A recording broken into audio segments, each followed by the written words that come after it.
I've worked as a backcountry ranger in northern Michigan for a while now, mostly in the lower peninsula, but I get rotated between units sometimes.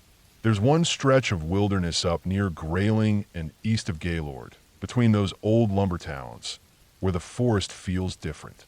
It's a thick mess of mixed woods, sugar maple, beech, pine, and lowland cedar swamp, all twisted together like an old rope.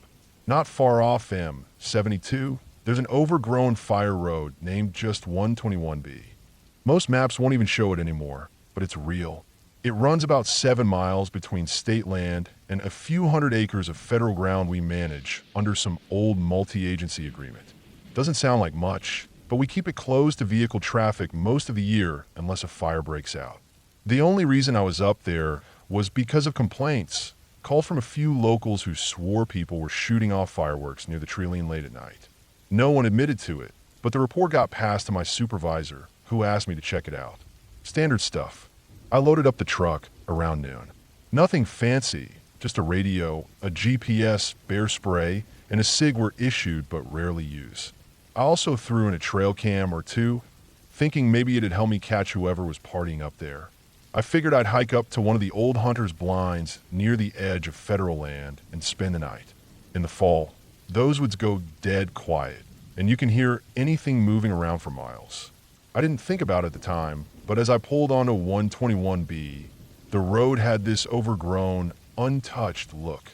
Not just like it hadn't been used, but like it was trying to erase itself. Grass grew up the center line, and the trees were closing in from both sides. There were no tire tracks, no broken branches, nothing.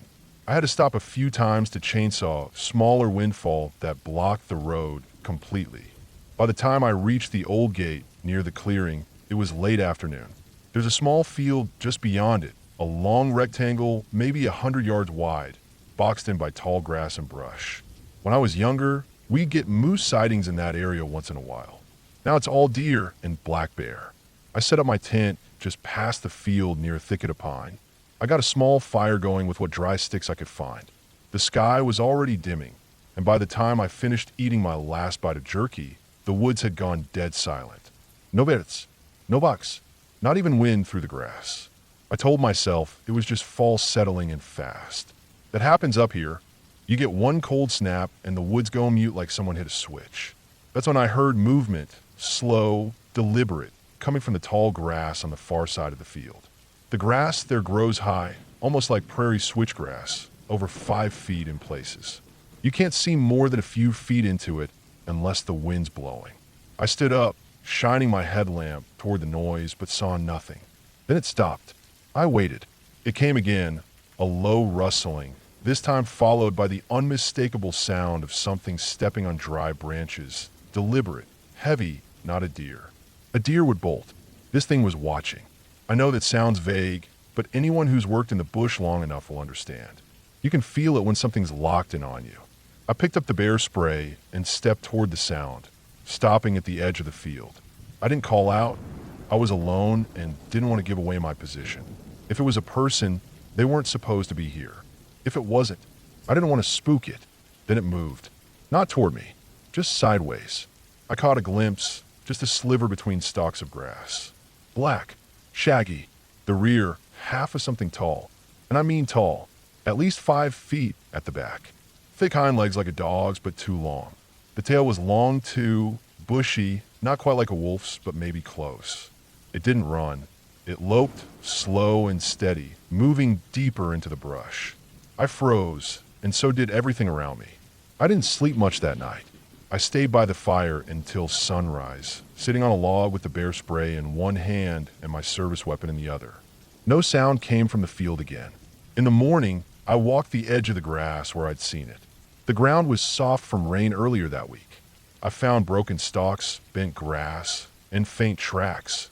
No claws, just long paw-like imprints, wider than a dog's and longer than anything native to the area. I took pictures, flagged the area with orange tape, and moved to place a trail cam. Later that afternoon, I radioed back to HQ, logged my coordinates, and told them I'd be out there another night. They didn't question it. I told myself I was just being cautious. The noise could have been a big dog.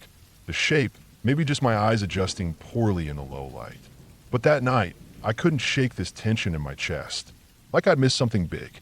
Around 2:15 a.m., I woke to a sharp crack. Not close, maybe 80 yards to the east, past the pine line where the land dips toward a low bog. I sat up, unzipped the tent quietly, and stepped out with the headlamp off. I waited. Another crack, then a shuffle, then silence again. I was going to write it off as wind damage until I heard the dry crunch of leaves from my left side. North this time. Something was circling the clearing. I stood next to a thick red pine and listened. The crunching stopped. Then I saw it. Just a glimpse, on the other side of the fire, past the edge of light. A shape, upright, not quite human, too tall, shoulders hunched slightly forward like a bear, standing awkwardly. I raised the flashlight, clicked it on, and it turned its head toward me. What I saw wasn't right. I didn't see eyes. No sé, no mouth. Just a smooth, pale stretch where a face should have been. I blinked, and it jerked backward fast, like a reaction. Not animal panic. Something sharper, more deliberate. Then it turned and walked straight into the tall grass. I didn't chase. I didn't move for a long time. I backed into the tent and waited for sunrise again. When morning came, I went back to the grass. More prints. Bigger ones this time. Same shape. No close. I pulled the SD card from the trail cam, packed up camp, and hiked out. I didn't radio anything specific. Just said I had what I needed. Back at the station, I reviewed the trail cam footage. Nothing the first night, but on the second, around 3:03 a.m., the camera caught movement. A figure, tall, broad, walking on two legs, caught in one still frame before it moved out of view. The face wasn't visible in the photo. I made a copy and stored it on a USB, then reported the prints and field disturbance as possible evidence of trespassing with a large animal, unknown breed or species. I filed it under unusual wildlife behavior and locked the trail cam footage in our physical archive. Nobody ever asked about it. Weeks passed. Then I started getting calls, strange ones. A couple who lived off the Old County Road near the federal boundary said they'd seen a tall animal in their backyard. It didn't eat the birdseed or go near the garbage. It just stood by the tree line, watching. Another local, a logger who worked state contract roads, said he saw something cross 121B one morning before sunrise. It didn't look back, he said. It just walked like it belonged there. I didn't tell them what I saw. I just took their statements, flagged the reports, and logged them as unverified sightings. That's what we're told to do when things can't be explained. But I went back, alone, once more, weeks later when the first snow hit. No grass then, just stubble and frost. I stood at the edge of the field and waited, but nothing moved. No prints in the snow. No sound. Maybe it left. Maybe it never really stayed in one place. I don't believe in ghosts or monsters. I've been in these woods most of my adult life, and I've seen bears bluff charge, moose trample cars, and coyotes take down deer twice their size. I've seen people do worse. But that thing with no face, that was real. It breathed. It walked. It watched me like it understood something I didn't. Maybe it's an animal no one's cataloged. Some freak mutation. Maybe it's a leftover from a part of the woods people just don't go into anymore. All I know is it's out there. And the next time someone calls me about strange shapes in the grass or animals that don't run when headlights hit them, I'll believe them. Because I've seen it. I've seen both of them. One with no face, and one that looked like a dog, only it was the size of a horse. I've logged them under my private file. Not public records. Just notes, details, places, dates. Because I want to be ready if I ever see them again. And I don't want to forget what I saw.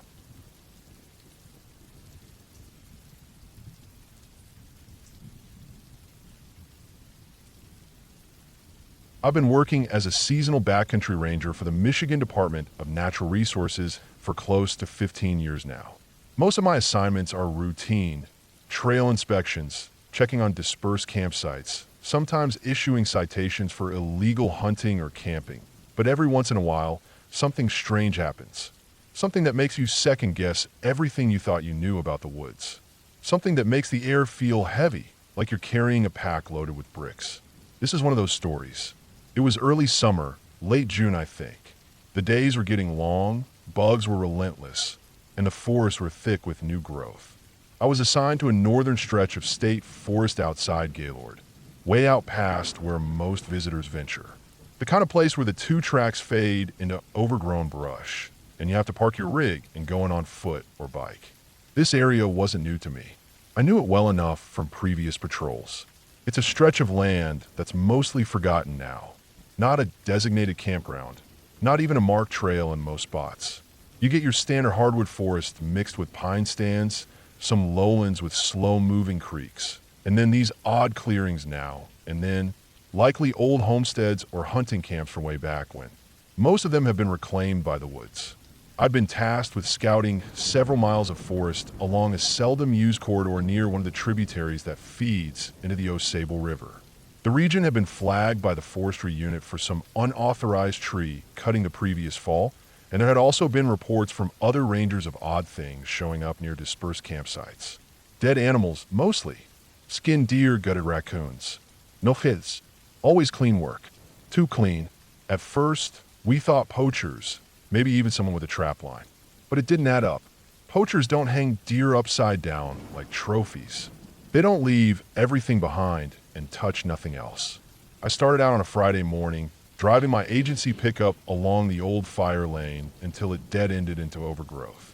I parked at a flat patch just off the track, hoisted my ruck onto my back, checked the weight of my Remington 870 slung over my shoulder, and set off on my mountain bike, which I kept lashed with a lightweight trailer for hauling gear.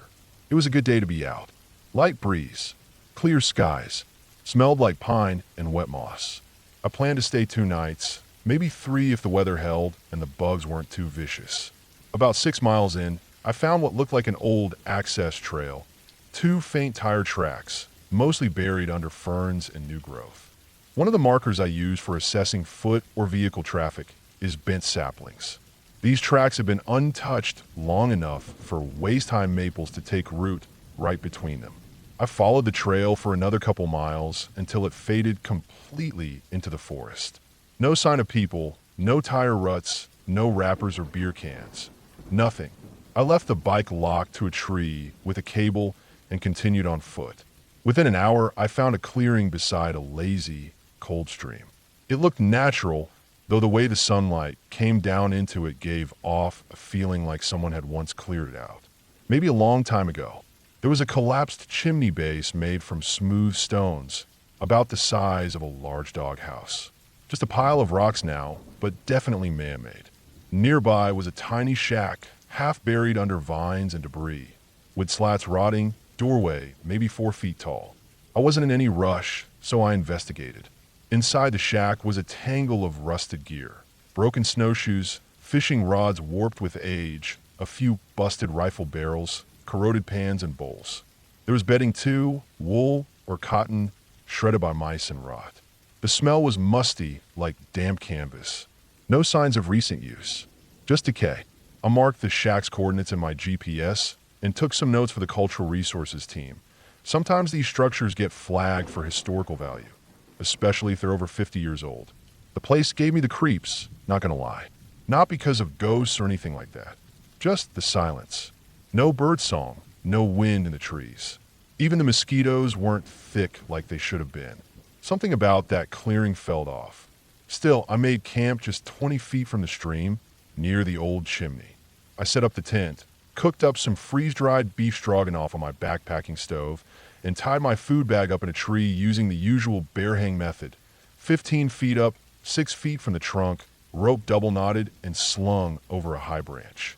The sun dipped low, and the stars came out like pinholes in velvet.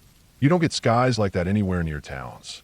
I lay back on my sleeping mat and just stared up for what felt like hours. Later, I zipped up the tent and drifted off. Somewhere past midnight, I woke up to a sound. At first, I thought it was wind, or maybe a raccoon nosing around my gear. Then I heard it again, a low, throaty grunt. Not loud, but heavy, like it came from something big. Then a soft, high-pitched cry, so quiet I thought I'd imagined it. It kept happening, spaced out, sometimes paired with sharp huffs. Almost sounded like an animal breathing through a blocked nose. I've heard deer snorting before, especially when they're spooked. I've even heard a bear clacking its jaws at dusk. But this was different. It was closer. It had weight. The worst part was the baby-like crying. It wasn't full-on wailing, just short bursts, spaced out like it was calling for something. I sat up and listened for almost an hour, Remington loaded and ready, but I never unzipped the tent. I didn't hear any movement, just those sounds. Eventually, they stopped. I fell back asleep, close to dawn. Next morning, I woke up to the strong, unmistakable smell of rot. Not feces, not dampness, decay. I figured an animal had died nearby. That's not unusual. Happens all the time out here. But the stench was strong, even stronger than usual. I got up, stepped outside the tent, and immediately saw something that still sits with me even now. Behind the tent, right by the tree where I'd hung my food, were 3 deer carcasses. Not fresh, not quite rotten either. Their bodies were skinned, and each was gutted cleanly. But there was no mess, no blood on the ground, no entrails scattered around. Each head had been cut off and placed carefully, deliberately, on top of the guts, which were coiled like thick ropes. All 3 heads faced my tent directly, eyes gone but sockets tilted with purpose. They weren't tied up with rope or paracord. They were suspended with vines. Vines, the kind you find draped in swampy, low-lying brush, not in the dry woods where I was. But there they were, wrapped tight around the legs and slung over branches with knots strong enough to hold an entire deer carcass midair. My food bag, untouched, not a scratch on it. I stood there frozen for a good 2 minutes.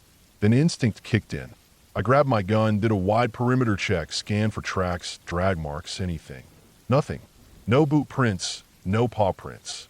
The ground was soft in places, good for tracking, and I found 0 sign that anything had approached my camp. It was like those deer had just appeared there. But deer don't hang themselves, and they sure as hell don't skin each other and tie vines and sailor knots. I didn't touch the bodies.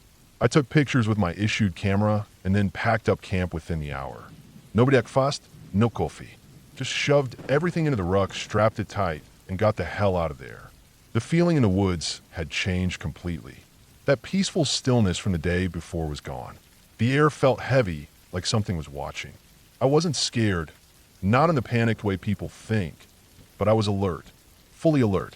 It took me a half day to hike back to the truck. Nothing followed me. Nothing moved in the trees. Just silence. Back at HQ, I filed the incident.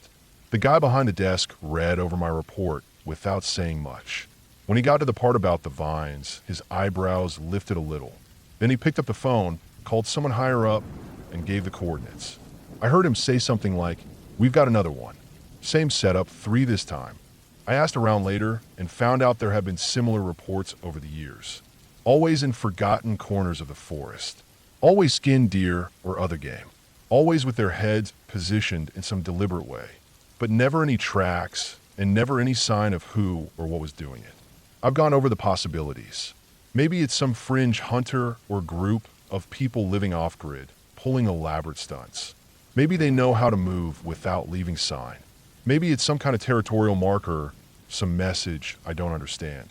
But there's one thing I can't shake. Vines don't grow in that part of the woods.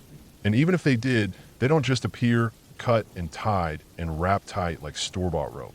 I haven't gone back to that clearing since. I flagged it, noted it in my report, and left it alone. Every now and then, usually after a couple drinks around a fire, I think about those deer heads. The way they looked right at me. The way the meat didn't rot fast enough. And the silence. I've seen a lot in these woods, but that's the only time I left early. And I don't leave early.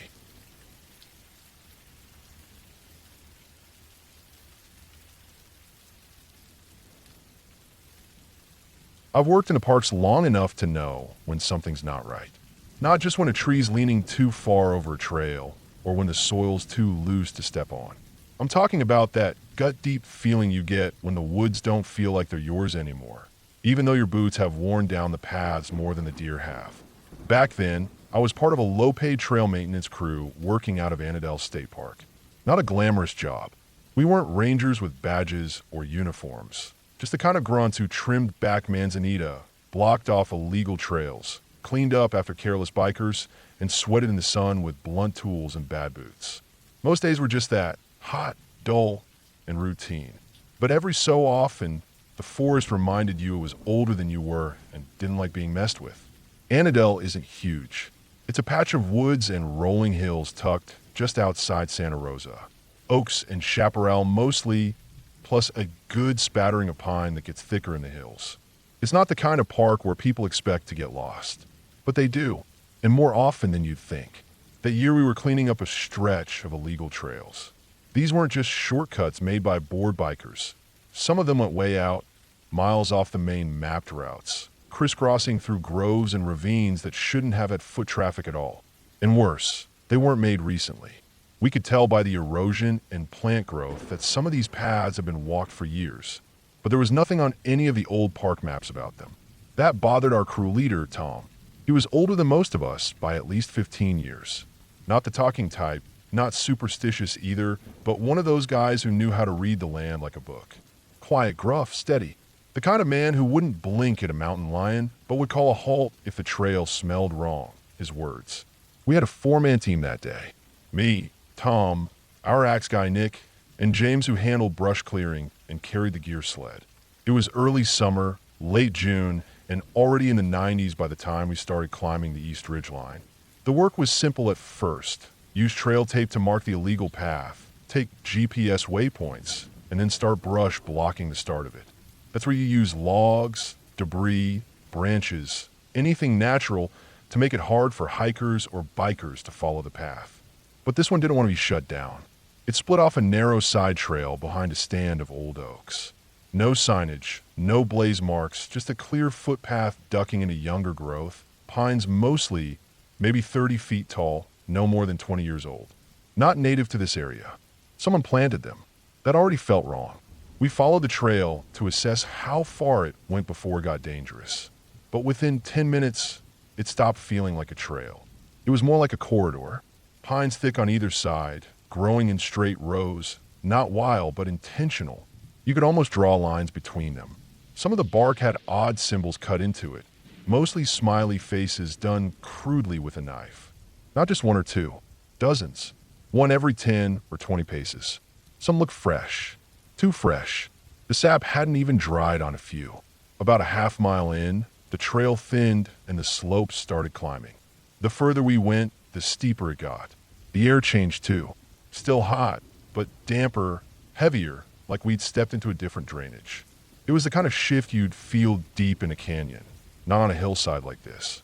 And the silence. No bird calls, no cicadas, not even wind. Just the crunch of our boots on dirt and the occasional snap of a twig under Nick's axe. Tom kept checking his GPS and frowning. He wasn't saying anything, but I could tell something was off. Normally, he let us poke around, look down side paths, see where animal tracks led. But not today. Every time one of us paused near one of the side trails, there were lots. He'd just shake his head and motion us forward. We're not exploring, he finally muttered after Nick looked back. We're too far in. Let's find the end of this one, then block it off and head out. That was the first time I remember feeling unsettled. We'd only been hiking about 40 minutes, but the trail felt wrong in a way I couldn't explain. It didn't feel human-made, but it also didn't feel natural. Like it was there for a reason, just not a good one. We rounded a bend and stopped dead. Right there, sitting dead center in the path, was a staircase. Just 5 steps. Made of concrete. Cracked, mossed over, and completely out of place. No andrai. No structure around it. Just 5 steps rising into empty air, leading to nothing, surrounded by pines. Tom looked at it, then at us. His face was unreadable, but I saw him clench his jaw. No one moved. It wasn't fear exactly, more like a collective moment of disbelief. This wasn't like finding an old cabin foundation or rusted tools. There was no reason for stairs to be here. No building had ever stood on this slope. No road led here.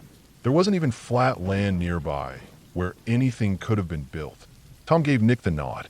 Nick didn't ask questions. He just stepped up, swung his axe, and started breaking it apart. The sound of concrete cracking was the only thing we heard for maybe 5 minutes. The staircase wasn't reinforced with metal or anything. It broke apart pretty easily. Just plain poured concrete. Still weird. After it was rubble, Tom checked his GPS again, marked the spot, and said we were done for the day. We didn't argue. We retraced our path, Took our time going down the slope, and by the time we got back to the main trail, the sun was dropping behind the hills. I remember feeling like I'd come out of something. Like when you've been underwater and your ears finally pop. The woods sounded alive again. Birds chirping, leaves moving. And I noticed, without realizing it, I've been sweating more than normal. My shirt was soaked. The backs of my knees itched from dried salt. That night, back at the station, I couldn't sleep. Not because I was scared, exactly. But something about those stairs kept rolling around in my head. Who built them? Why there? How long ago? I tried to rationalize it. Maybe part of an old trail feature, some experiment in erosion control. But even then, stairs don't belong in the middle of slope pine growth with no connection to anything. The next day, Tom said nothing about it. Neither did the rest of us. It was like we'd all silently agreed not to mention it. That wasn't normal.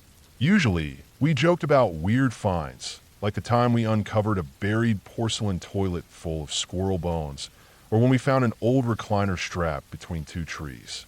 But not this. Over the next few weeks, we went back to that part of the park to close up the rest of the illegal paths. But none of us brought up the stairs again, and Tom made sure we didn't go near that trail. It wasn't marked anymore. We'd brush-blocked the entrance, threw down branches, and kicked soil over the footpath. Still, I noticed something strange. People stopped going missing in that section. See, we didn't talk about it much, but every year, at least one or two hikers went off trail and never came back. Usually chalked up to dehydration, disorientation, or mountain lions. But the last incident before we found those stairs was about 2 weeks earlier. An older guy, early 60s, known for going off-map. No body ever found. After that cleanup, though, things got quiet. Too quiet. It's been years since then. I don't work at Annandale anymore. I moved on to a different park job across the state. Better pay, better equipment. But sometimes, especially in summer, I think about those pines. I remember how they looked planted, arranged, like someone meant to make a path, not a trail, for reasons we weren't supposed to know. The GPS waypoint from that day is still in my old unit, boxed up in my garage. I've never checked it again, never gone back. People think the woods are just trees and rocks and paths, but sometimes they remember more than you want them to. And sometimes they build things like 5 steps to nowhere. I still dream about them sometimes. Not in a spooky, nightmare way. Just a quiet dream where I'm walking, and there they are. Still waiting. Still clean. No mos. No cracks. Just 5 concrete steps rising into the air. And every time, I keep walking past them. But I always feel them behind me, like they're asking why I never climbed them.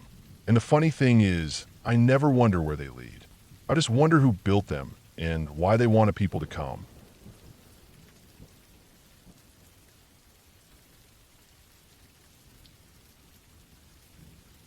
I've worked as a park ranger for 17 years, mostly in the Pacific Northwest. My district covers parts of a national park I won't name for obvious reasons, but I will say it's about 200,000 acres of thick old-growth forest, steep elevation changes, and weather that shifts moods faster than a stir hornet's nest. I've been stationed at a small ranger outpost about an hour and a half from the closest paved road. Most of the time, I'm on my own.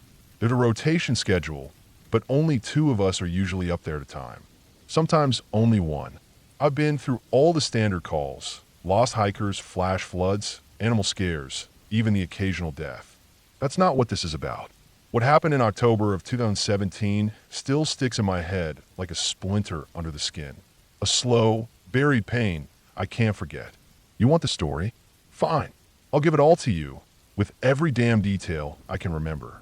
It started with a call that came in late one morning through the dispatch repeater. 2 hikers, father and son, hadn't returned from their overnight trip along a loop trail called Iron Ridge. They were supposed to be back by 10 a.m., and the wife had been waiting in the car since sunrise. When she didn't see them, she made the right decision and used the emergency phone post at the trailhead. The call went through our regional office, which related to me. Now Iron Ridge isn't terribly long, just under 11 miles, and it's not technically demanding. But it cuts through some of the thickest, most remote parts of the forest. You won't see any signs of civilization past mile 3. Trees grow like walls, and the farther in you go, the more you feel the pressure of that place. It's hard to describe to someone who hasn't been there. It's like the forest wants to shrink in on you. The canopy closes, and even when it's daylight, it's dim as dusk on the forest floor. I set out on foot. I didn't wait for backup. The timing didn't allow it. Weather was expected to turn ugly that evening, and the trail can vanish under a hard rain.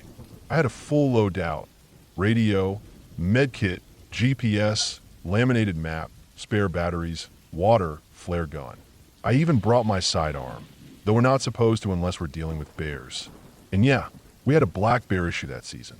No grizzlies, but black bears were bold. I reached mile 4 by early afternoon.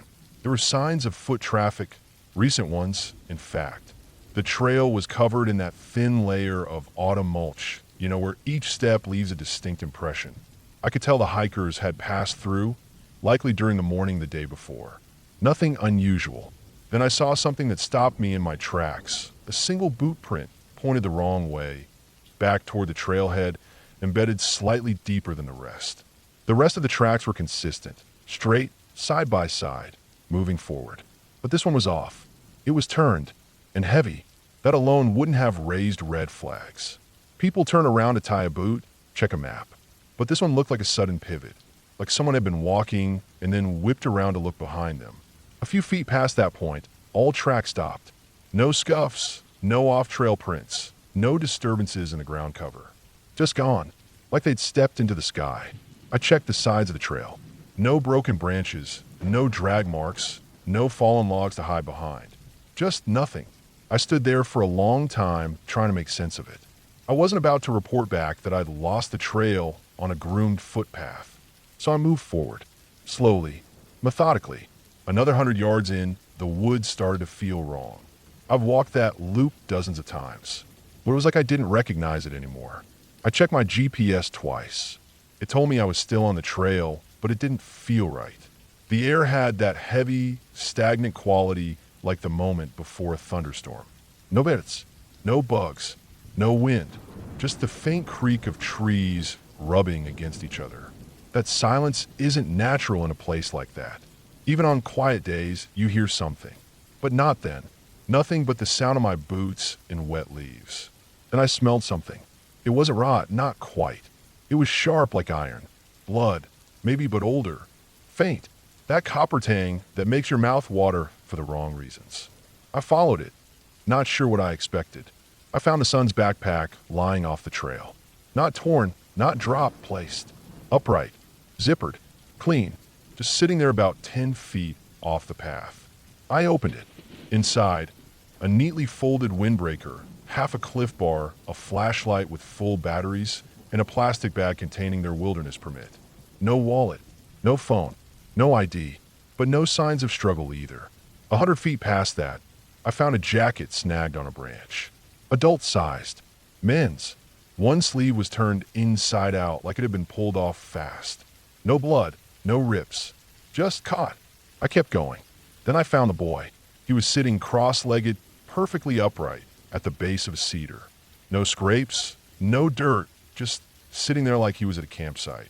Eyes open, breathing. But he didn't respond when I knelt in front of him. His hands were resting on his knees, and his fingers were twitching like he was counting something invisible. I radioed in immediately and requested evac support. But here's the kicker. His boots were gone. Both of them. Socks too. His feet were clean, not scratched, not bruised. No move. No pine needles stuck to the soles. As if he hadn't walked barefoot at all. He didn't move or blink or respond in any way while we waited. I stayed with him. Sat down right there. Watched him for 2 hours. He never moved a muscle except those fingers. Always the same twitching. 1, 2, 3, 1, 2, 3, 1, 2, 3. Over and over. The evac team had to carry him out by stretcher. He never resisted, never spoke, just stared past everyone. That boy was gone in the headlong before he ever left that forest. They airlifted him to the nearest hospital, and I filled out my report. The father was never found. That would have been the end of it, I thought. But 2 weeks later, a second incident occurred. This time it was a solo hiker, a woman in her 30s, last seen entering the exact same loop. She'd logged her permit at the kiosk and even left a note on her dashboard saying when she expected to return. When she didn't, her sister called it in. I was sent out again, this time with another ranger. We followed the same trail, same feel, same silence. 2 miles in, I found her map pinned to a tree. No tuck, no string, just stuck there like someone had pressed it flat against the bark and it adhered on its own. Not crumpled, not damp, like it had been ironed. That map had the same circle drawn around the northeast portion of the loop. That ridge, the same ridge where I found the boy. Her trail ended there too. No prints, no signs of animal attack, no personal effects. Just gone. We brought dogs. Nothing. Air searches. Nothing. Infrared. Nothing. 2 disappearances in the same spot, 2 weeks apart. That's when I wrote a letter. Not to the Park Service, not to law enforcement, but to myself. A document. I wrote down everything, detailed accounts, and kept in my desk drawer. I've done that ever since. Anytime something doesn't make sense, it goes in the file. And that file got thick over the years. I stopped believing in the idea of wilderness as a blank space. People think of forests as wild and empty, but it's not true. The woods remember. They retain, like a sponge soaked in things that happened, even if you can't see it. Some areas, especially in older, untouched stretches, have a weight to them, as if the earth knows what happened there and it doesn't want to let go. I've had other incidents. A scout troop that hiked through and came out missing 1 sleeping bag and 1 belt. That's all. The kid who owned them was found 3 days later 5 miles off trail, wedged in a narrow rock chute with a broken ankle. He said he heard whistling and followed it. None of the other kids heard it. Or the couple who camped near the ridge in 2019. They left their tent zipped and untouched. Both of their packs were gone. Not stolen, gone. Like they stepped out of their sleeping bags, walked into the dark, and didn't come back. We found them 3 days later, disoriented and dehydrated, 15 miles north. They had no memory of the night they vanished. No signs of trauma. No injuries. They said they just woke up in the woods. I started marking the map. Every strange event got a red pin. Every unexplained disappearance got a black one. The same 4 square mile stretch lit up like a constellation. No pattern, no logique, but dense. I submitted my files once, sent them up the chain, heard nothing, not even an acknowledgement. That's when I heard Dave Paulides. One of the seasonal rangers left a book on my desk, Missing 411. I read it in one sitting. My stomach turned with every chapter. The patterns, the missing shoes, the sudden weather shifts, the lack of predation signs, the clusters. It was all there. My cluster. I never wrote him. I wanted to, but I didn't. Maybe I was afraid of what it would mean. That someone else knew. That it was real. That I wasn't alone in knowing it. But I kept tracking, kept logging, kept waiting for someone to connect the dots. The last incident I'll tell you about happened last year. It was an early November day. Cold, sharp wind.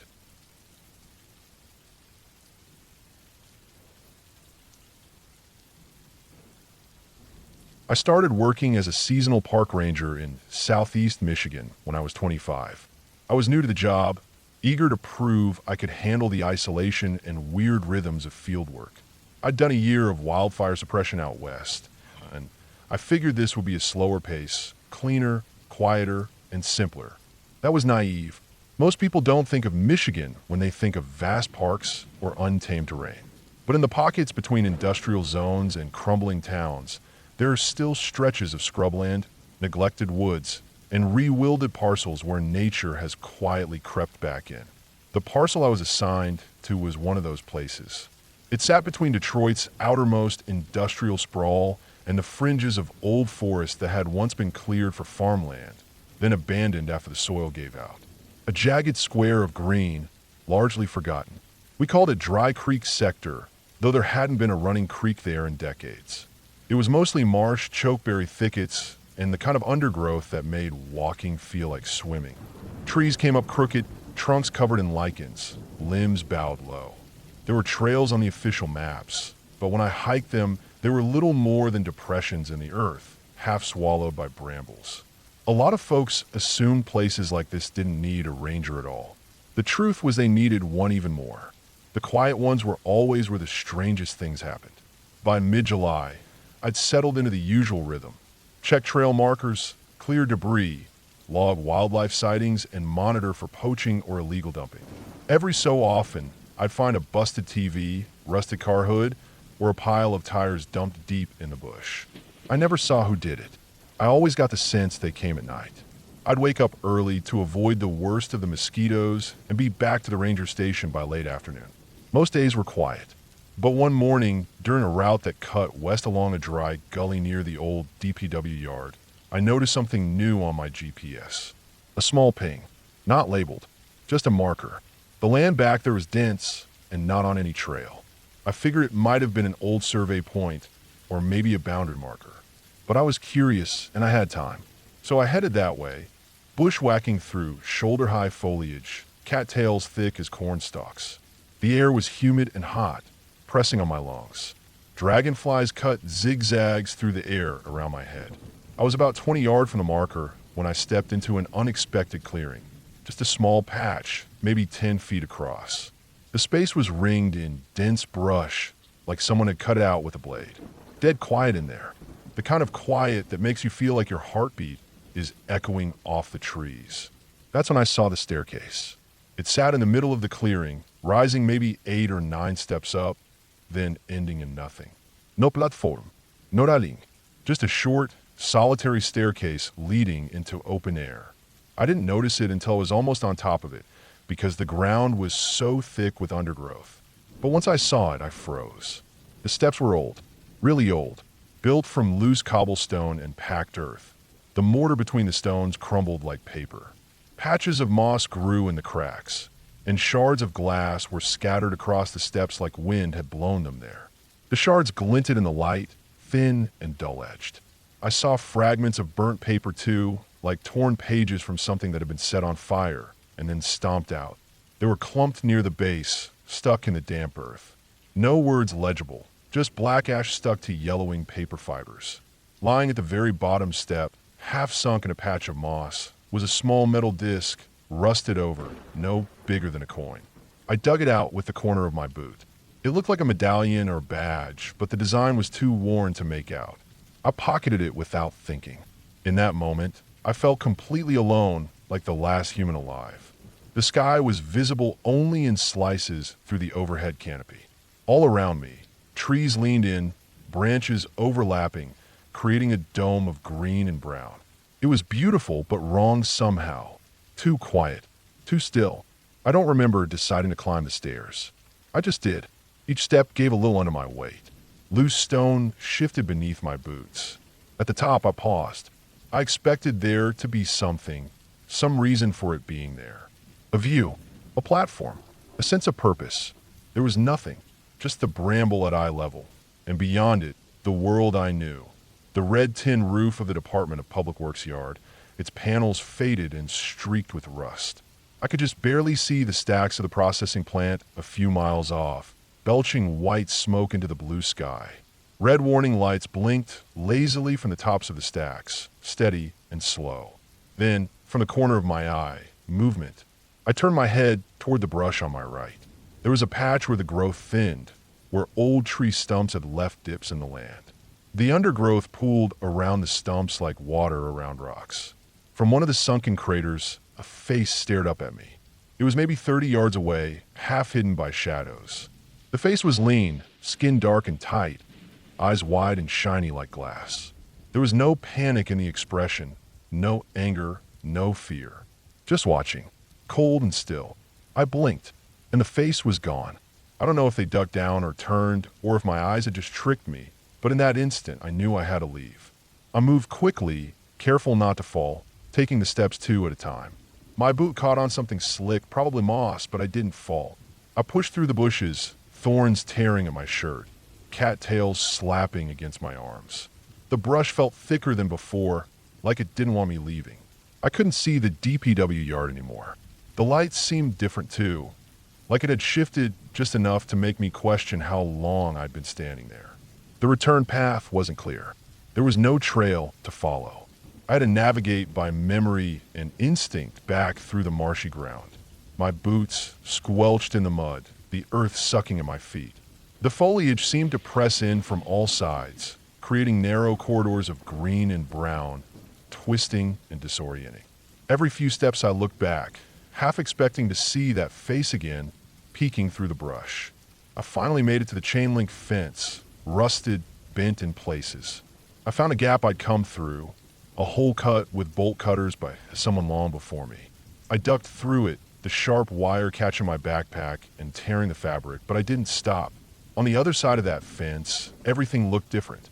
No less grimy or industrial, but familiar. Real. That was the last time I entered that particular corner of the park. I didn't report the stairs. I didn't log the medallion. I just kept it in a drawer back at the station.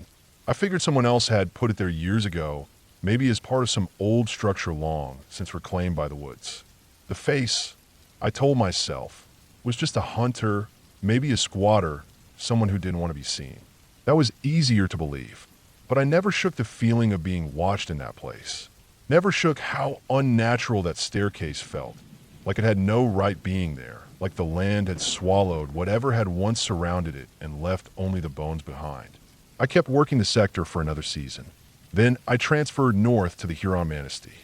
Told myself I wanted more forest, cleaner air, less overlap with the industrial zones. But really, I just wanted out of that place. I've been in the woods my whole life, and I've seen some strange things, odd tracks, abandoned structures, distant lights at night, but nothing ever unnerved me the way that staircase did. That patch of woods wasn't haunted. It wasn't cursed. It was just forgotten. And forgotten places collect the things the rest of the world doesn't want. Memories, mistakes, ruins. Sometimes people too. I know people love stories about portals and vanished hikers and paranormal rangers. But the truth is, it doesn't take anything supernatural to make the woods dangerous. All it takes is time and silence. Things build up out there, and if no one's looking, no one's counting. Every so often, I still look at that medallion. It's pitted with rust, but the edges are smooth, like it was carried in someone's pocket for a long time.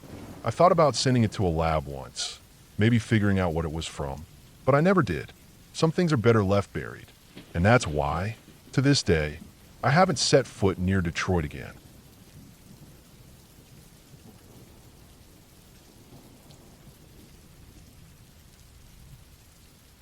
I grew up in a quiet rural part of northern Georgia, tucked right against the foot of a wide, forested mountain.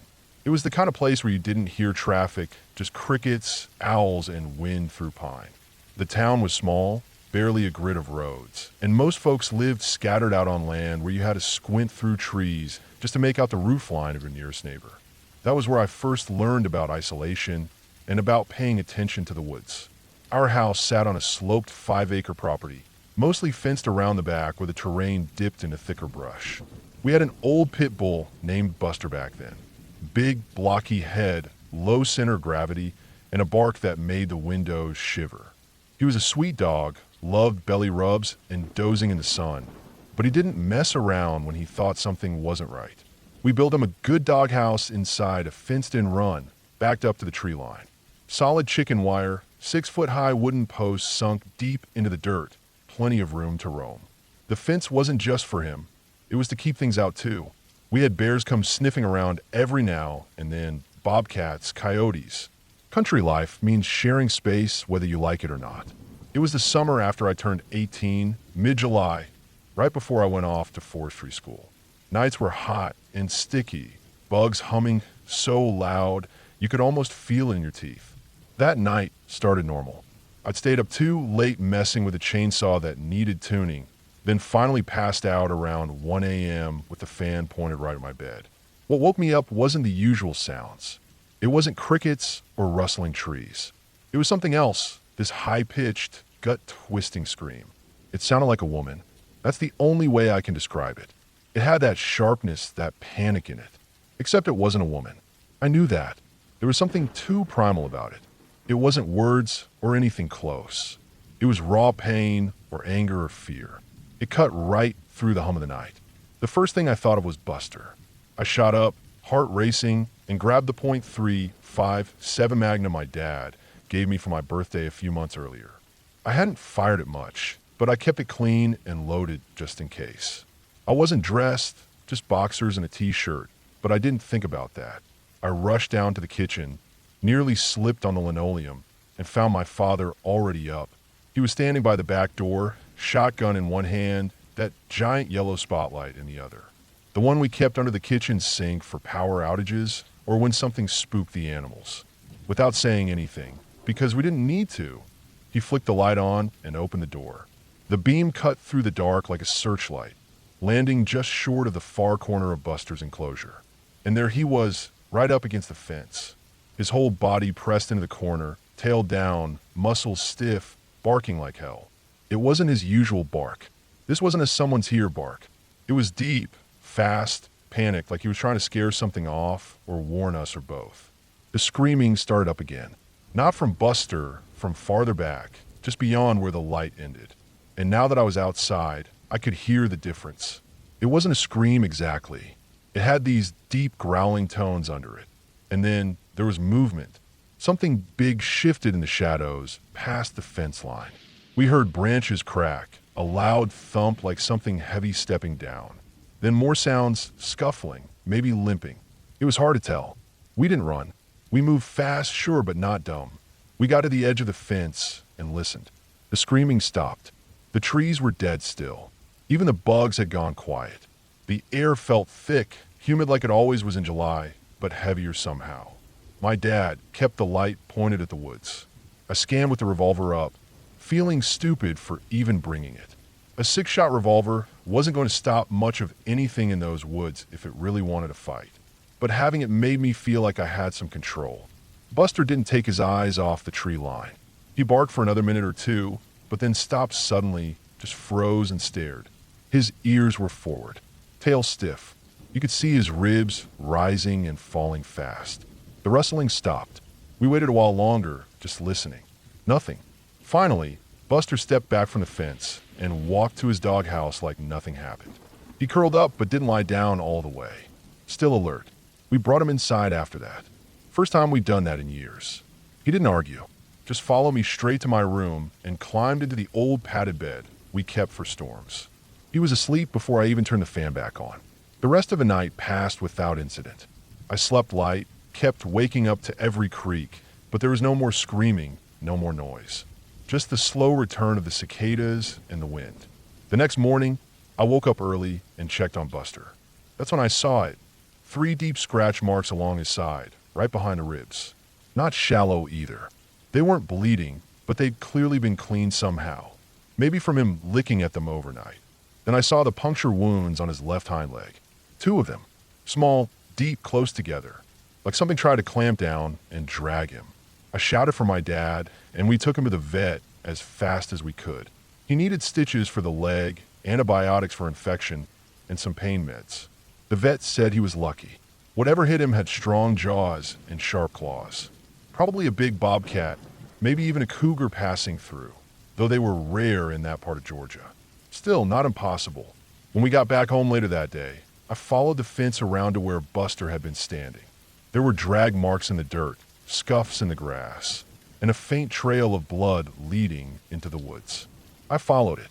Slow, careful steps, revolver holster this time. I stayed on the trail for maybe 20 minutes, maybe more, ducking under low branches, swatting at bugs. I found tufts of fur along the way, tan and white. Some stuck to a tree trunk, others on the ground. I kept going until I reached a small clearing. That's where I found it. A wildcat, not a bobcat, not a house cat gone feral. This was something in between. It looked like a mountain lion, but smaller. Lighter build, maybe 45, 50 pounds. It was dead, laid out like it had collapsed mid-run. Mouth slightly open, tongue out. A streak of blood across the grass told the rest of the story. It had been hit hard, likely by Buster, and bled out trying to get away. One of its front legs was bent wrong, like it had snapped mid-scuffle. There were bite marks in its neck, too. I knelt by the body for a while, just taking it in. It was odd to find something like this. Cougars hadn't officially been part of this region's ecosystem in decades. The vet thought it might have been a transient, young male pushed out of another territory, hunting for food. But I noticed something else too. Its stomach was sunken, ribs visible, hips bony. It hadn't eaten properly in a long time. Desperate. That explained the attack. It must have smelled Buster or his food and tried to climb the fence. Didn't count on the dog fighting back. That night played in my head for years. Even after I left for college, even after I joined the Forest Service and started my first post as a backcountry ranger in Tennessee, I still thought about it.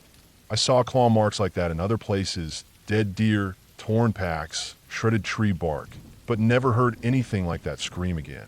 The scariest thing about that night wasn't just the scream or the attack. It was knowing how close it all came to being worse. If the fence hadn't held, if Buster hadn't fought, if we hadn't woken up when we did, it reminded me that no matter how well you think you know the woods, no matter how safe your home feels, you're always sharing it with something wild, something hungry, and sometimes something desperate. Years later, when I finally had my own dog, I built his fence higher, used thicker wire. I remembered every sound from that night, every silence too. The wild doesn't knock when it comes calling. It just shows up, and sometimes it screams.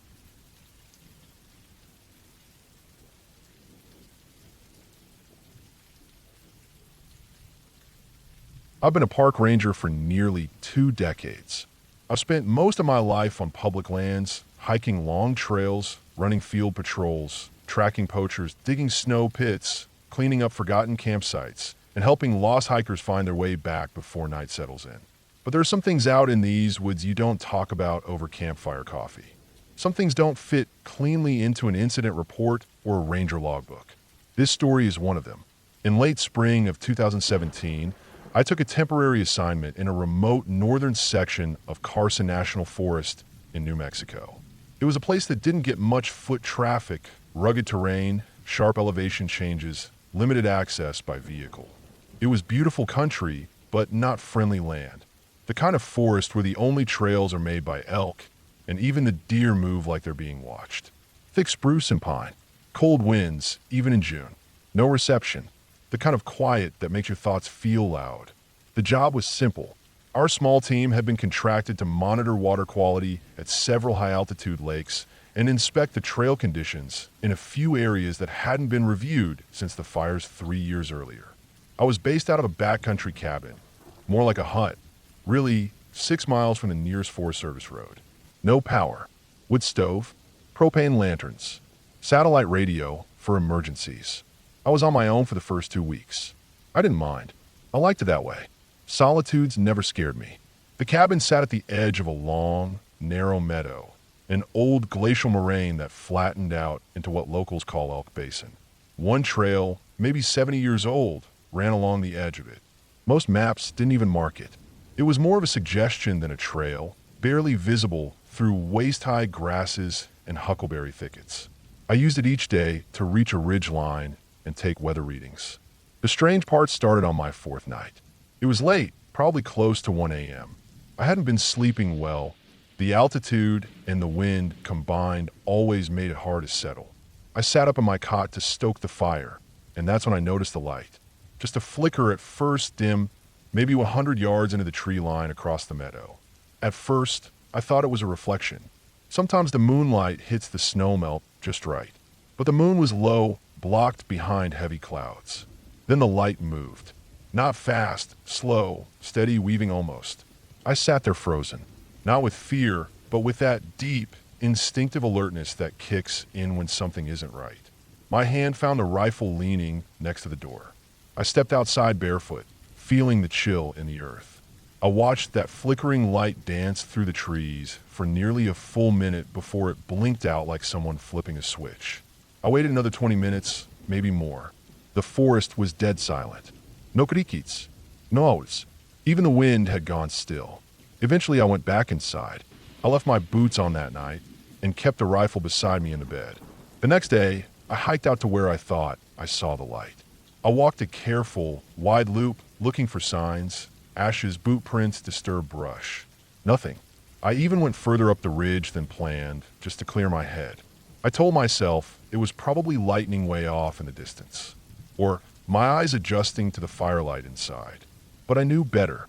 That night, the wind returned. I fell asleep sometime around 11. I woke up at 3:12 a.m. exactly. I know because I checked my analog wristwatch. The fire was down to coals. I didn't hear anything at first, but I had that same sensation again, the kind that hits the pit of your stomach before you can explain why. I sat up and listened. There was something outside. Not walking. Not moving. Breathing. Heavy, deliberate breathing.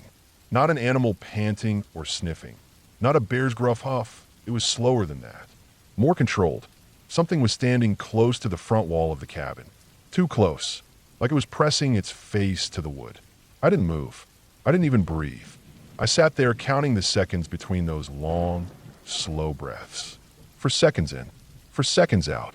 In the flicker of the coals, I saw the shadow of it. Its bulk moved slightly, casting a shape through the fabric curtain over the window.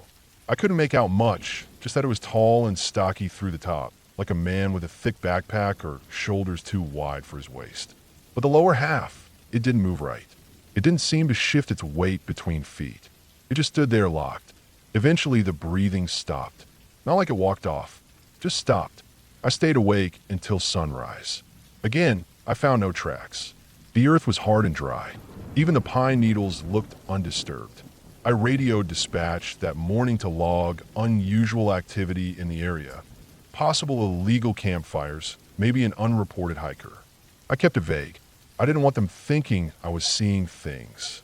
But I also didn't want to be alone up there for much longer. The next ranger was due to rotate in 5 days. I just had to hold out until then. On day 6, I started noticing things moved inside the cabin. Not big things, just small, precise shifts. My tin mug, which always sat on the stove shelf, was sitting under the cot. My boots were pointed the wrong way. My topo maps had been moved. Not out of place, just slightly turned on the table like someone had been reading them. I was careful. I always locked the door when I left, kept the windows latched. I checked everything twice. Nothing was forced open. No signs of animals. I kept telling myself it was just stress. Long hours. Thin sleep. Altitude does funny things to the brain. But even then, I knew that was a lie. That night, I made a decision. I wouldn't sleep. I'd stay up and watch the tree line from the loft window until sunrise. By 1:30 a.m., I saw it again. But this time there were two. Two dark figures, standing perfectly still at the edge of the trees. Not facing the cabin directly, slightly turned like they were watching the meadow. Their shapes weren't clear. I could only see the outline of them against the faint sky glow. Wide upper bodies, thin legs that seemed to bend too far backward at the knees. They didn't move. They stood there for nearly 10 minutes. Then, one of them took a step. Not toward the cabin, just a single lurching step to the side, like it was testing how far it could go. The second followed. Their bodies looked almost like they were being carried, like their arms and heads weren't moving on their own, just hanging from the top half. Something about it reminded me of Sleepwalker. By the time they reached the creek that ran across the lower edge of the meadow, they both stopped again. They crouched low, too low for a person to crouch, more like a gorilla folding down on all fours. And then they ran, not at the cabin, away, straight up the far slope, too fast for a man to move through brush. But somehow, it didn't make a sound. No twig snapping, no breath, no rustlimbrasch, just silence. I didn't sleep the rest of that night. When the second ranger arrived the next afternoon, Scott, a seasonal from Arizona, I was already packed and waiting. I didn't tell him anything at first, just handed off the logbook, pointed out where we'd been taking water samples, and told him he probably wouldn't see a soul the whole time. I hiked out that same evening and never returned to that cabin again. For years, I didn't talk about it. But recently, I've started piecing some things together. Back when I was a kid, maybe 9 or 10, I saw something similar. Only I didn't understand it at the time. I was at a friend's house. A sleepover.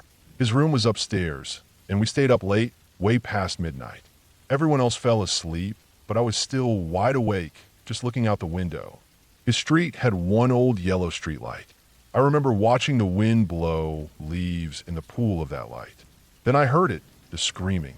It didn't sound human, more like a person who had lost their mind. Screams that didn't rise or fall, just a constant, brutal tone like someone stuck in a loop. And there it was, standing in the streetlight. A tall shape, wide on top, hunched over. Its legs didn't move, but its arms were fighting themselves, like it was trying to rip out of a jacket it couldn't take off. Just thrashing without moving forward. I blinked and it was gone. No sound. No scream. Just the wind again. And years later, At another sleepover, I saw something else. We were trying to sneak out of my friend's backyard. A tall fence blocked our exit. We'd done it before, but this time something fell off. As we peeked over the fence, something ran past. Fast, low to the ground, but heavy. At first, I thought it was a dog, but the front limbs were too big. The head was too small. It ran like an ape, but with a hunter's speed. Like it wasn't running from something, it was chasing. We didn't leave the yard that night. In fact, none of us ever stayed at that friend's house again. I think I've seen the same thing at 3 different points in my life. Always late at night. Always when I was the last one awake. I think these things, whatever they are, don't want to be seen. And when they are, they vanish. But maybe that's not the whole story. Maybe they don't disappear. Maybe they just wait. The next year, I transferred districts. Moved closer to town. Less isolation. More visitors. But I still think about those nights often. When the wind dies. When a forest holds its breath. When I walk a trail alone and I get that cold feeling in my back, like I'm not the only one awake. I don't have answers. Only observation.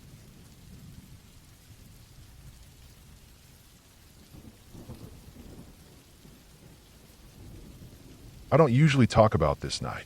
Mostly because I've tried to forget it, and partly because I know how it sounds. Even after all the strange things I've seen working as a park ranger, nothing compares to what happened that summer night in 2019 before I got the badge.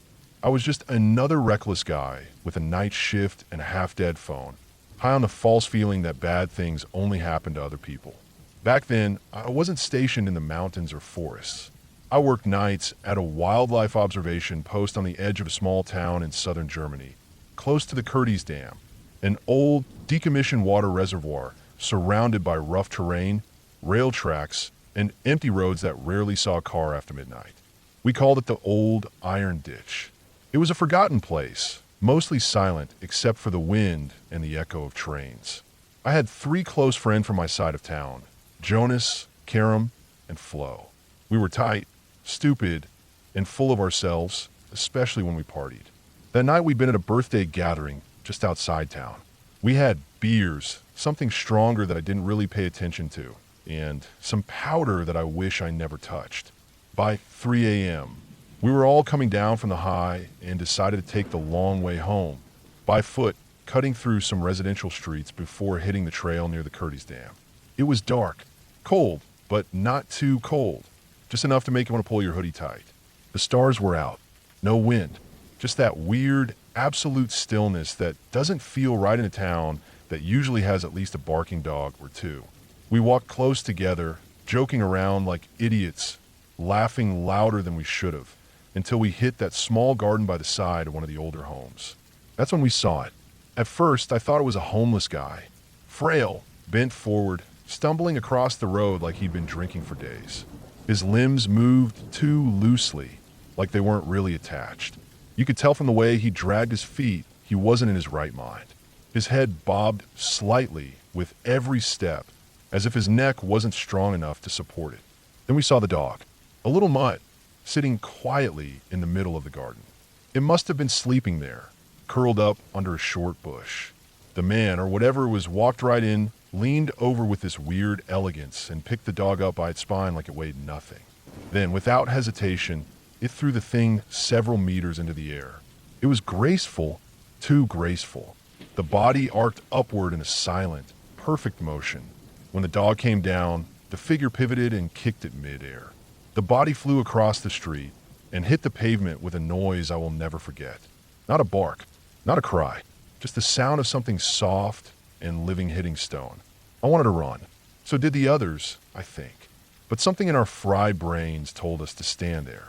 Maybe it was the drugs, or maybe it was the way the thing turned around and looked straight at us, like it had known we were there the whole time. It didn't move for a moment, just stared, like it was waiting to see what we'd do. I've been around cattle and wildlife my whole life. I've seen bad infections, bloated deer, skin diseases, starvation. But I've never seen anything like the way this thing's body changed when it got angry. It started to swell. You could see the muscles under its skin, or rather, under the thing that looked like skin. It didn't look human anymore. It grew right there on the street, without any sound except for the slow creaking of tendons pulling tight. What used to be the build of a thin old man was now closer to a heavyweight bodybuilder, or something you'd see in a zoo. Its arms looked too long, thick with dense muscle. Its legs bowed slightly, like they were built for jumping. But its skin wasn't skin. It was more like the coat of a cow, black and sleek, absorbing the moonlight instead of reflecting it. Short fur over something too solid, too heavy. Its face. I couldn't process the face then, and I still can't now. It didn't have one. No mouth. No nose. Just two enormous eyes that filled the upper half of its head. Blank, dark, but not lifeless.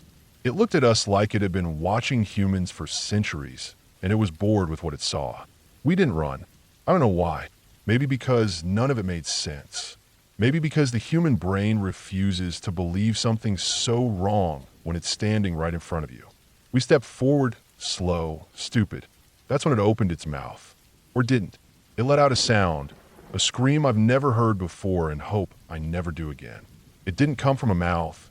It came from everywhere. My chest vibrated like I was standing next to a jet engine. My bones shook. I couldn't breathe right. But the houses around us stayed dark. Not a single window lit up. No one else came out. All the lights stayed off.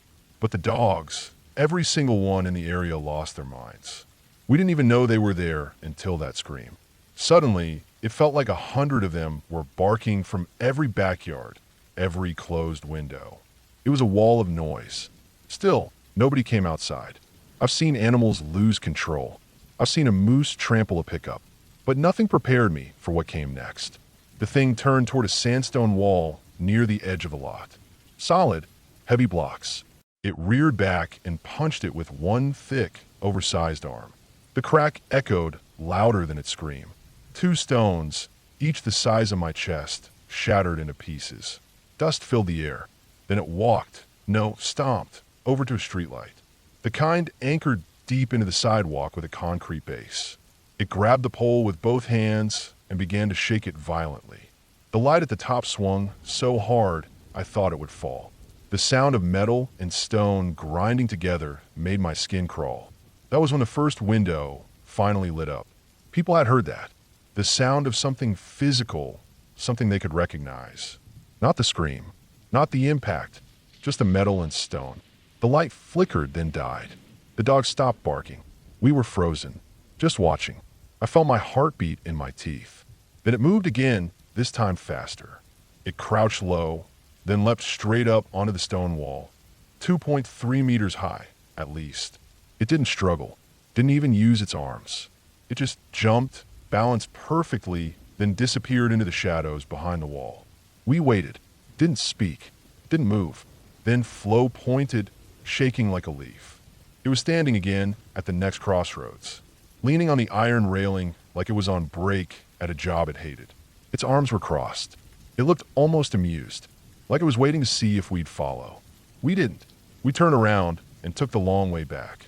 That walk felt like hours. Nobody said a word. Not until we were back at Jonas's place, lights on, doors locked, sitting around the kitchen table without touching our drinks.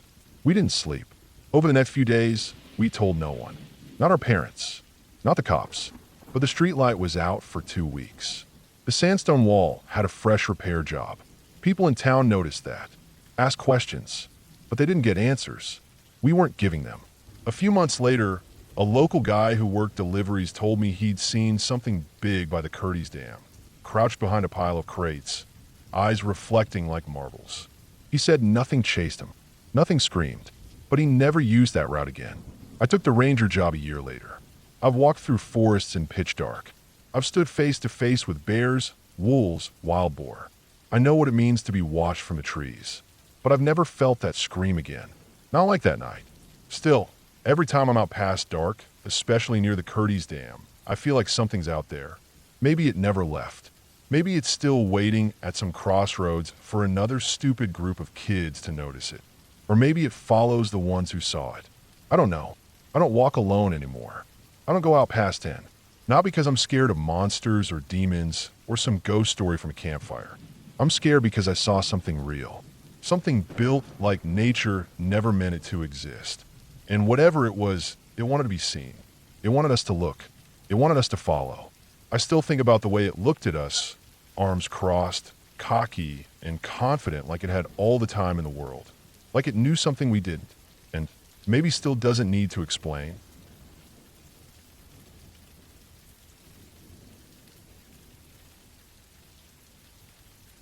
I've worked as a seasonal ranger for a while now, mostly in Oregon.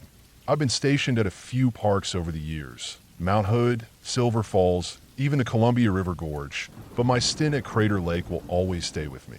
Not because of the beauty of the place, although it's stunning beyond words, but because of what happened there one summer night that made me stop camping for good. I don't talk about it often, but it stuck with me like a thorn under the skin, and maybe writing it all out will help me let it go.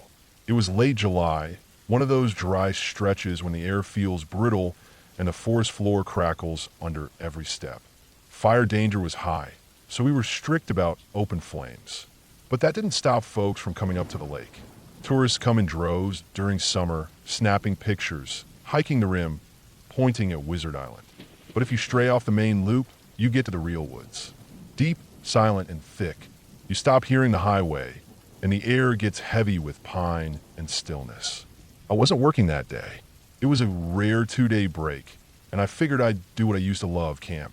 My little brother was visiting from Idaho, and our cousin had come down from Eugene. We figured we'd hike out a bit from the usual campgrounds and pitch a tent where it was quiet. No reversus, no tourists, just us in the woods. We picked a spot near the western rim, not too far from Lightning Spring. Heavily wooded, barely a clearing. There were maybe 2 other groups camped out nearby, but far enough that we could barely see their fires through the trees. We got there around midday, set up the tent, gathered firewood, and just laid back on the pine needles for a bit. The air smelled clean, the way only alpine forests do, cool and sharp. I remember thinking it felt good to just breathe. We didn't do much that afternoon. Just sat around, cracked jokes, whittled sticks, the usual. When dusk rolled in, the temperature dropped fast. Typical high elevation behavior. We cooked some sausages over a small propane stove, no open fires allowed, and turning early. The 3 of us shared a big old canvas tent I've had for years. It's bulky but warm. My cousin took one side, my brother and I shared the other. I must have fallen asleep around 10 or so. The forest was dead quiet, not even crickets. Sometime deep into the night, must have been around 2:30, maybe 3, I woke up with that familiar pressure in my gut. I had a piss bad. I tried to ignore it for a few minutes, but it wasn't going away. So I unzipped the sleeping bag, pulled on my boots without lacing them, and crawled out of the tent. The forest was pitch black, but I had my headlamp. The trees caught the light in slices, shadows twitching with every move. It was cold. I remember how cold the air fell on my skin. I walked about 20 feet from the tent, aimed away from camp, and did my business. Everything felt normal, quiet, still just forest. When I turned to head back, I noticed the tent zipper was wide open, all the way down. At first, I figured maybe I didn't zip it all the way when I got out, but that didn't sit right. I'm obsessive about things like that, especially in bear country. Even if I was half asleep, I wouldn't leave the tent wide open. I stepped up, shone the light inside. My cousin was still asleep, face buried in the sleeping bag. But my brother, he was gone. I froze for a second. My brain just stalled, like an engine trying to turn over. I looked around the tent, checked under the bags in the corners. Nothing. Just the empty pad where he'd been. I shook my cousin awake and told him my brother was gone. That started the longest, most disturbing few hours of my life. We grabbed our lights and started calling his name, sweeping the woods in wider and wider loops around camp. We searched until the sky started to turn pale and the trees cast long, gray shadows. By sunrise, we still hadn't found him. That's when we called it in. The other rangers responded fast. We had a full team on the ground by 8 a.m. dogs, drones, maps, radios. I stayed with them, retracing everything. The tent, the trail, the direction we thought he might have wandered. But nothing made sense. Then, around midday, a radio call came in. One of the teams had found him alive. They said he was 10 miles west, down near Annie Creek, lying in a dry wash with nothing on but his underwear. No shoes, no shirt, not even socks. His feet were scratched up bad, bleeding in places, but otherwise, no injuries. He was conscious but confused. When they asked him how he got there, He just shook his head and said he didn't know. I saw him later that afternoon, wrapped in a blanket, sipping hot broth. He was quiet, pale, and had this strange, distant look in his eyes, like he wasn't really there. We took him to the hospital for observation, but all the tests came back clean. No drugs in his system, no head injury, no dehydration. Just confused. He said he remembered going to sleep in the tent and waking up in the woods with no idea how he got there. No sounds, no pain, no dreams. Just tent, then trees. That night, back at the ranger station, we looked at the topo maps. From our campsite to where they found him, it was over 10 miles. And the terrain wasn't easy. Steep inclines, dense woods, creeks, down trees. He would have had to cross a few ridgelines barefoot. There's no way a kid could have walked that far in just his underwear and made it through the night without help. But there was no sign of anyone else. No tracks, no broken branches, nothing. Just him, lying in a ditch like he'd been dropped there. I wish I had an explanation. I really do. But I've gone over it 100 times, and it still doesn't add up. We tried thinking rationally. Maybe he sleepwalked. Maybe he had some kind of episode. But 10 miles? In the dark? With no clothes and no memory? It doesn't sit right. After the incident, my cousin brought up David Paulides and the missing 411 stuff. I've read some of it before, enough to know that a lot of those cases follow weird patterns. People disappearing without a trace, only to turn up far away, dazed, sometimes barefoot, often near water. I'm not saying I believe in all that, but I can see why people do. The worst part was watching how it changed my brother. He was only 15 at the time. Before that trip, he loved camping. He was always the first one to grab his gear, crack jokes by the fire, hike ahead on the trail. After that, he never stepped foot in the woods again. I mean, never. Not a day hike, not a family picnic, nothing. He even skipped his school's outdoor education trip. Same for my cousin. He used to camp with his college buddies twice a year. He sold his gear the month after we got back. Said he didn't feel safe in the woods anymore. And me? I tried. I really tried to keep it from getting to me. I'm a ranger. The woods are my life. But something about that night got under my skin. I kept thinking about that open tent zipper. It was all the way down like someone had opened it carefully. Not torn, not pulled. Like it was done by someone who knew what they were doing. But it couldn't have been my brother. He was too deep in his bag, and the sound would have woken someone. There were no tracks, no drag marks, no signs of struggle. He was just gone, and then not. A week after the incident, I hiked back out to that same spot. Alone. I had to see it again, make sense of it. I stood where the tent had been, walked the paths we'd searched, sat on the log where we'd cooked dinner that first night. Everything looked normal, peaceful even, but I didn't feel peaceful. I felt watched. That was the last time I camped. I still work in the parks. I still wear the uniform, file reports, help tourists. But I don't sleep in the woods anymore. I stay in the station behind locked doors. Something about the silence, now, doesn't feel clean. It feels like something is waiting, watching. People still ask me what the scariest thing I've ever seen out there is. They expect stories about bears, or avalanches, or getting caught in storms. But it's none of that. It's the zipper on that tent, hanging open in the dark. Because I still don't know who opened it, or how my brother ended up 10 miles away in nothing but his underwear. And I probably never will.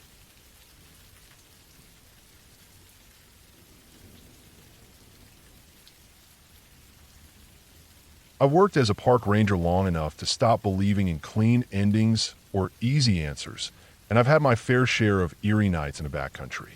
I never thought I'd come to fear the dark in a real way. Not in the fairy tale sense, but the way you fear a steep cliff when you stand too close to the edge and something in your stomach tells you not to trust the ground beneath you. What happened to me one wet winter weekend in Butano State Park, and then again a couple of seasons later while I was alone near Silver Peak in Big Sur, reminded me that nature doesn't have to be haunted to be deeply unsettling. Sometimes, the truth is just strange enough to rattle you. It was late January the first time. California winters can be unforgiving. Not cold in the way the Rockies are cold, but soaked to the bone with days of unrelenting rain, fog that sits low and doesn't burn off, and forests so thick with redwoods and tan oak that the daylight feels like dusk all day. I was assigned to trail monitoring for a scout troop scheduled to hike the central Butano Loop that weekend. There were 3 adults leading the group, and around 10 or 12 kids, all between the ages of 10 and 15. The trails in Butano get narrow in the wet months. You could call them hiking trails, but in spots it feels more like threading through a damp tunnel of moss-covered branches. The ferns reached waist-high, and the rain made every step a guessing game, either ankle-deep in mud or slipping on slick rock underneath. The first night, we camped near a creek about 5 miles in. I'd picked a relatively flat spot, close enough to a known water source, far enough from the trail, and tucked between two ridge lines so the wind wouldn't be a problem. The problem came in the form of raccoons. Big ones. You get used to those little bastards over time, but these seemed particularly smart. Sometime during the night, they managed to roll half the group's bear containers down a gully behind our site. We didn't notice it until first light, and by then, they were 30 or 40 yards down in a slick ravine wedged between rocks and the running stream. It took us a solid hour and a half to recover them. Most of the food was fine, containers did their job, but put everyone on edge. Losing your food, especially with kids in tow, is no joke in winter. By mid-morning, we were moving again, squelching uphill through a narrow saddle trail, one of those half-forgotten routes that even the regulars don't always use. No signs, no trail markers for the next 2 hours, just mist, mud, and the sound of boots dragging along wet earth. Then we hit the road. Literally, a paved, cracked two-lane thing that cut across the trail at an angle that didn't show up on any of my ranger maps. I knew there were some old fire access roads and decommissioned utility paths through Butano, but this didn't match any of those. We followed it for a few hundred yards until we hit what looked like a guard booth. The thing was rotting at the base. Shattered glass in the window frames, a thick cable gate lying half collapsed across the road, and behind it, a crumbling stretch of chain-link fence topped with barbed wire. The fence line wrapped around what looked like a field of squat concrete buildings, most of them covered in moss, rust, and tangled ivy. No signs, no trespassing warnings, nothing. Just that unsettling emptiness that tells you people used to be here and haven't been for a long time. We stared at it for a while. Some of the adults were clearly curious, whispering about whether it was a prison or some kind of military outpost. I wasn't about to go poking around with a troop of miners under my watch. The group leader, a cautious guy with a decent head on his shoulders, agreed we should move on. We got off the road and reconnected with the trail on the other side of the hill. That night, we camped in a clearing on the far side of the ridge, maybe 1.5 miles, as the crow flies from that strange complex. Rain had finally let up, but the air was still heavy. We ate in shifts, kept the kids close, and double-checked our bear cans this time. Everyone turned in early, and I tried to sleep, but the forest doesn't sleep easy after heavy rain. Everything drips, cracks, sways. At around 1 a.m., I heard the first shot. It was far, but not far enough. Maybe 100 yards. Sharp, echoing, louder than any handgun I'd ever heard. It came again, then another, and another, each one loud, clean, and echoing off the trees. Then silence, long enough to think maybe it was over. Then a burst, 4, 5, 6 shots in a row. Different calibers. Some lower pitched, some high and cracking. It built fast. Soon it sounded like a real firefight. Rifles, not pistols. No return fire that I could tell, just groups of shots, overlapping. Then a pause, then more. For a while it was nearly constant, echoing off the ridge lines. It sounded like a war zone. After about 15 minutes, most of the guns went quiet. But one kept firing. Same rifle, deep, rhythmic shots, maybe semi-auto. A magazine dump, reload, then again. 10 shots, 15, maybe more. Then finally nothing. I'd already gotten out of my bag, crawled out of my tent. I left my light behind. No moon, no stars, just dense wet blackness. I moved low through the brush, barely breathing, my boots sinking into soaked moss. I wanted to check the other tents, the adults, the kids. I found them the next clearing, 30 yards off. The kids were asleep. The adults were awake, crouched by the fire pit, wide-eyed. We just stood there for a moment, not saying anything. There wasn't anything to say. We couldn't leave, not in the dark with kids half asleep and thick brush everywhere. We waited. The morning came slowly. No bird song, maybe too wet, maybe just unsettled. We ate, packed, and got out of there faster than we normally would. No sign of gunfire near our trail. No spent shells. No damage. But everyone had heard it. When we got back to the station, I reported it. The supervisor said it wasn't the first time. People had broken into that old prison before, used the abandoned gun range for target practice. Totally illegal, but tough to patrol. Fence was compromised, cameras didn't cover the back ridge, and the place was remote. Probably locals with high-powered rifles using it as their own private shooting gallery. That was the mundane explanation. But nothing about it felt mundane. Not when you're lying in the dark with 12 sleeping kids and can't tell if there's a firefight happening a few hundred yards away. That would have been enough for most people. But I stayed on, and a couple seasons later, I ended up on solo patrol down south near Big Sur, covering the Silver Peak Wilderness for a few days during fire season downtime. I like going out alone. It clears my head. Usually, I camped about 5 miles in, near a seasonal creek bed, on a slope where the trees thinned out and gave you a good look at the stars. I'd hiked out with just the basics: food, tent, fire kit, satellite radio. Nothing fancy. I made camp just before sundown, got a fire going, boiled up dinner, and sat back with a notebook while the light faded. It was dead quiet by 9. No wind, no birds, not even the usual rustle of branches. That kind of stillness puts you on edge out here, especially when you know you're alone. I crawled in my tent and lay down. Maybe 10 minutes later, I heard it crunch, crunch, crunch, like footsteps on dry leaves. I lifted my head off the sleeping pad. The sound stopped. I listened. Nothing. Just silence like before. I waited a while, then lay my head back down. A few minutes passed. Again, crunch, crunch, crunch, crunch. For steady steps. Slow. Intentional. Not a deer. Not the scurry of a raccoon. Heavier. I lifted my head again. Silence. This went on for maybe half an hour. Every time I moved, it stopped.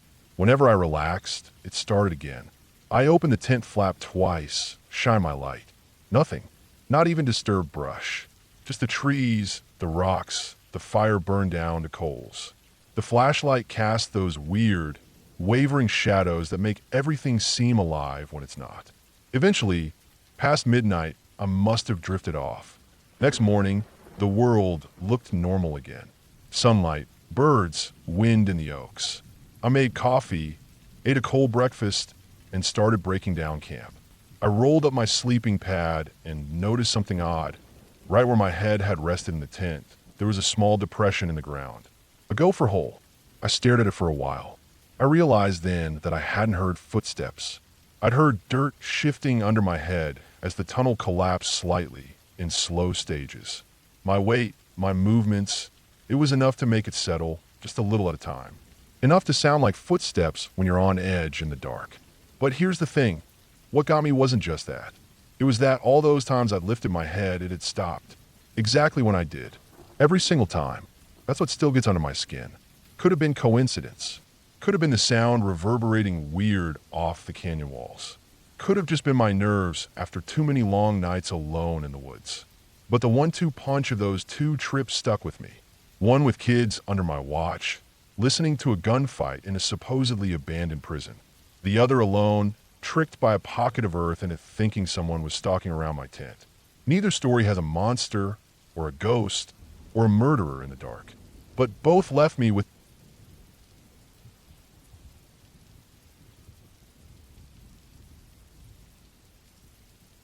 I took the long way in. That's something you only really do once you've been around long enough to trust your gut over the map. I've been a park ranger in New England for going on 9 years, mostly working in northern Vermont and dipping down into parts of western New Hampshire. If you work out here long enough, you learn how to read the land better than a satellite can. I've been asked to check out a patch of federal land that had recently become part of a boundary reassessment, the kind of thing that happens once every couple of decades when ownership shifts or gets contested. This patch was miles from anything important and hadn't been patrolled in years, maybe decades. No trails, no campsites, just forest. They gave me the coordinates, which put it somewhere inside about a 6-mile loop of old fire roads that were now mostly moss and rock. We called it Sector 12 on the official map, but most of us just referred to it as the blank spot. That's what it was, just a shapeless green patch with nothing labeled, No names, no elevations, no history. Which was strange, honestly. Almost everywhere up here has some story behind it. But this spot was just blank. I parked the truck about 4 miles from the center of the zone, where an old service road turned to scrub, and set out on foot with my pack, a topo map, and my GPS. The trees were dense and overgrown. Not in a mystical kind of way, more like the land had never been properly managed. You could tell by the way the birches and sugar maples grew sideways in the direction of the sun. Some were over 100 years old, wide and pocked with frost cracks. The underbrush was thick, slow-going. No recent sign of human passage. In a lot of places, I had to crawl under fallen trunks or squeeze between glacial boulders. That first day was uneventful, just a long hike and the usual markers of remote woodland. Porcupine scat, coyote tracks, the occasional rusted beacon so old it still had a pull tab. I set up my bivvy on a flat patch by a cold brook and turned early. The next morning, I pushed further into the interior, tracing an old game trail until even that disappeared. That's when I found a first stone wall. Now, you find old stone walls all over New England. They snake through forests where no farm has existed for 150 years. They're the bones of long-abandoned homesteads. But this wall was different. It wasn't just a line, it was part of a full square. A perimeter, carefully laid stones, waist-high, with corners, that told me something had once been inside it. The leaves and pine needles on the forest floor had hidden most of it. It took me a while to realize I was standing in what had once been a cleared yard. I paced it out, maybe 60 by 80 feet. It was hard to tell. Inside the perimeter, the soil was slightly different. Not dark and loamy like the surrounding woods, but gray, compacted, and dead. No new growth except some thin moss. In one corner, there was a collapsed pile of rocks that looked like the base of a chimney. That's when it really sank in. Someone had lived here. Not just passed through, built something, maybe a farmhouse or a cabin. But no record of it showed up on my map, not even an old surveyor's mark. I radioed in the location, marked it on my GPS, and made a note to look for more signs. The rest of the day, I spent circling outwards from the ruins. I found more. First, a root cellar. Low stones forming a dugout, the roof long rotted away. Then, about 200 yards off, what looked like a dry well. I dropped a rock in and counted seconds before I heard it hit. At least 20 feet deep. Built with the same care as the wall, flat stones in a perfect circle. Whatever this place had been, it wasn't just some hunter's shack. Someone had invested time and labor. And yet, no name, no history, nothing. I camped again near the ruins, against protocol, but I'd logged my location and figured I was safe. That night, I barely slept. Not because of fear or anything dramatic, just a gnawing feeling. Something about the place felt wrong. The forest around me was too quiet. No owls, no loons on the distant pond. No nighttime scurry of raccoons or mice. Even the insects were low. When I finally did fall asleep, it was broken and dreamless. I woke up several times thinking I heard something moving out past my camp, but when I clicked on my flashlight, I saw nothing. The next morning, I made the mistake of going deeper. I say mistake, not because anything bad happened, not like in stories where you stumble into some ancient curse, but because I found things that bothered me in a different way. In a real way. About 2 miles southeast of the first site, I found another clearing. This one was different. There were no stone walls, no chimney, just a perfectly level spot of land, about 30 feet across, with a set of stairs leading up to nothing. Just 7 granite steps, clean and wide, going up from the forest floor and ending in open air.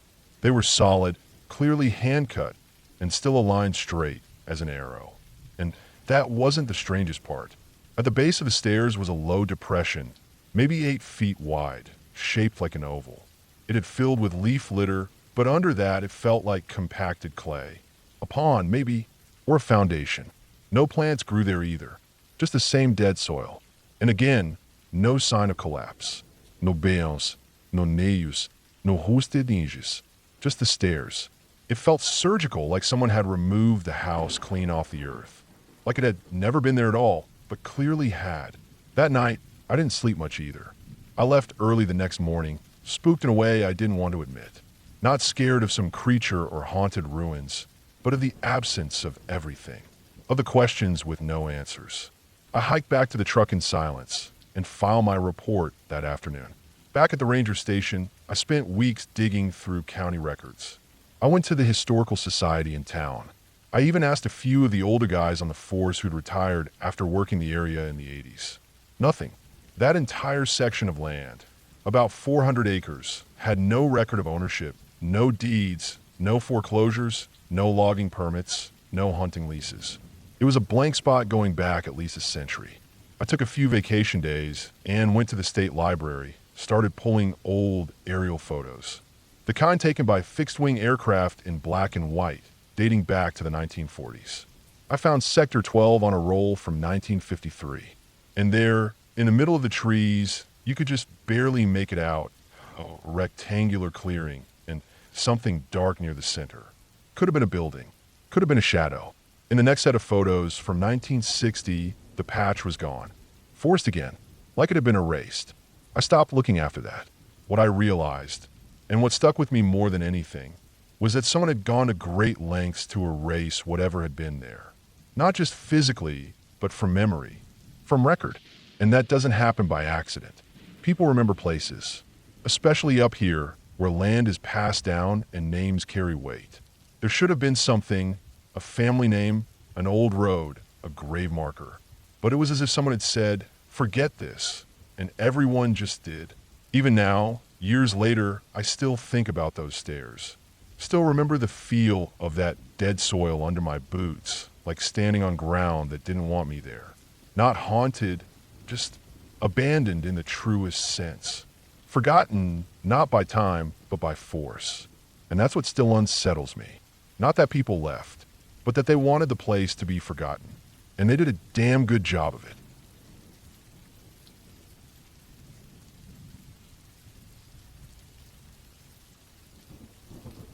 I've spent most of my adult life working jobs where you're alone more often than not. Search and rescue, wildland fire, wilderness patrol, and all the miles of hiking and camping that come with that kind of life.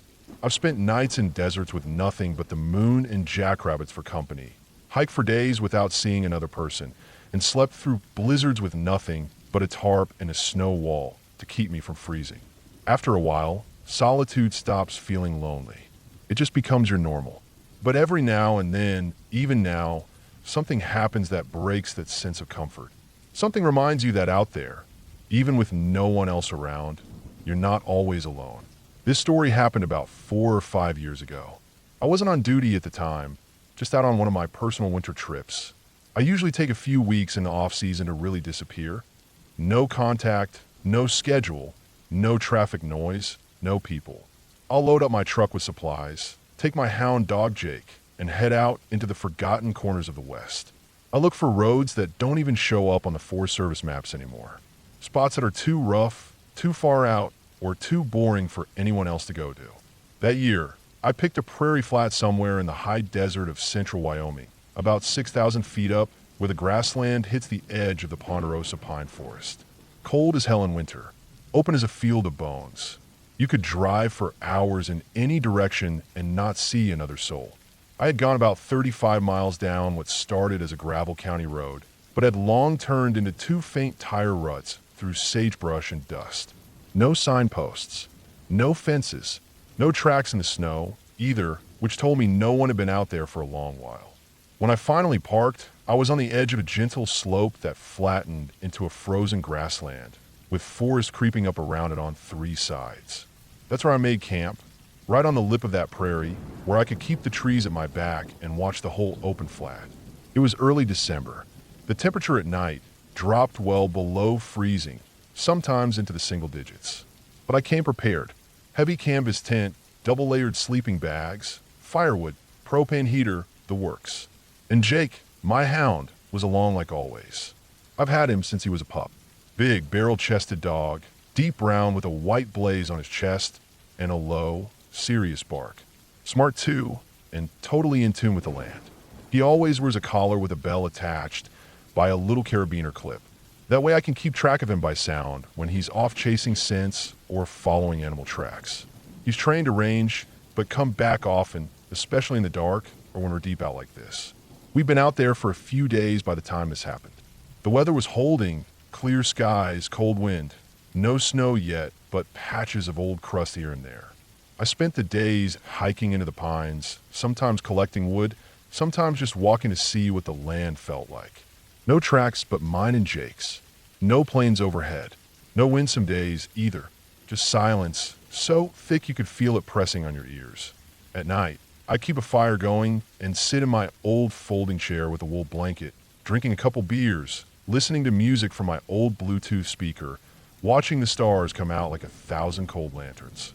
That night started the same as most of them. Fire going strong, beer in hand, Jake drifting in and out from the shadows. He'd wander off a few hundred feet, bell ringing softly in the dark, then trot back to sit next to me and beg for scraps or a scratch behind the ears. It was the kind of night that feels like it could go on forever. Quiet, still, no sense of time. I must have been chopping more wood or fiddling with the fire when I realized I hadn't seen Jake in a while. Normally, even if I can't see him, I can hear his bell, just a little jingle carried on the cold air. But this time, nothing. I called out once, then twice, louder. I turned down the music. No sound at all. The fire cracked, and the wind rustled through the dead grass, but no bell. That's when I first felt it, that tiny tickle of something being off. It wasn't fear. Not yet. But something in the silence didn't sit right. I waited maybe 5 minutes, pacing around the fire, flashlight in hand. Still no sign of him. Then, finally, I heard it. A faint jingle like a bell moving slowly in the dark. It was behind me. Not from a tree lean where Jake had been earlier, but from the prairie side. The open side. That struck me as odd, because he never usually headed that direction. There wasn't much to smell out there, but frozen grass and wind. But I was relieved. I figured he was just looping around the long way. The bell kept ringing now and then, softly, almost lazily. Sometimes closer, sometimes further. I couldn't see him in the dark, but I figured he was doing what hounds do. Wandering, following scent trails, looping back eventually. I went back to my seat and tried to shake it off. Maybe cracked open another beer. But I couldn't really settle. Something was still gnawing at me. The bell never got closer. It just stayed at the edge of hearing, sometimes behind me, sometimes way off to the side. I told myself it was the wind playing tricks, maybe echoing off the trees. But I've spent enough nights out to know the difference between a real sound and an echo. About 40 minutes passed. No sign of Jake. The bell had stopped again, and I was getting worried now. I grabbed the flashlight, made sure my shotgun was leaning next to the fire pit, and walked toward the trees where I'd last seen him. I scanned every few feet, into the woods, up into the branches, along the base of tree trunks. No movement, no sound. The beam of the flashlight caught frost and pine needles, but nothing else. I listened hard. Still nothing. The whole forest felt dead. Then I heard movement. Crunching. Heavy enough to be something bigger than a rabbit, too steady to be wind. I stopped cold. My heart was beating fast. I knew animals, coyotes, elk, maybe even a lone wolf, but this didn't sound like them. It wasn't skittish or quick. It was slow, like it didn't care if it was heard. But I didn't see a thing. That's when the unease became something sharper. I turned and headed back to the fire. I needed to regroup. I needed Jake. I got back to camp and stood by the fire, watching the tree lean, shotgun in hand now. The woods stayed quiet. I was trying to decide whether to head out again when I heard it, a bark. No, not just a bark, panic barking. Hound dogs don't bark like that unless something's really wrong. It was coming from the forest, straight ahead. Then came crashing sounds like something tearing across the field in a straight line. I raised my light and just caught Jake sprinting toward me, full speed, ears flat, tail low, eyes wide. I've never seen him look like that before. He bolted past me and slid under the truck, barking like mad. I dropped to my knees and tried to coax him out, but he wasn't having it. He was shaking hard, tail curled under, low growls now mixed with his breathing. That's when I saw it. His collar was still on, but the bell was gone. The little carabiner was still clipped shut, but the bell was missing, like it had been unhooked and taken. That broke something loose in my chest. I threw a tarp over the fire, scooped up what I could, and climbed into the cab with Jake. We spent the night in the truck. Heater running, doors locked, Jake curled in a tight ball on the seat beside me, his eyes still locked on the trees. We made it through the night. Nothing else happened. But neither of us slept. I kept that shotgun on my lap and watched the horizon till the sun came up. I packed up in silence that morning and left. I never found the bell. I even drove out a few miles in daylight and checked some of Jake's usual haunts. Nothing. I've had a lot of close calls with animals, with weather, even with people. But I've never had something mess with me like that before. Never felt like something was toying with me. Following, mimicking, pushing just close enough to rattle me, but never showing itself. And whatever it was, it had the coordination and the time to unclasp a metal bell from a moving dog and carry it around the woods just out of sight. I didn't report it. What would I say? That something borrowed my dog's bell in the middle of nowhere and gave it back without a sound? That it made my dog scream in panic and sprint back like death was behind him? No one would believe it, but I remember every second of it. I can still hear that soft jingle out in the dark, circling the fire like it was waiting for something. These days, I still camp alone, still head out into those empty places where the map runs out. But I never go out without Jake. And I never, ever take off that bell. It's not to find him anymore. It's so I can know when something else is pretending to be him.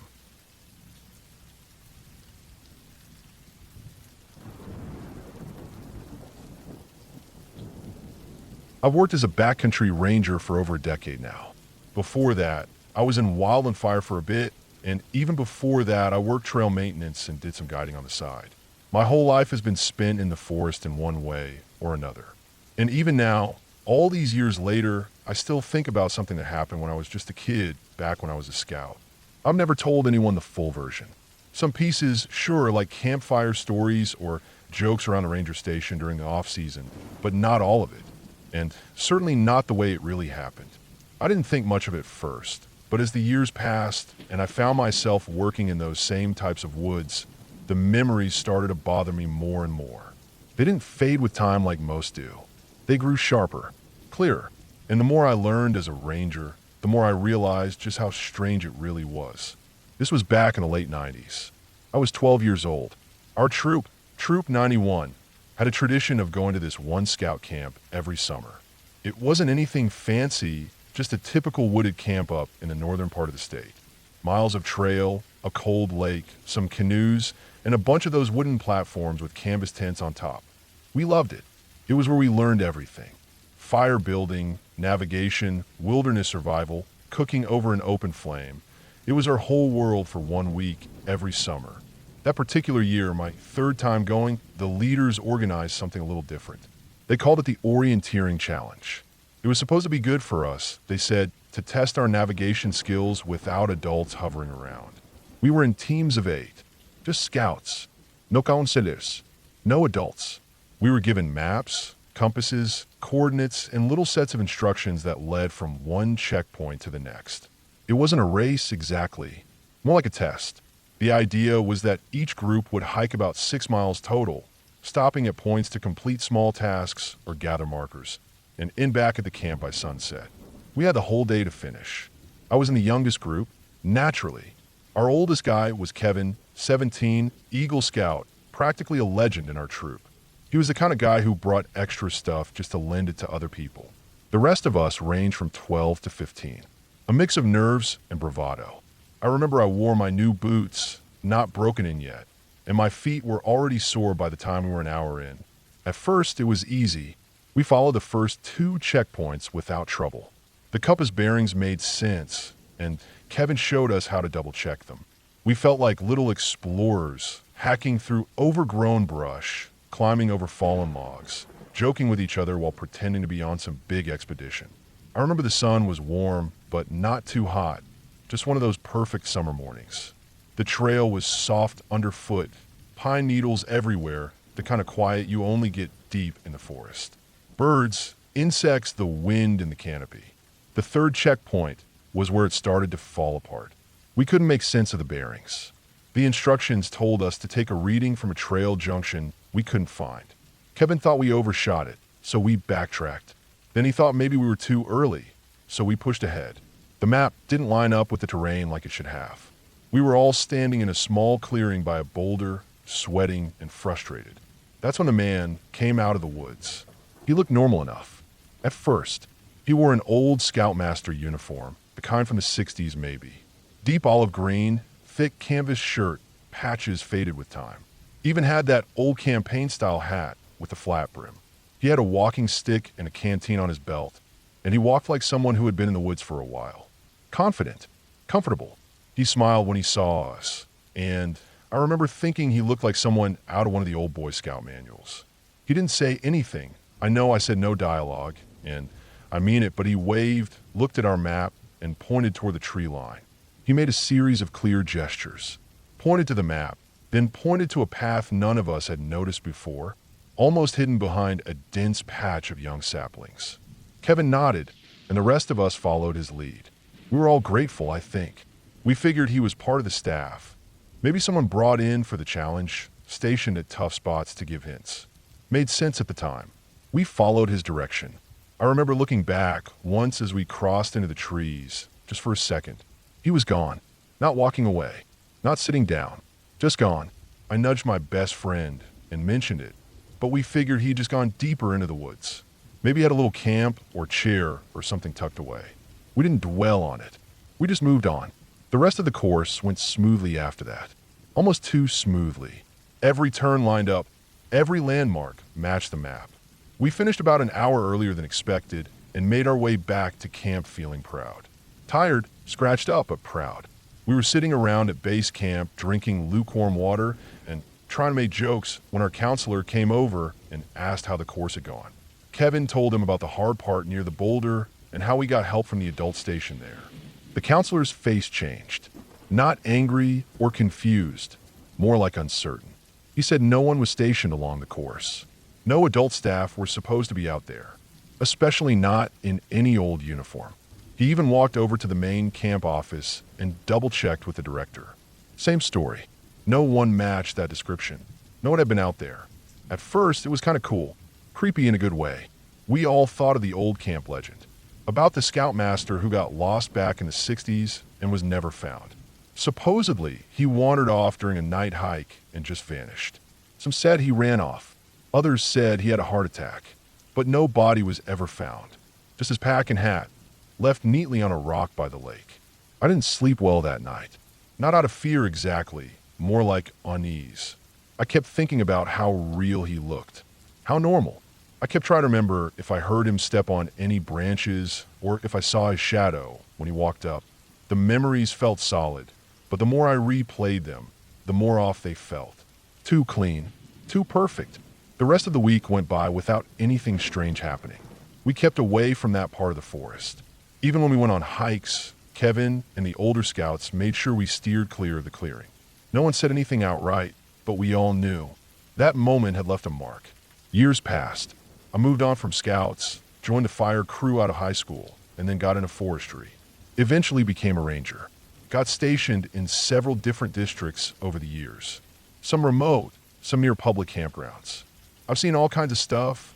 Old cabins, debris field from plane crashes, illegal grow ops, abandoned gear from drifters, or through hikers who gave up.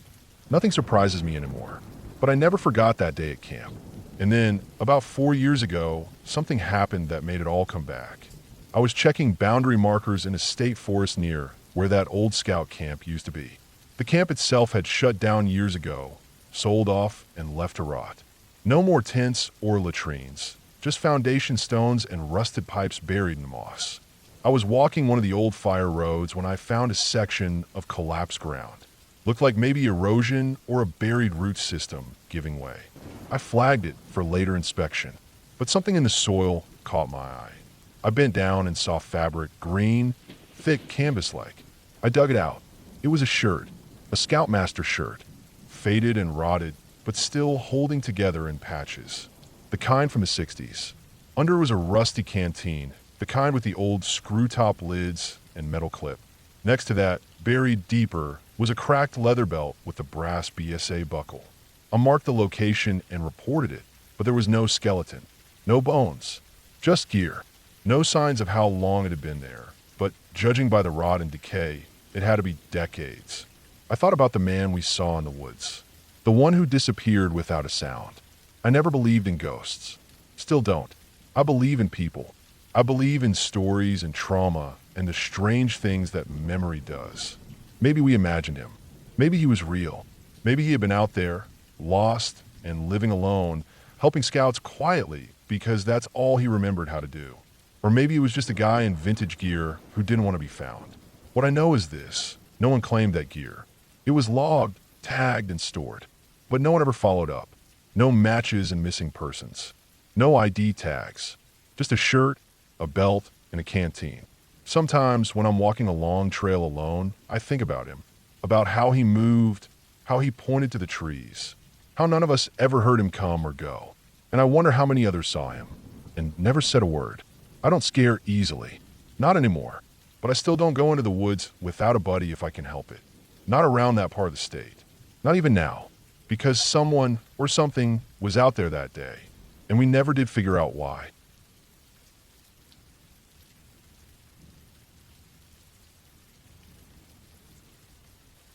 I used to be a park ranger in the northern part of the state, near the older side of Riverview Forest Preserve. But this story doesn't start there. It starts with the house I grew up in, long before I ever put on a uniform or carried a map. I guess I never realized how much the past was still holding on to me until years later when I got a letter from my younger brother. It just said, "They're digging near the old cobble wall. You remember the stairs, right?" And I did. God, I did.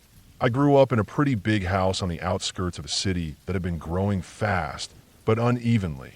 The place had a strange kind of history, like layers of different lives stacked on top of each other, without much concern for what had come before. Our house had a huge yard. Honestly, it was too much for one family, but my dad loved space. He had this idea that a man's house should spread wide, like open arms. I didn't care at the time. I just loved that we had room to play soccer with the neighborhood kids and later swim while my dad built a pool right in the center of the yard. The yard wrapped around the right side of the house, wide and flat for the most part. Then, toward the back, it sloped down, gradually at first, then with a sharper drop like a ramp pressed into the earth. It ended in a flat dirt space surrounded by a low cobblestone wall. The wall wasn't high. It was maybe chest level on a grown man, but it felt like a border between two different worlds. That lower area always felt different to me. There were signs that someone had tried to grow crops or maybe raise animals there. The soil was black and soft, darker than the rest of the yard. A few rusty metal rods stuck out of the ground, and in the far corner, there was a half-buried wooden frame, rotted and splintered. My dad said the previous owner used to keep goats or chickens, maybe even a small greenhouse. But the weird part, the part that still sticks in my head like a burr, is what we found when he decided to build that gym. I was about 16. Dad had gotten into weightlifting late in life and wanted a private gym. He didn't want to deal with traffic or teenagers hogging the squat rack. So he hired a construction crew to build something small but solid in the lower yard. It started by clearing out the stone wall. A few sections had to be removed for machinery to get in. I was watching from the side, chewing on a sandwich, when one of the workers stopped and waved the others over. I wandered closer, not expecting anything. At first, all I saw was 3 concrete steps, clean cut, perfectly angled, dusty but intact. It looked like they'd been waiting under the dirt for decades. The strange thing was their direction. The steps went down and directly into the cobblestone wall. As in, if you followed them, you'd walk straight into solid stone. The wall hadn't been built around the stairs. It had been built on top of them. Over the next 2 days, they dug further. More steps showed up. They went down at least 15 feet. No handrails, no markings, just a perfect, narrow staircase descending into the ground, half buried, leading nowhere. They eventually hit a layer of packed earth and some chunks of rebar and concrete. Then they stopped. Dad didn't want to pay extra for a deeper dig. He shrugged it off as some weird construction remnant from the past. Maybe it was an old cellar or bomb shelter, he said. But I remember the way the lead contractor kept staring at it, arms crossed. He was a local, older guy. He said nothing, just shook his head and told his men to fill it back up. They covered it with fresh dirt, pounded it flat, and poured the concrete base for the gym. For years, I didn't think much of it. Life moved on. I became a park ranger, worked my way through patrol routes, wildlife tagging, illegal campsite busts. I liked the job. It gave me distance from the city, from people, from the weird heaviness of the house I grew up in. But then, 10 years later, that letter came from my brother. He still lived there. Took over the house after our parents downsized. The gym had been in use for years. The equipment rusted, the walls moldy. He decided to demolish it and expand the yard. He wrote that while tearing up the foundation, they'd uncovered those same steps again, just as perfect as before. This time, he said, the crew was going to dig further. He invited me to come see. Against my better judgment, I went. The house hadn't changed much, but it felt smaller somehow. That often happens when you return to places from your childhood. The yard was still massive. The pool was drained and cracked. The grass had grown patchy. The gym was halfway gone, with tools and debris lying everywhere. When I walked to the edge of the site and looked down, I saw them again, those same concrete stairs. The crew had already dug twice as deep as we ever had before. At least 25 feet down now, and the stairs kept going. It didn't make any sense. The soil around them was layered with clay, old roots, and even some brick rubble in one area. But the stairs remained untouched, like they'd been poured yesterday. No cracks, no wear. The concrete was the exact same color all the way down. We followed building codes in this state. There should have been permits, records, something, but my brother and I checked city archives later. Nothing. No sign those stairs were ever part of a plan. I stood there a long time, staring into the hole. The lead guy on the crew came over and said they'd hit a blockage. Some kind of sealed door or wall at the base. Concrete again, but different texture. Older. They didn't have the tools to break it yet. My brother was thinking of renting heavier equipment. That night, I stayed in my old room. The windows looked out over the backyard. I couldn't sleep. I kept thinking about how the stairs went down straight through the cobblestone wall, like whoever had built them never considered what was above. In the morning, the noise started early, heavy machinery clanking against something solid. Then I heard yelling. By the time I got outside, the crew had broken through. The concrete slab at the bottom had crumbled inward, revealing an opening. Not wide, just enough for a person to squeeze through. There was a tunnel behind it. It wasn't tall. You had to crouch to get in. The walls were rough concrete, rounded in some spots, like it had been hand-smoothed. No lighting, no support beams, just a dark passage fading into the earth. My brother wanted to stop there. He had that look. I recognized it because I felt it too, like we had just peeled back the skin of something that should have stayed buried. But the crew was already talking about how far it might go. Maybe there was something valuable inside. Maybe it was an old Cold War bunker or a Prohibition-era stash spot. Curiosity is a hell of a drug. So we went in. We brought lights. One of the workers led, with me behind him, crouching low and trying not to think about the weight of the earth above us. The air was dry, but it smelled faintly of rot, like wet wood and mildew. The tunnel went straight for about 40 feet, then opened into a larger space. What we found there still plays in my head when I close my eyes. It was a room, rectangular, walls made of old cement blocks. The floor was uneven, dirt mixed with crumbled concrete. In the middle sat a table. Real old, rusted metal legs, plywood top. And against the far wall, this is the part one can't forget, were metal hooks drilled into concrete. About 4 feet up, 4 of them, evenly spaced. Chains attached. Not new, not movie-style dramatic. Just old, rusted chains about 3 feet long. And bones. Animal bones, I think. Some broken, others clean. Piled in the corner. They weren't fresh. No smell. But it was clear someone, or something, had used that space for something dark. We didn't say a word. One of the workers snapped a photo, but I watched him delete it 5 minutes later. No one wanted to be responsible for this. I didn't either. We backed out, slowly, and no one said a thing as we climbed back up. My brother and I had a long, silent coffee after that. He told me he was going to seal it all back up, pour new concrete, rebuild the wall, cover the whole thing with sod if he had to. And he did. Within a week, it was like nothing had ever been uncovered. The gym never got rebuilt. He turned the area into a garden instead. Roses, tomatoes, cucumbers. He said he didn't want the land to go to waste. I think it was his way of making peace. I went back to work a few days later. Back to the forests, back to the trails. But something had shifted in me. I'd spent years dealing with real things: injured hikers, illegal hunters, bears with a taste for trash. I thought I understood danger. But this was different. This was human. Quiet. Buried. Forgotten. Sometimes when I'm alone in the woods and the wind stops, I think about those stairs. About how someone went to great lengths to build that space. About how someone else chose to bury it so carefully that even time itself forgot it existed. And I think that's the scariest part of all.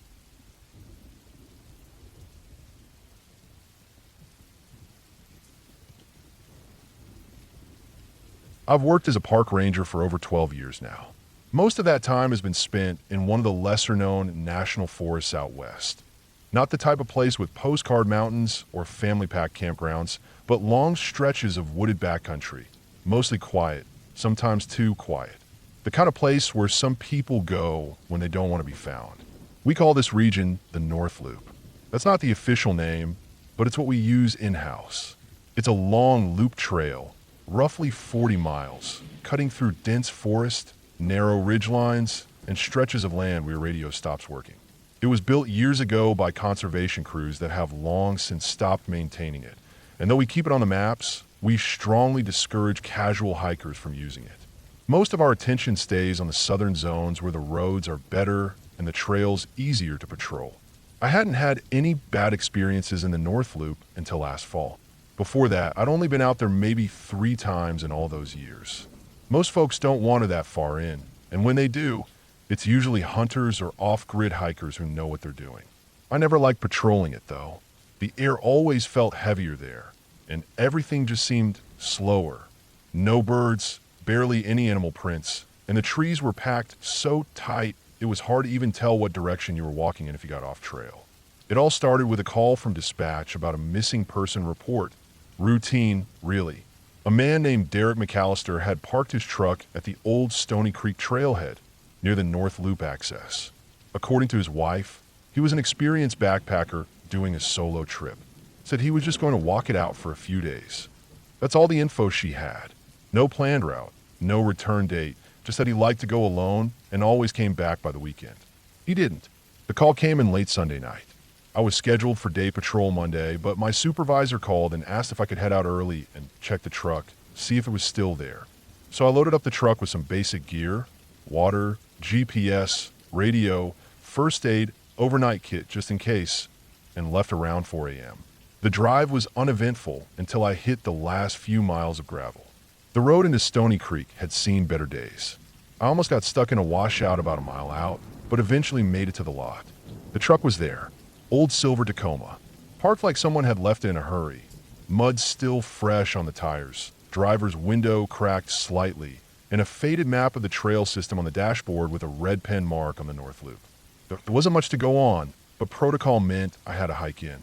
So I left a note on the windshield, locked the truck just in case, logged my entry time, and started walking north. My plan was simple: hike 5 to 7 miles in, call out every half hour, check for any sign of campsites, and turn around before dark. This wasn't a rescue yet, just a recon. The first few miles were easy enough. Cool air, soft trail, silence broken only by my boots and the occasional squirrel darting across the brush. About 3 miles in, I found what looked like a temporary camp spot, just a cleared patch of grass and some disturbed dirt. No gear, no fire ring, just flattened earth. Could have been Derek's, or anyone's really. I marked it on GPS and kept going. Around mile 5, things started to feel different. It's hard to describe. The forest didn't change exactly, it just felt off. I started noticing little things. A rusted soda can wedged into a tree branch, almost 7 feet off the ground. An old boot sole, partially buried in the dirt, clearly not fresh. A weird, sharp smell I couldn't place, like iron or burning electronics. I kept walking, checking my GPS, but it was glitchy and wouldn't update my position. The signal had dropped completely. My radio was already cutting in and out, and I hadn't heard a single bird for over an hour. That was the first time I stopped and really thought about turning around. But I kept going. At mile 6, I found something that made me stop completely. A tarp. It was bright blue, torn along one side and partially buried under sticks and pine needles. I pulled it out and found a sleeping bag underneath it. Old, weather-worn, but clearly used recently. The sleeping bag was zipped up halfway, and inside it, I found a pack of beef jerky, a metal camping mug, and a prescription pill bottle with Derek McAllister's name on it. That made it official. I radioed in the find, but got only static.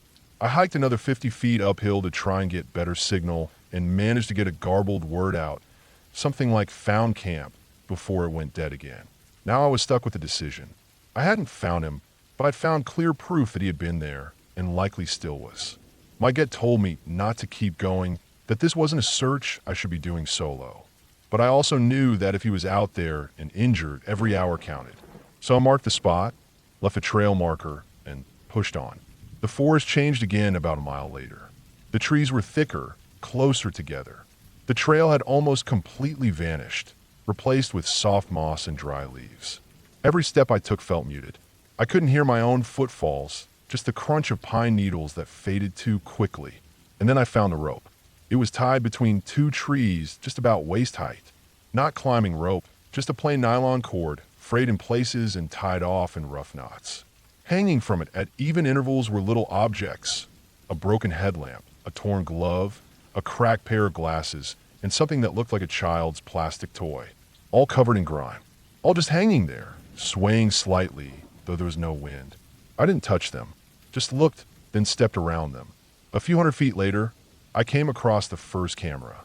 It was an old trail camera, strapped to a tree and pointed down the path. Its battery light was off, but it was angled perfectly to catch anyone walking past. I've seen hundreds of these in the woods. Usually hunters or biologists leave them, but this one was odd. It had been spray-painted brown to blend in, and the SD card port had been taped over. Whoever put it there didn't want it found. I walked past slowly, pretending not to notice. Then I found another, then a third, all facing the trail, all spaced about 100 yards apart, all the same model. Now I was officially spooked. This wasn't casual hiker behavior, and it wasn't research. It felt like surveillance, and not the wildlife kind. I pulled out my GPS again. Still dead. No bars. Radio. Nothing. I turned around. That's when I saw it. Another rope line. Only this one was newer and closer. It hadn't been there before. Same frayed nylon. Same weird objects dangling. Only this time one of the items was something I recognized. A park-issued field notebook, just like mine. Same green canvas cover. Except this one had a deep tear across the front, and something dark had soaked into the pages. That's when I finally listened to the voice in my head that had been screaming at me for the last hour. Get out. Now. Asterisk. Ivalkiv fast. Not running. Yet, but fast enough that I was sweating within minutes. I kept checking my six, kept listening for movement, but there was nothing. Just that heavy silence and my own footsteps. I passed the cameras, the rope, the camp, until I reached the junction with the trail that would loop back to the parking lot. And that's when I saw the footprint. It was fresh, deep, pressed into the soft mud, right in the middle of the trail. Not mine. Barefoot. No tread, just the full impression of toes and heel with deep pressure on the ball of the foot, like whoever made it was walking fast or running. It was pointing the same direction I was going. I don't remember making the decision. I just started running. I must have made it 5 miles in just over an hour, sprinting sections and speed walking others. I didn't stop for anything. My water ran out with 2 miles left, and I didn't even slow down to refill. Every tree looked like it was hiding something. Every shadow felt like it was watching me.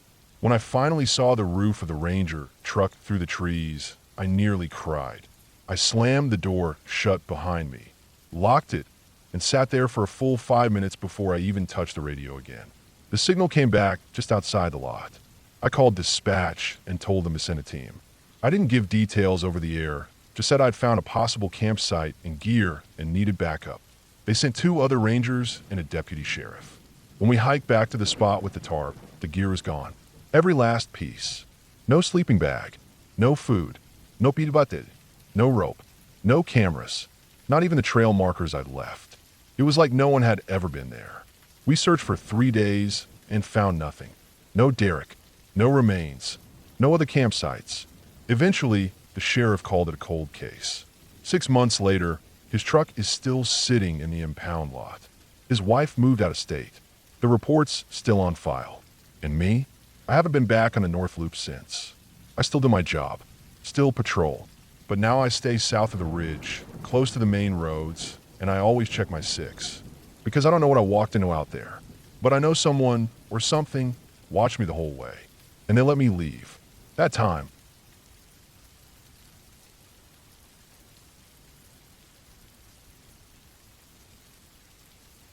I've been a backcountry ranger for almost 8 years. Mostly stationed in the Blue Ridge region, East Tennessee. The district I cover is large. Over 120,000 acres of forest, cliffs, caves, and trails, a mix of limestone hills and flat oak forests.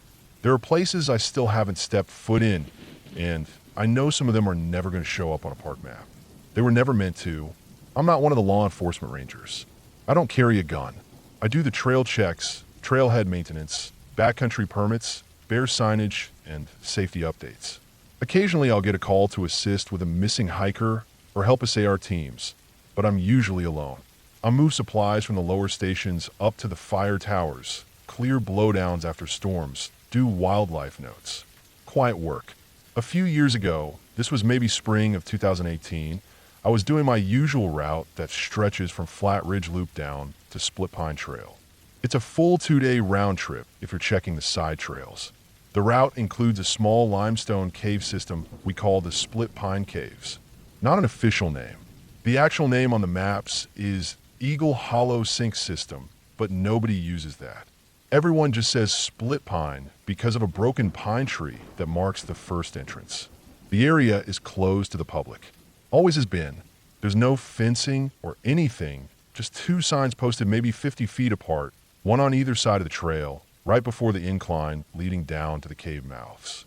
Hazardous terrain beyond this point. Area closed to public. Authorized personnel only. Still, people go down there sometimes. Usually cavers or dumb kids trying to find a thrill. The area is dangerous because it's riddled with hidden drop-offs, unstable ceilings, and little sinkholes. And there's no cell service. Even radios cut out in the hollows. You could shout and your voice would bounce back, but no one would hear you. That spring, the weather had been rough. 2 weeks of on and off rain, then an unexpected cold snap. Not snow, but cold enough to freeze the topsoil in the mornings. The ground would thaw out by early afternoon, but it made footing tricky. I was hiking in with a full pack, spare radio batteries, first aid, weather gear, the works. I was planning to check the trail markers and replace a weather-damaged info board up near Bear Knob. I made it to the ridge above the Split Pine area by late afternoon. The sun was still up, but barely. This time of year, light dies fast in the valleys. I usually make camp around here because it's the halfway mark and there's a good spot with an old fire ring near the lookout bluff. As I was coming down toward the bluff, I noticed something that put me on edge immediately. Boot prints. Fresh ones. And I mean fresh. You get a feel for how long a print's been there after a while. These were sharp. The heel edges were clean, and the mud inside hadn't dried at all. They were big too, probably a men's 11 or 12, and deep. Whoever left them was carrying weight, probably a pack. I followed them a little out of curiosity. They went right past the fire ring, down the slope, straight toward the closed-off trailhead.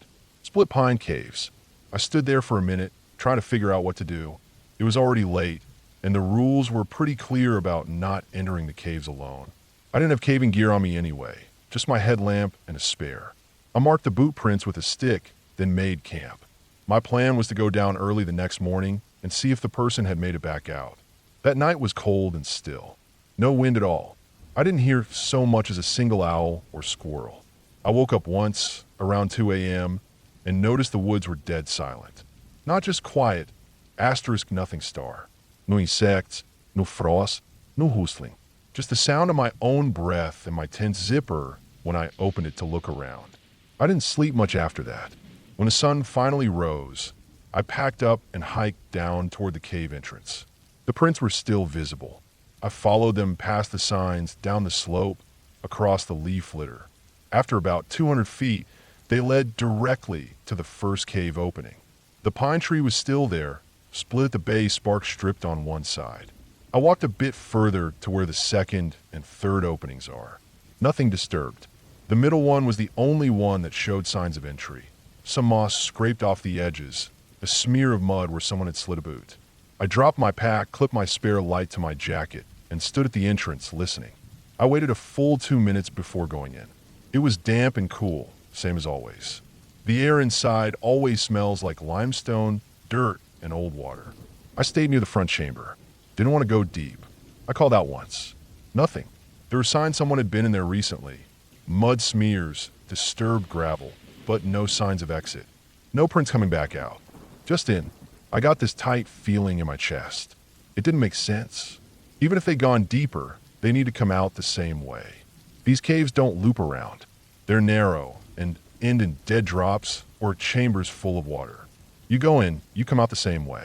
There's no other exit. I stayed at the entrance another half hour, hoping to hear something. I even left a stick pointing down toward the opening, like an arrow, in case they were lost and found their way back out later. I decided to hike back up and radio in. It's a 2-mile trek back up to where the signal is strong enough to get message out. I sent in a report. Possible unauthorized entry into Split Pine Cave.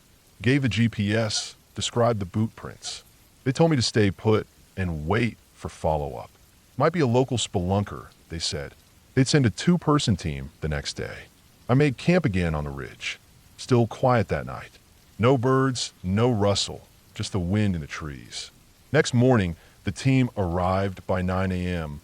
Mike and Ben, both part of the regional SCR rotation. They had full cave gear, ropes, helmets, GPS tags. I briefed them, showed them the prints, pointed out the cave. They went in for almost 4 hours. Came back looking off. Not panicked, just serious. Mike was pale. Ben didn't talk much. I asked what they found. Mike just said, nothing. No body. No vid. No trash. Nothing to track. But then he looked at me and added, that back chamber's colder than it should be. Felt like it dropped 15 degrees past the bend. That stuck with me. I've been in that cave before and never noticed that. But I didn't press them. We marked the area again, replaced the signs, and updated the ranger logs. Official note was suspicious activity, no recovery needed. That should have been the end of it. Except it wasn't. 2 weeks later, I had to do another round past the same area. I didn't want to camp there again, but I had to check the trail markers along the ridge. I passed the split pine opening around noon. Weather was clear. Same pine tree. Same signs. But this time there were new prints. Same size. Deep again like someone carrying weight. Only one set. Coming out. No matching set going in. I stood there, staring at the ground. It didn't make sense. It was the exact opposite of before. Where were the prints in? The mud had dried, but I could still trace the pattern. Vibram sole, heavy tread. I followed them a short distance, maybe 30 feet. Then they stopped. Just ended. No scuff marks, no trails off to the side. Just stopped like the person disappeared mid-step. I didn't go into the cave that time. I radioed it in. They filed it under unexplained. Nothing followed up. Nobody wanted to go back down there. A month later, I talked to an older ranger named Rick. Retired the year before. He asked me if I'd ever checked the survey logs from the 90s. I said no. He told me, back then, they found a lower chamber down there.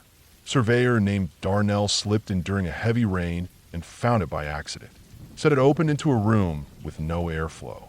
Said his compass went dead. They sealed it up after that. I asked him why. He said 2 guys who went back in with him started having seizures a few days later. Docs blamed mold spores or CO2 pockets, but no one went back. I never saw any of that in the official paperwork. Still, I never camped near Split Pine again. Sometimes, when I hike the ridges above it, I think about those prints.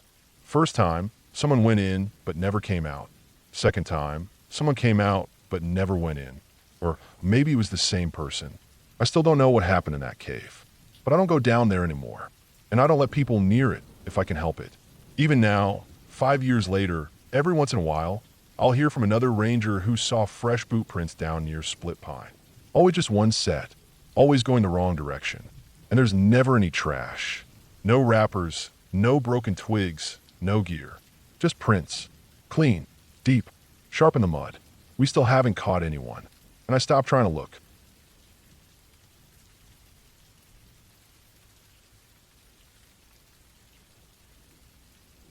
I started working as a seasonal park ranger in northern Colorado back in 2014. My assignment that year was in a fairly remote district in the Roosevelt National Forest. It wasn't one of those postcard-style parks that get thousands of visitors a day. No waterfalls or scenic overlooks. Just a lot of high alpine forest, a few poorly maintained trails, and a small network of logging roads that hadn't seen active timber work in decades. The district was known more for hunters and backpackers than tourists. There were only 4 of us on the ranger team that year. I was the newest and lowest ranking. My main job was trail monitoring, posting signs, doing minor cleanups, and keeping an eye out for anything unusual. I spent most of my time alone, which I didn't mind. The forest felt different up there. Not spooky exactly, just quiet in a way that most people never get to experience. The kind of silence where you can hear a tree creak half a mile away. I was living out of a government-issued cabin off a gravel access road. The place had a propane stove and a wood-burning heater. No running water. No cell service. The nearest paved road was almost an hour away, and even that didn't lead anywhere quickly. About 5 weeks into the season, I was assigned to do a survey loop that included a rarely used drainage trail. It was known as the Delaney Drainage, and it was pretty much forgotten except by a few old-timers who came in for elk season. There were no maintained campsites out there, no signage, and the last time it had been properly mapped was in the 90s. The main trailhead was blocked by a downed tree, and the spur road leading to it had been washed out in a flood years earlier. That meant hiking in from the south and doing a 3-day loop around the old trail before circling back. I carried a 45-pound pack, GPS, radio, and the usual kit: first aid, extra batteries, topo maps, spare spray. I logged my expected route and check-in times at the ranger station, just like I always did. The first day was uneventful. I hiked about 10 miles and set up camp near a dry creek bed. The terrain was steep but manageable. The forest had that high country feel: tall lodgepole pines, thick underbrush, and switchbacks that seemed to go on forever. I spotted bears scat a few times, but nothing fresh. No signs of humans, either. On the second day, I dropped down into the drainage. That's when things started to feel off. The trail, if you could even call it that, was barely visible. I had to rely more on the topographic map than anything else. The underbrush was thick, and the land felt like it had slumped or shifted over time. You could tell that water used to move through here. There were gullies and soft banks, and these weird little terrace shelves like the land had been carved out by centuries of snowmelt. I came across an old signpost, just the metal bracket still sticking out of a tree, the sign long gone. That told me I was still on the right track at least. I followed the ridge down into the drainage floor and started hiking north through the basin. That's where the forest got real thick. I don't know how to explain it, but something about that stretch of forest felt compressed. The trees were closer together. The air felt heavy. I couldn't see far in any direction. There were dead branches everywhere, fallen in strange patterns, like they'd been arranged, almost. I told myself it was just the wind or snow load, but it stuck in my head. A few hours into that section, I started noticing strange depressions in the soil. They weren't footprints, too wide, too shallow, but they were scattered all over the place. Just little dips in the moss and dirt, some filled with rainwater, others dry. They didn't follow any pattern, but they were everywhere. I took a few photos with my camera and kept moving. I was supposed to camp near a saddle above the basin that night, but I didn't make it that far. Around 4 p.m., I slipped on some wet moss and twisted my ankle. Not bad enough to call for help, but enough to slow me down. I decided to set up camp early on a small rise above the drainage. That night was the first time I heard the noises. Just after sunset, I was boiling water for dinner when I heard a short, sharp crack, like a branch breaking clean. It came from somewhere below me, down in the drainage floor. I stopped what I was doing and listened. Nothing else. No footsteps. No animal sounds. Just silence. A few minutes later, I heard it again. Another crack. Then maybe 20 seconds after that, something like a dull thud, almost like a rock falling on a soft ground. I grabbed my flashlight and scanned the tree line. Nothing. It went quiet for a long time after that. I figure it was just a deer moving through the brush. Maybe a bear testing a tree. I finished eating, packed everything up, and zipped into my tent. I kept my bear spray close and made sure the radio was within arm's reach. Sometime during the night, I woke up to the sound of movement. Not the wind, not an animal walking. It was faint, but it was definitely something moving through the brush. Slow, deliberate. I held my breath and waited. The sound stopped after maybe 10 seconds, and I didn't hear it again. The next morning, I packed up early and got moving. My ankle was stiff but manageable. I followed the drainage north, then began the long climb up to the saddle. That section of trail was even worse. Blowdowns, washed out sections, and what looked like old fire damage. The undergrowth was thick and tangled. At one point, I had to crawl under a fallen tree that had taken out 3 others with it. As I got higher up the ridge, I looked back down into the drainage. That's when I saw it. In the mud near one of the gullies, there was a wide, dark smear, like something had been dragged. Maybe 6 or 7 feet long. It wasn't fresh, but it wasn't that old either. The soil was still soft, and the marks were clear. I dropped my pack and took out my camera. There were no prints, no blood, just that long, deep drag mark that disappeared into the trees. I stood there for a long time, trying to make sense of it. My brain kept jumping to mountain lions or bears, but the mark didn't fit. It wasn't erratic like a struggle. It was smooth, straight, like something heavy had been pulled. I didn't want to hang around. I made it over the saddle and down into the next valley by nightfall. That night, I camped near a rock outcropping with a good view of the area. No sounds, no movement. I still couldn't shake the feeling from earlier. On the 3rd day, I hiked back to the ranger station. My supervisor was out, so I filed my report and went home. I didn't mention the drag mark. I didn't mention the strange sounds or the footprints or how uneasy I'd felt down there.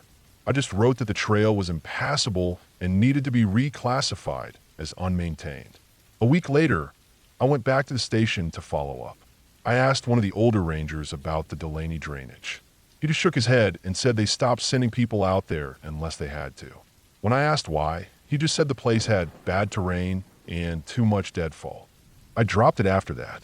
The season ended a few months later, and I moved on to another park. But I kept thinking about that drainage. I kept thinking about that drag mark. I looked back through the photos I took. The depressions, the branches, the way the trees seemed too close together. It took me a while to put it all together, but eventually I realized what bothered me the most. The ground in that drainage didn't just look wrong. It was wrong. The terraces, the way the brush grew, the unnatural curves, it didn't look like erosion or water damage. It looked like something had been living there. Not an animal, not a person, just something. Something that moved through the earth instead of over it. Something that left no tracks, only pressure. Something that dragged what it wanted back into the soft dirt and left no trace. I don't have proof. I don't have a story with a big climax or a clean resolution. I didn't see anything. I didn't hear anything beyond a few strange noises in the dark. But I've spent years in the woods since then. Different forests, different parks. I've seen mountain lion kills, bear dens, landslides, illegal grow sites. Nothing has ever made my skin crawl the way that place did. I never went back. I still have the GPS tracks, the photos, the field notes. I still think about going back, just to prove to myself it was nothing. Just terrain, just erosion. But then I remember the way the air felt down there. The weight of it, like the forest was pressing down on me, like it wanted me to leave. And I did. I still wear the uniform, still hike the back trails, still sleep under the stars. But I avoid places like that now, places that feel too quiet. Because once you've walked into a place that doesn't want you there, you don't forget.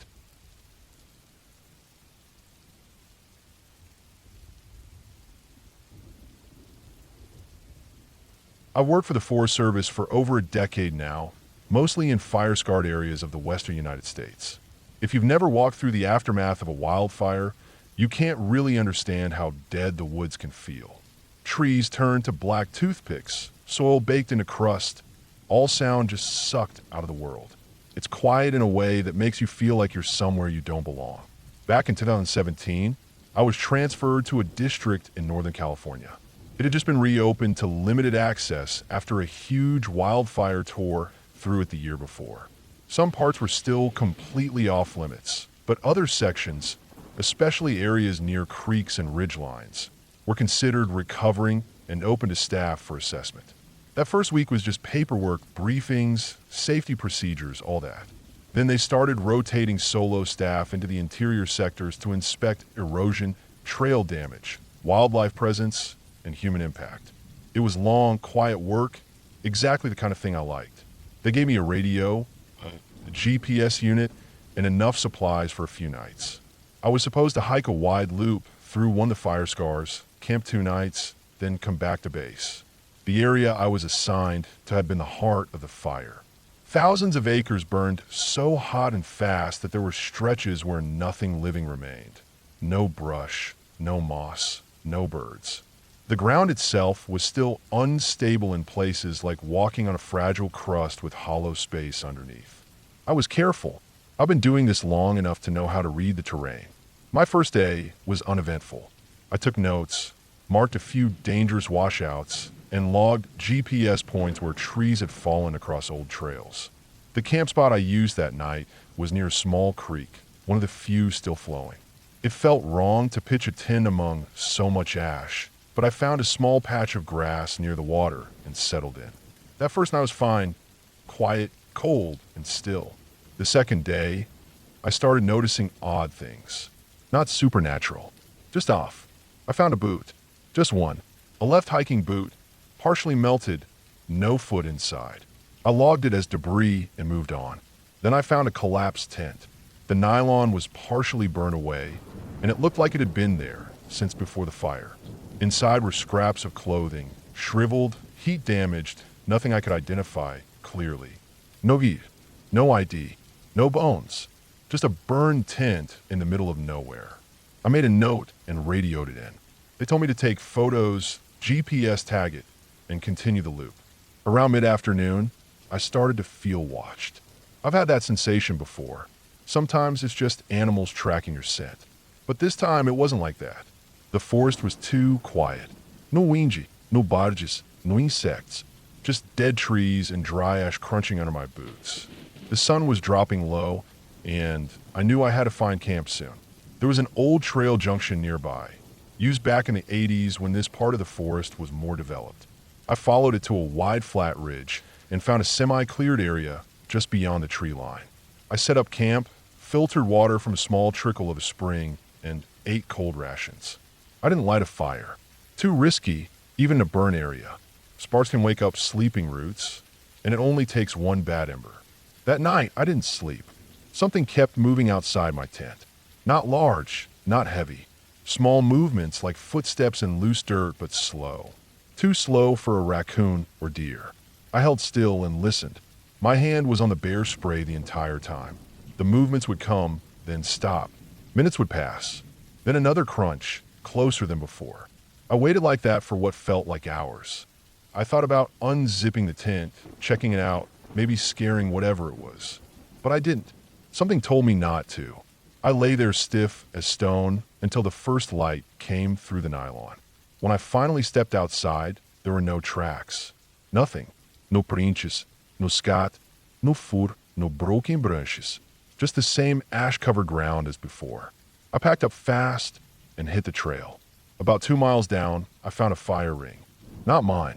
Someone had built a small campfire near the base of a slope, hidden from the main trail. The ash was still loose and powdery. That meant it hadn't been rained on yet, and we'd had a light rain 2 days before I came out. That meant it was fresh, less than 48 hours old. There were signs someone had camped there. Footprints in the ash, bare feet. Not even boots or sandals. Just soles, human-sized, moving in and out of the camp ring, circling it. I froze when I saw them. I'm not easily spooked. I worked as AR, recovered bodies, dealt with people deep in psychosis and backcountry situations. But something about those barefoot prints felt wrong. They weren't rushed. They weren't dancing around like kids. They were careful, like someone pacing slowly around a fire in the middle of nowhere. I didn't know what to do, so I did what I always do. Took photos, logged the GPS, wrote it all down. I didn't radio it in.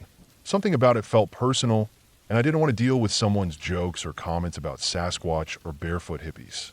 I hiked fast that day. No lunch break. I wanted out. The trail was faint in places, overgrown where the fire hadn't touched. Then it dipped into a ravine, a narrow passage that had been hit hard by the firestorm.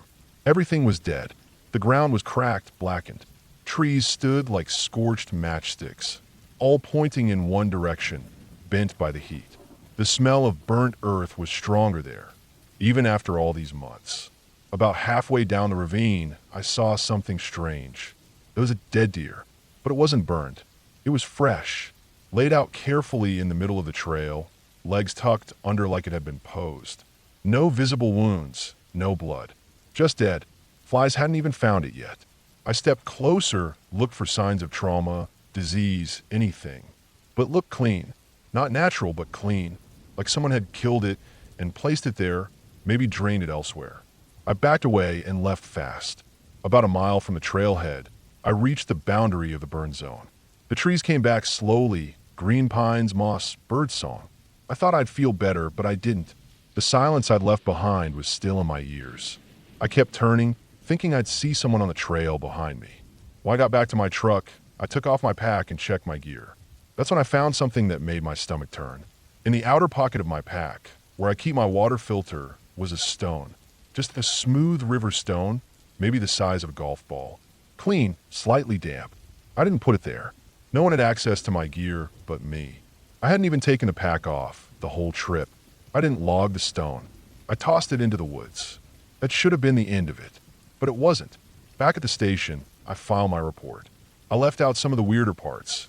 No mention of footsteps or the stone. I just stuck to what I could prove: the burned tent, the boot, the deer, the barefoot camp. The supervisors flagged my notes for follow-up, but nobody acted on them. 2 weeks later, a seasonal intern was sent on a similar route, about 10 miles southeast of mine. He didn't return on schedule.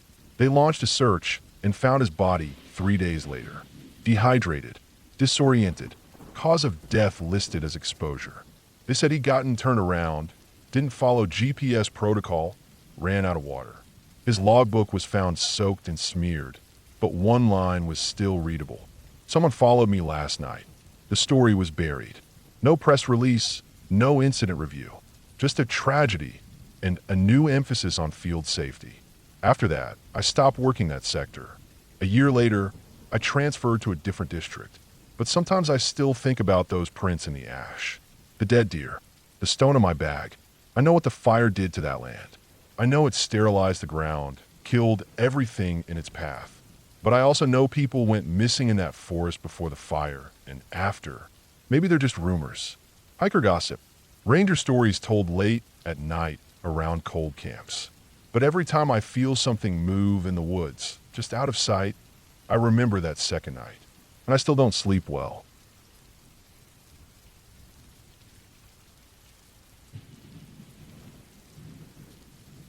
I've been a park ranger for almost 12 years now, most of them spent in the northern sections of Washington state. Thick forests, high ridgelines, hidden creeks, and long winters. I work out of a small ranger station that sits in a deep valley surrounded by lodgepole pine and Douglas fir.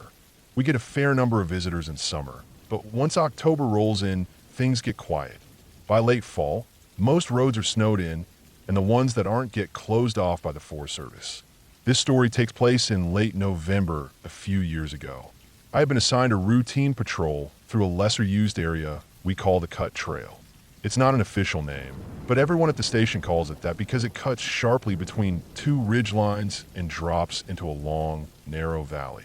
It's about 16 miles round trip, steep in parts, overgrown in others, but it connects a couple of old fire lookouts and primitive campsites. The area is rarely used after summer. Too remote, too cold, too easy to get lost. I was doing my normal post-snowfall check. After the first few big storms, we go out to see if there's damage to signage, downed trees, missing hikers, that sort of thing. I was alone, as usual, carrying the standard gear: radio, GPS, sidearm, field pack with food, water, tarp, and an extra fleece layer. I also had my snowshoes strapped to the side just in case. Weather had been steady that week. High 20s during the day, teens at night. About 6 inches of snow on the ground, but manageable. I left the ranger station just after sunup. It took about 90 minutes to reach the access road leading to the Cut Trail. The road was clear but icy. I parked the truck near the trailhead, logged my location over radio, and strapped on my pack. The trail started off quiet, as expected. Cold air bit in my cheeks, but I was layered up and moving. The trees were heavy with snow, and I didn't see any other fresh tracks, not even from animals. I did the first 4 miles with no problems. I kept a decent pace, pausing here and there to note a broken branch or tilted sign. Around the 5-mile mark, the terrain starts to dip. The trees get taller and tighter together. That's where the sunlight barely breaks through even on clear days. That day wasn't clear though. It was overcast, thick gray clouds hanging just above the treetops. I stopped at a small wooden bridge crossing a frozen creek and took a quick break. Drank some water, ate half a protein bar, logged my position. That's when I noticed something strange. Just off the side of the trail, down the hill, maybe 30 yards, I spotted what looked like a narrow path leading away into the trees. It wasn't part of the main trail system, I knew that for sure, but it looked like it had been walked recently. The snow was disturbed, pressed down in a way that didn't match animal tracks. It looked like boot prints, not fresh, but recent enough that the snow hadn't fully covered them back up. Maybe a day or two old. I stood there for a minute, trying to decide what to do. Normally, I wouldn't follow random paths off trail, but this one didn't feel random. It was narrow, but deliberate. Someone had walked that way, and not long ago. I unstrapped my radio and checked in. No response. Not uncommon in that valley. The signal gets spotty between ridgelines. I noted the time, tightened my gloves, and stepped off trail.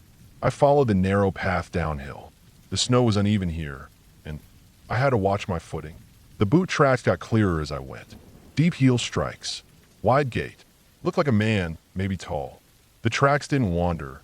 They went in a straight line, which struck me as odd. Most people, when they bushwhack, tend to meander a little. These didn't. After maybe 15 minutes of walking, I reached a clearing I had never seen before. It wasn't marked on any of our maps. Almost circular, maybe 20 feet across. The trees around were set back just enough to make a ring. Dead quiet. No birds. Nobody's. Just the crunch of my boots in snow and the sound of my own breath. And in the center of the clearing, there was a tarp. An old green camping tarp, partially buried under snow.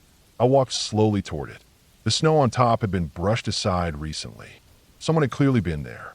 I crouched down and pulled the edge of the tarp back. Underneath was a pile of gear. A sleeping bag, some freeze-dried food packets, a torn backpack, a few fire-blackened sticks. No tent, no ID, just a mess of items that didn't quite belong out here in winter. Looked like someone had been camping rough. Then I saw the notebook. It was tucked under the sleeping bag, partially wrapped in plastic.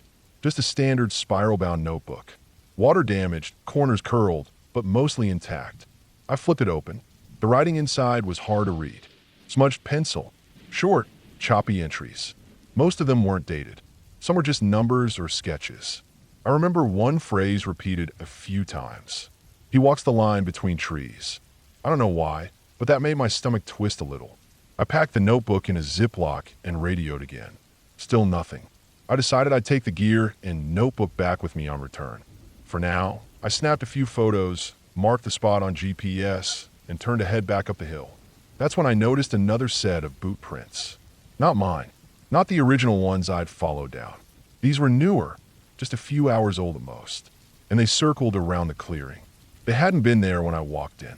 I scanned the tree line. Nothing moved. No sound. My skin went cold, and not from the weather. I started back up the hill, more alert now.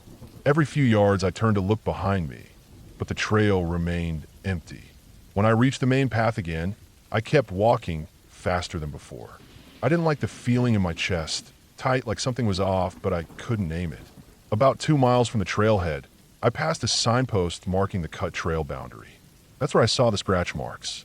3 long, straight scratches gouged into the wood just below the sign.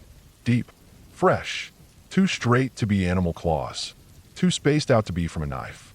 Like someone had taken a sharp chisel and dragged it across the surface.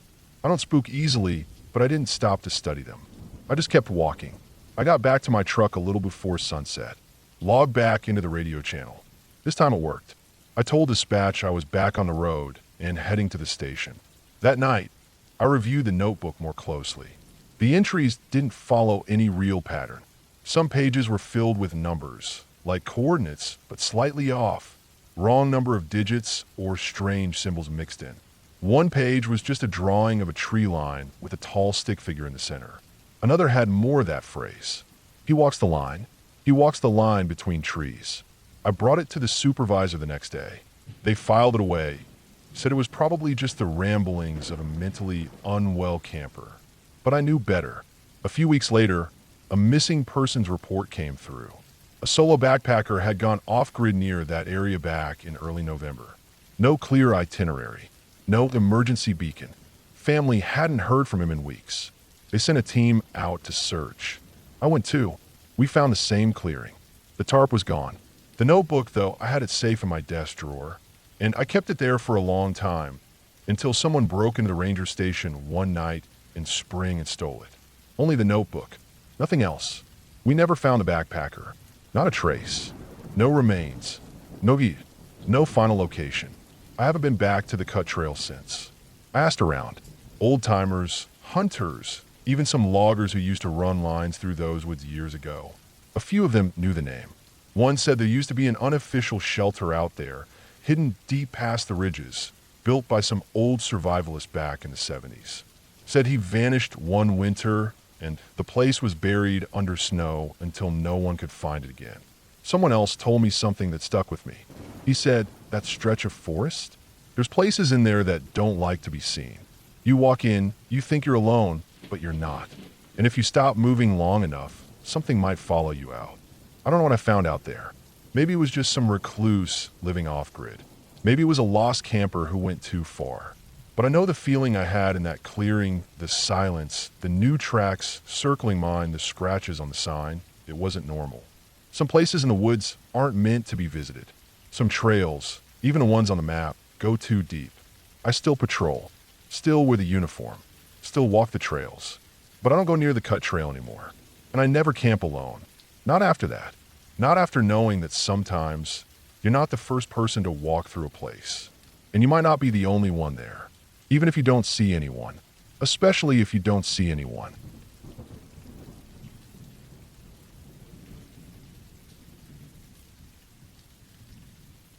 I've been working as a park ranger for nearly 12 years now, mostly in the Midwest. My district is a mix of rolling hills, dense hardwood forest, and a few scattered lakes. The land here isn't dramatic like out west, but it's got a quiet, heavy kind of wildness to it. There's not much cell service, and a lot of the trails barely show up on the maps. Most of my work involves keeping track of trail conditions, checking permits, doing basic first aid, and managing campgrounds. It's not glamorous. Most days are quiet. A few lost hikers, maybe a bear near a trash bin. You start to know every inch of the woods after a few seasons. You also learn to keep your ears open for the stuff that doesn't quite make sense. This happened back in late October, just before we started closing the park down for winter. By then, most visitors had cleared out. The mornings had frost, and the trees were dropping the last of their leaves. It was one of those cold, silent weeks where everything feels a little too still. I was out on a routine patrol of the northeastern backcountry trails, which don't see much foot traffic after mid-September. There's an old fire tower out that way, and a few crumbling cabins from the logging days. Nobody hikes that loop unless they're trying to avoid crowds. It's hard to reach, steep in places, and poorly marked. I remember I started the day at the ranger station around 6:30 a.m. It was still dark. I packed a day's worth of food, filled my thermos, checked the batteries of my GPS, radio, and headlamp, and loaded up the truck. The drive out took me about 40 minutes, mostly on gravel roads, and by the time I reached the small turnout near trail marker 19, the sun had started to rise. The light came through the bare trees in long, pale stripes, casting shadows that moved every time the wind blew. I started hiking with the plan to loop the ravine trail, cut across an unmaintained section that followed a creek bed, and return by the old fire road. Altogether, it's about 12 miles. I'd done it dozens of times before. About 3 miles in, I noticed a few things that struck me as strange. First was the quiet. I mean, I know it's going to be quiet in the fall, but this fell off. No birds. No wind rustling the leaves. just the sound of my boots and breath. The air felt heavy. My pack straps were creaking louder than they should have. Every sound I made felt like it didn't belong. Second, I found a small pile of bones just off the trail near an old trail marker. It looked like raccoon bones or maybe fox. The thing was they were all stacked neatly, ribs, skull, legs, all piled in a way that felt deliberate.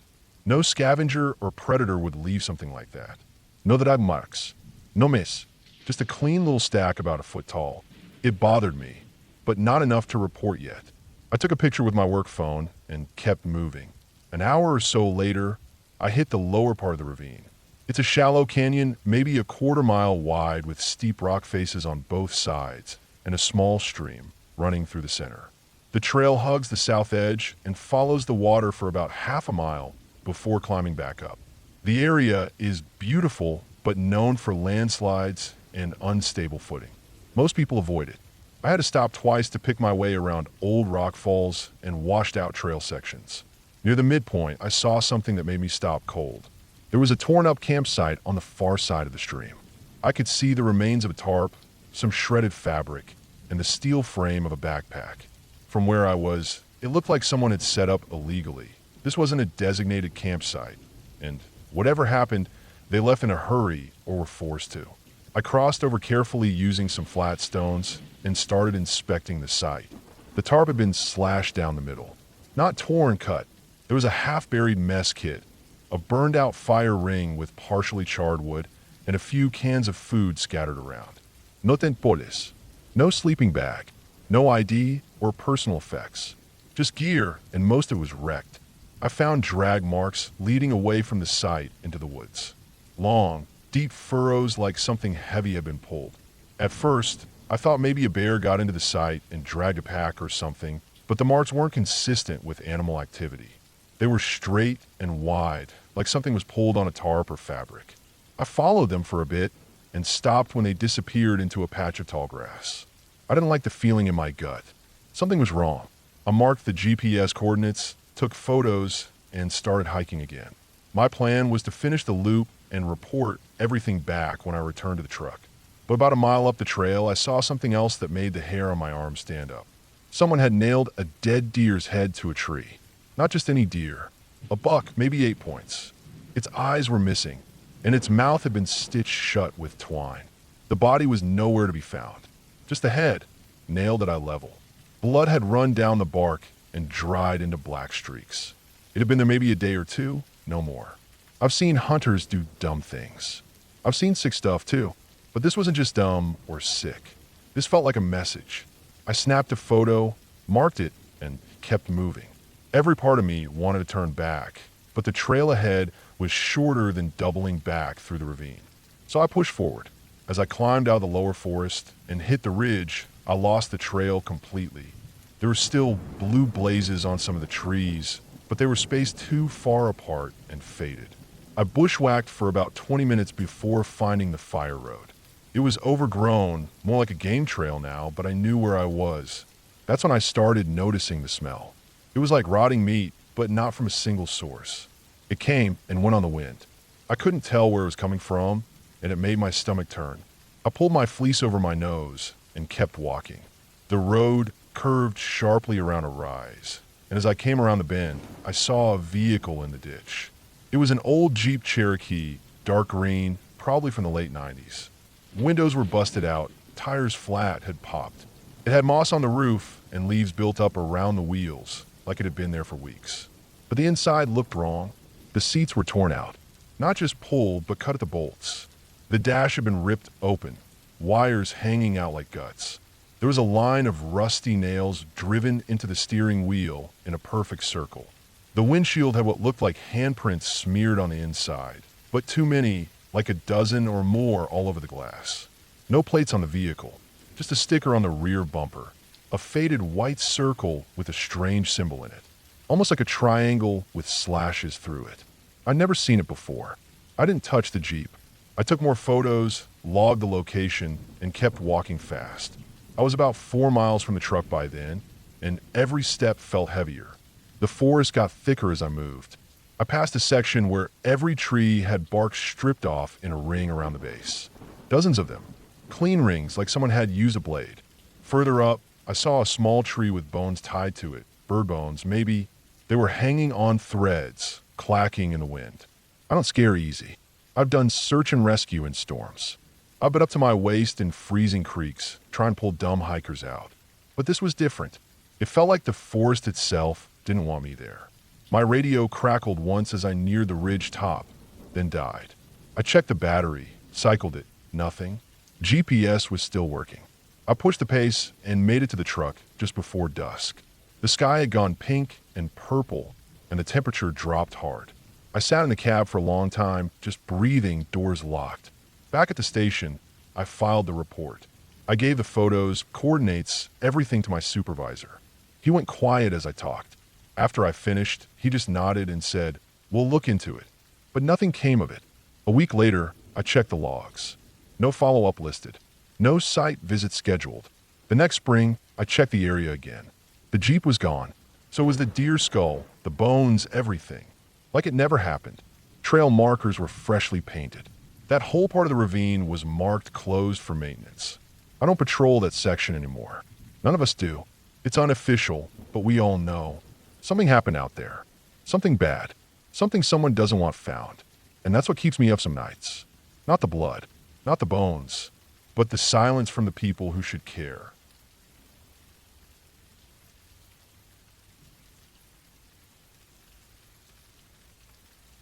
I've been a backcountry ranger for almost 9 years now. Most of my work has been in the northern Rockies, especially along the border between Montana and Idaho. It's remote, rough land, full of steep slopes, scree fields, lodgepole pine, bears, and sometimes even mountain lions if you get unlucky. We patrol to check on trails, clear debris, repair signs, and sometimes respond to emergencies like injuries or missing hikers. I've seen enough over the years to know that the wilderness doesn't care about you. It's not evil. It's just indifferent. You slip and break your leg. It's not personal. The snow falls early and your shelter collapses. It's just the season changing. That's all. But there was one week out there, one long patrol that still sticks in my head even now, where something wasn't just indifferent. It felt like whatever I ran into wanted me gone. This was in late August, 3 years back. I had a solo backcountry patrol scheduled to check on 2 trail segments that hadn't been maintained in over a year due to washouts. The trails looped through a basin called White Hollow, a deep and seldom visited part of the forest. You had to cross 2 ridges and descend into a valley shaped like a bowl. Most hikers didn't go that far in. In fact, I'd only ever seen it once before, and even then I hadn't gone down into the lower part. A few of the old-timers warned that it was marshy and hard to navigate, but nothing more than that. I left the ranger station early in the morning, packed for 5 days. It took me a day and a half just to get to the rim of the basin. The trails weren't as bad as I expected. Some deadfall, some erosion, but nothing dangerous. My pack was loaded with a small tent, bare canister, radio, which would be out of service in the deeper valley, and all the usual safety gear. Weather was good. Sunny, mid-60s during the day, low 40s at night. The first night, I camped just below a saddle called Knife Notch. There was no one else out there. No other camps, no tire tracks, no prints in the dust except mine. That's normal. That's why I like this job. You get used to being alone. The trouble started on the second day. I dropped down into White Hollow just afternoon. The descent was steep, and the trail had collapsed in several places. I used a machete a few times to get through thick undergrowth. Everything smelled damp. There were a few boggy spots and standing water, thick with mosquitoes. I didn't see any large animal tracks, no bears, no elk. That struck me as odd. Normally in a valley like this you'd see at least some sign, scat, scrapes, something. But it was just quiet. The kind of quiet that makes your ears feel like they're buzzing. I picked a flat spot on a rise to make camp. It was maybe 100 yards from a large open clearing with no trees, just tall yellow grass about waist high. That clearing felt strange from the moment I saw it. I didn't think much of it at first, just noted how sudden and round it was, like someone had shaved out the trees in a perfect circle. But trees fall for all sorts of reasons. Fire, wind, disease. Still, that clearing stuck in my mind. That night, I barely slept. I'm used to the noises of the forest, the wind, rustling leaves, the occasional distant howl or hoot. But that night, there was nothing. No bucks, no roostling, just a heavy silence. It felt like the air itself was pressing in. I lay in my bag with my hand on the handle of my bear spray, and I couldn't say why. Just a tightness in my gut. Sometime in the middle of the night, I heard what I thought were footsteps. Slow, crunching over dry grass. I sat up, unzipped the tent, and shined my headlamp around. Nothing. I didn't sleep after that. By the third day, I was edgy. I told myself it was just the silence playing tricks. I packed up and hiked deeper into the basin, cutting a new trail up the other side. I spent the day repairing switchbacks and clearing a path through a rock slide that had blocked the ridge trail. I stayed busy, trying not to think about the night before. But around 5 p.m., as I was scouting for a place to pitch camp, I saw something that stopped me in my tracks. A tree, a full-grown pine, maybe 30 feet tall, had been pushed over. Uprooted, not cut, but the roots were fresh. No dica, no soy weathering. It looked like it had just been torn out of the ground. That happens with windstorms, sure, but there hadn't been any weather like that recently. And what really got me was the direction it fell. Downhill. That didn't make sense. The wind would have had to blow uphill to push it that way. I kept moving, found a slightly elevated ridge to make camp. No clearing this time, just trees. I was exhausted but still alert. I ate a cold dinner, kept my headlamp off, and waited for dark. I had my emergency beacon clipped to my belt just in case. The radio had been dead for over a day now, normal for that part of the forest. That night, it started again. The sound, not footsteps this time, dragging. It came from the slope just below me, like someone or something was pulling a heavy sack through the brush. Slow, deliberate. I sat perfectly still, didn't turn on my light, didn't make a sound. The dragging went on for maybe 5 minutes, then stopped. Just silence again. But this time I smelled something. Oat, not the natural kind. This was sharp, sour, like meat left out too long in the sun. I've smelled dead animals before. Deer, squirrels, even a bear once. This was different. Chemical almost. Like it wasn't just death, but something spoiled and sick. It faded after a while. I must have nodded off eventually because the next thing I knew it was dawn.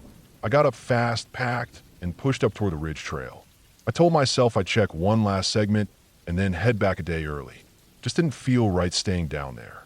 About an hour into the hike, I saw something hanging from a tree. It was a glove. A single, torn work glove. Faded orange canvas, the kind trail crews sometimes wear. It was hooked on a broken branch about 6 feet up. The glove was stiff, weathered, and stained. I pulled it down and inspected it. No name written inside. Just an old glove. That didn't scare me. But 10 minutes later, I saw the boot. Half buried near a boulder, toe pointing up. Tan leather, mid-height, laces missing. I dug it out. Still had a sock in it. No foot, thankfully. But that changed everything. I marked the GPS coordinates, even though I knew I wouldn't have a signal until I was back near the saddle. I packed the glove and boot in a bag and hiked hard. I was no longer patrolling. I was getting out. I reached Knife Notch by evening and camped just below it again. I was still too far out to radio anyone, but at least I was out of that basin. That night, I slept. Not well, but no noises, no smells. Just normal forest sounds. The next morning, I hiked back to the station and made contact just before noon. I reported everything to my supervisor. They sent a search and rescue team the next day, and I led them back in. We searched White Hollow for 3 full days. No remains, no signs of a body, no prints, no drag marks, nothing. We found an old fire ring and some shredded tarp near the clearing, but it wasn't fresh. Could have been years old. The boot and glove were logged, but no matches came back. No missing persons report fit. No hiker was ever confirmed to have gone missing in that part of the forest. Eventually, the search was called off. I didn't push it. A month later, I got assigned to a different district. I still think about that dragging sound. That tree pulled down the wrong way. The dead smell. The empty glove and boot. I've been in the woods long enough to know what's normal and what's not. And I still believe that something was down there. Maybe it was a squatter. Maybe a poacher or an unregistered camper who didn't want company. Maybe someone with a mental illness who ran off into the woods and never came back. All possible, all explainable. But deep down, I think whatever was in White Hollow wasn't a person at all. And I don't mean that in a supernatural way. I just mean some places they grow things that don't like company. I've never gone back, and I never will.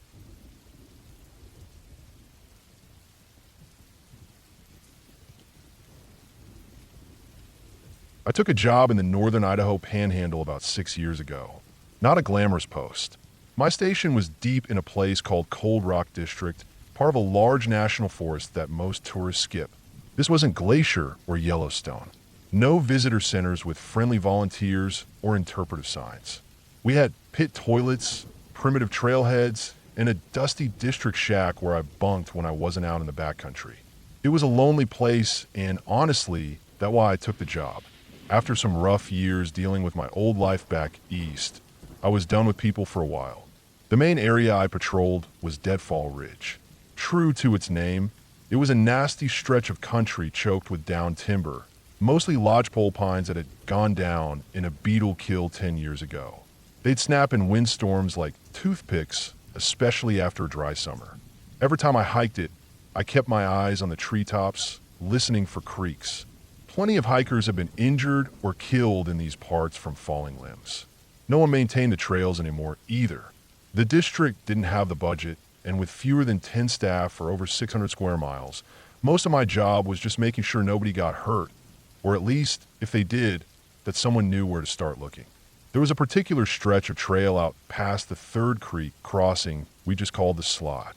It was a narrow canyon between two rocky outcrops where the trail dropped fast, winding through thick trees and deadfall.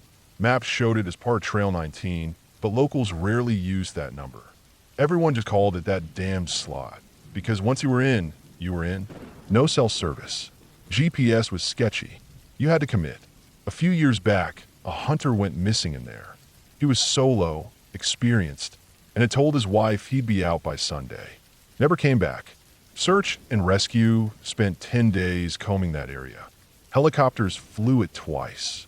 They found his pack a mile from the Slot entrance, neatly propped against a tree. Inside it, they found his map, water bottle, and the meat he'd quartered from a mule deer. No sign of him. So when I say I didn't like that stretch of trail, I mean it. Something about it made my stomach turn, even in the daylight. And I don't scare easy. Now I'm going to tell you what happened to me out there, and why I'll never go back. This isn't a ghost story. It's worse. It's real. Late September, right before the first snow, my supervisor called me in and said someone had reported seeing smoke near mile 12 on Trail 19, roughly 4 miles past the Slot. It was probably nothing, maybe a small campfire someone didn't douse all the way. But given the fire restrictions in place and how dry the season had been, it was my job to check it out. I packed light, radio, topo map, satellite phone, which only worked half the time, first aid kit, and 3 days of food. I planned to be back in 2. I also carried a small forestry saw, just in case a tree had come down across the trail. I set out early from the trailhead, hiking fast. The first few miles were uneventful. Just me, the sound of my boots on the dirt, and the occasional squirrel or jay. The air was crisp, and the ground smelled like pine needles and dust. A perfect fall day. I reached the Slot around noon. Light barely got in there, even at that hour. The walls of the canyon rose steep on both sides, with trees crowding overhead. Wind whistled through like a warning. I hesitated for a second, then stepped in. About half a mile down, I noticed something off. Branches had been deliberately placed across the trail. Not like natural deadfall, this was intentional. 2 large limbs were stacked in a perfect X, blocking the path. That wasn't normal. Animals don't make symbols. I stopped and took a picture with my work phone, then moved the limbs aside and kept going. Maybe some local kids messing around, I told myself. But we didn't get many kids out here, and nobody casually hikes 12 miles into a canyon just to screw with a trail.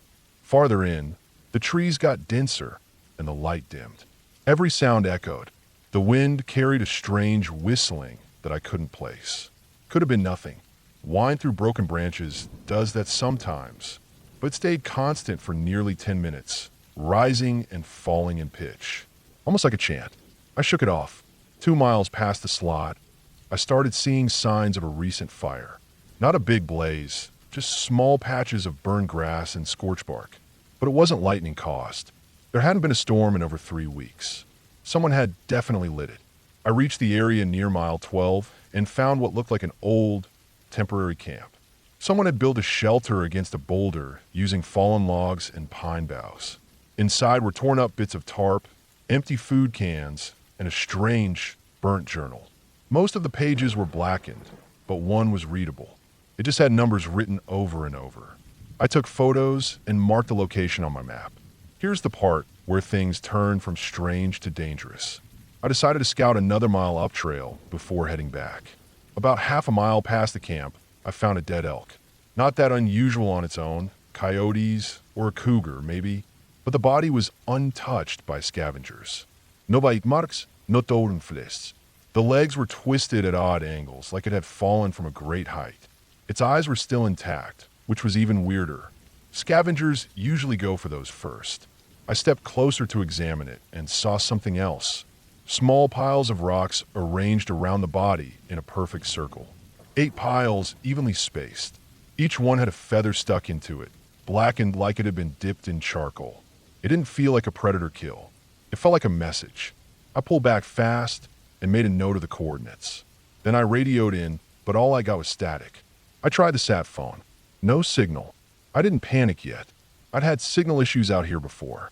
I hiked back toward the slot, planning to make camp just short of it and call in once I got a higher ground. But I never made it that far. About an hour before sunset, I was hiking fast through the trees when I heard a branch crack behind me. Not a small twig, a thick branch. I stopped and turned. Nothing. I kept walking. Another crack. Then another. I turned again and scanned the woods. Nothing moved. I crouched, waited, listening. For several minutes, there was silence. Then, faintly, I heard the whistle again.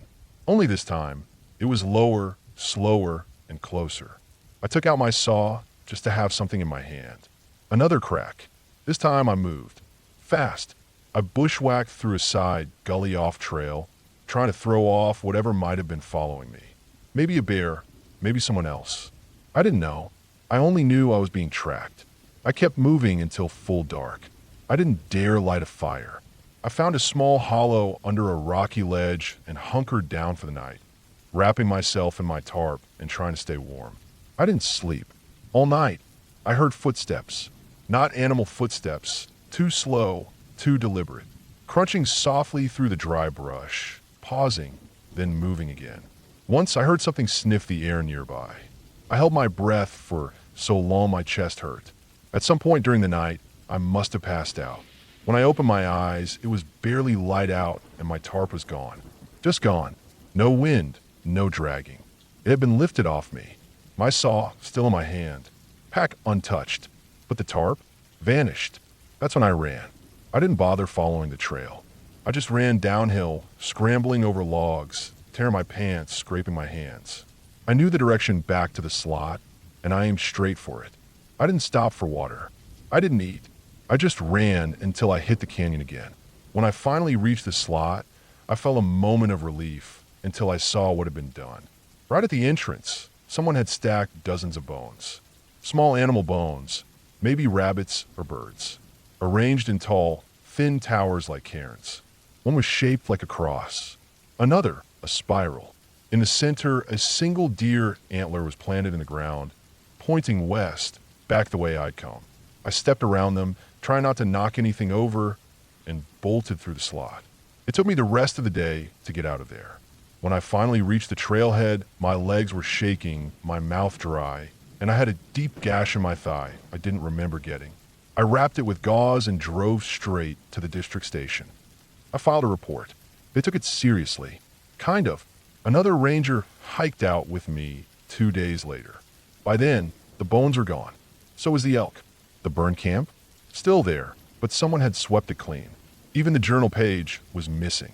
They chalked it up to possible vagrant activity, maybe someone living off-grid playing games. I knew better. I don't know who or what is out there past the slot, but I do know this. It's not a place people are meant to be. Not alone, not unarmed, not unprepared. I've requested transfer every year since. Never granted. but I stopped patrolling Deadfall Ridge. I told my supervisor it was unstable terrain, rockfall risk, fire danger, whatever excuse I needed, because I know what I felt out there. I know I was being watched, hunted even, and I know if I hadn't left when I did, I wouldn't be here to write this. So if you ever find yourself on Trail 19 and the map says you're near the slot, turn around. No one comes back from that place.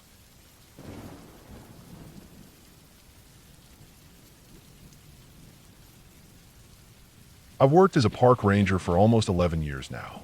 Most of it's been the usual stuff, patrolling the trails, helping lost hikers, clearing debris after storms, talking to school kids about wildlife safety. People hear park ranger and imagine something like a movie hero, but really, it's just a job. Long hours, plenty of time alone, and a lot of small problems that add up. Still, I liked it. But something happened a few years back that changed how I look at the job. I don't talk about it much, but it still sits in my head like a splinter. Not because it was supernatural or anything like that. It wasn't. It was just real, raw, and cold and human. That's what makes it worse. It happened in the late fall, just before the first real snow hit the Bitterroot Range in western Montana. That's where I was stationed at the time, a remote district out near Dry Fork Ridge. Not a popular park. No scenic drives or visitor centers. Just rough backcountry, winding trails, thick pine forests, and plenty of wildlife. We kept the place open year-round, though by November we only got the odd hunter or hardcore backpacker.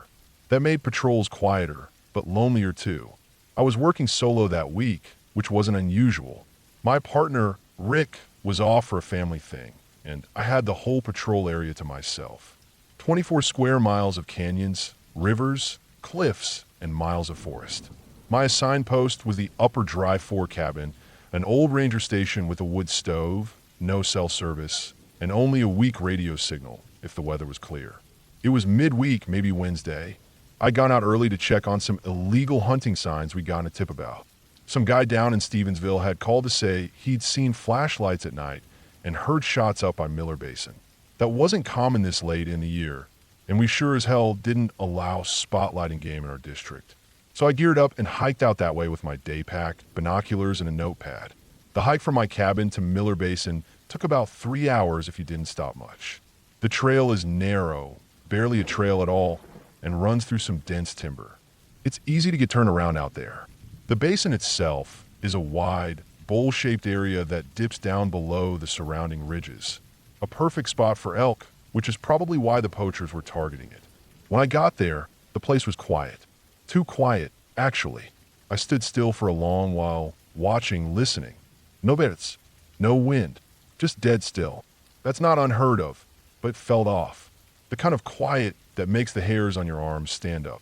I circled the basin's edge and kept an eye out for boot prints or shell casings. After about 20 minutes, I found something. It wasn't trash or tire tracks, though. It was a pile of gear, half buried under pine needles. A torn canvas backpack, a worn flannel jacket, and a small cooking pot. All looked like it had been left there for a few weeks. Inside the pack, I found a moldy sandwich, some waterlogged matches, a hunting knife, and a few loose point 30-06 rounds. No ID, no tags, no address. But this wasn't the usual lost hiker stuff. This looked like someone had been squatting out here and left in a hurry. I took pictures with my phone and marked the location on my map. Figured I'd come back later with a game warden or sheriff's deputy. Could be nothing, maybe just a drifter, but still worth flagging. The sun was dipping low by then, so I started heading back toward the ridge. That's when I saw it. About 50 yards to the north, half hidden in a patch of brush, something caught the light. Not a reflection, more like a faint shimmer, like metal behind branches. I walked over and found what I first thought was a small tent. But it wasn't a tent. It was a hunting blind, camouflage nylon, partly collapsed, hidden deep in the trees. Inside, I found a broken folding chair, a trail cam mounted on a tree, and several empty beer cans. The trail cam still had its SD card in it. I took it with me. At the time, I figured I'd pop it into my laptop back at the cabin and see if it showed anything useful. I left everything else as it was. The sun had dropped behind the trees, and the shadows were crawling fast. I didn't want to be out there in the dark. I started double timing it back. Now, I don't scare easy. I've had mountain lions follow me, been caught in hailstorms, once had a lightning strike less than 50 feet away. But that night, hiking back through those woods, I felt watched. I kept stopping, listening. No footsteps, no voices, but the feeling was strong, like something was behind me, just out of view. I made it back to the cabin around 7:30 p.m. cold as hell. My breath came out in thick clouds. I started a fire in the stove, heated some soup, and plugged the trail cam card into my laptop. The photos were all time stamped and dated. Mostly deer, a few squirrels. Then, near the end, a man. Not a hunter, not a ranger, just a guy in a hoodie and jeans. Standing there, looking directly into the camera. No rifle, no guir, nothing. Just standing motionless, maybe 30 feet from the lens. The timestamp said it was taken 2 days ago, 4:17 a.m. That gave me pause. There's no way to get to that part of the basin by accident. No trail leads to it. And if that guy didn't have any supplies, how the hell was he staying out there in freezing temperatures? I kept clicking through. The man showed up in 3 more pictures. In each one, he was a little closer to the camera. The last image was from the same morning I found the camp, just before sunrise. In it, the man was maybe 10 feet away. Still no expression, still staring straight ahead, still not moving. I sat back from the laptop and locked the cabin door. I don't usually do that out there, but something didn't sit right. I left the outside light on just in case. The wind howled all night. I didn't sleep. The next day, I radioed down to dispatch and asked them to send up a deputy if one was free. Said I found a possible illegal camp and some trail cam footage that might show a trespasser. They said the roads were iced over and it'd be at least another day before anyone could get up there. I told them fine, I'd keep eyes on the basin and stay put. Around noon, I went back out with my binoculars and scoped out the area from a ridge just east of the basin. It has a clear view for nearly half a mile. I sat there for about 3 hours just watching. Saw an elk herd moving across the northern rim. Nothing else. But when I got back to the cabin that evening, I noticed something. There were footprints. In the snow, right outside the woodshed. Human footprints, boot prints, not mine. Too big and too far apart. Someone had been walking along the tree line while I was gone. I followed them for about 20 yards before they disappeared into the brush. The prints were fresh. Couldn't have been more than 2 hours old. That night, I didn't even pretend to sleep. I sat inside with the stove crackling and my shotgun beside me. I had no clue what this guy wanted or why he was watching my cabin, but he was clearly out there and not scared of being seen. The next morning, I decided enough was enough. I packed up, left a note for Rick in case he returned early, and started the hike down to the service road where I could get signal and call for help. The weather was turning, clouds rolling and heavy, and I didn't want to get stuck. As I was descending the ridge trail, about halfway down, I noticed something off the path to my left. A smell first, faint but sour, like rotting meat. I pushed through the undergrowth and found it. A shallow pit, covered in branches. Inside, deer bones mostly, antlers, but also a tarp, blood-stained. Beneath it, clothing, human clothing, a boot, a sock, a frayed shirt collar. I didn't dig further. I didn't need to. I backed away slow, heart pounding, and hiked the rest of the way down without stopping once. I radioed it in as soon as I had signal. They sent a full search crew the next morning. Deputies, state troopers, even a cadaver dog team. The pit was exhumed. Inside were the remains of a man, later ID'd as a missing hunter from Idaho. Name was Travis Bell. Reported missing 3 weeks earlier. Shot in the back, based on what the coroner said. They found another camp about a mile north of the basin. Underground, a dugout, hidden under a camo tarp and logs. Inside were food wrappers, a camp stove, several knives. Also a camera, a different one. The SD card had dozens of photos of hikers, taken from a distance. Some of them were me. They never caught the guy. Tracked him for weeks. No luck. Best guess. He was living out there off-grid, poaching game, maybe more. Nobody knows how long. Maybe years. That was my last patrol in that district. I put in for a transfer a month later. I still work as a ranger, but I stay closer to roads now. Closer to people. What haunts me isn't just what I found. It's how close I came to not finding it. If I hadn't gone up that day, if I hadn't checked the blind, if I hadn't taken a trail cam, I might never have known someone was out there, watching, waiting, and I wonder, sometimes, if he's still out there. Another basin, another blind, another ranger walking alone, just doing his job, just like I was.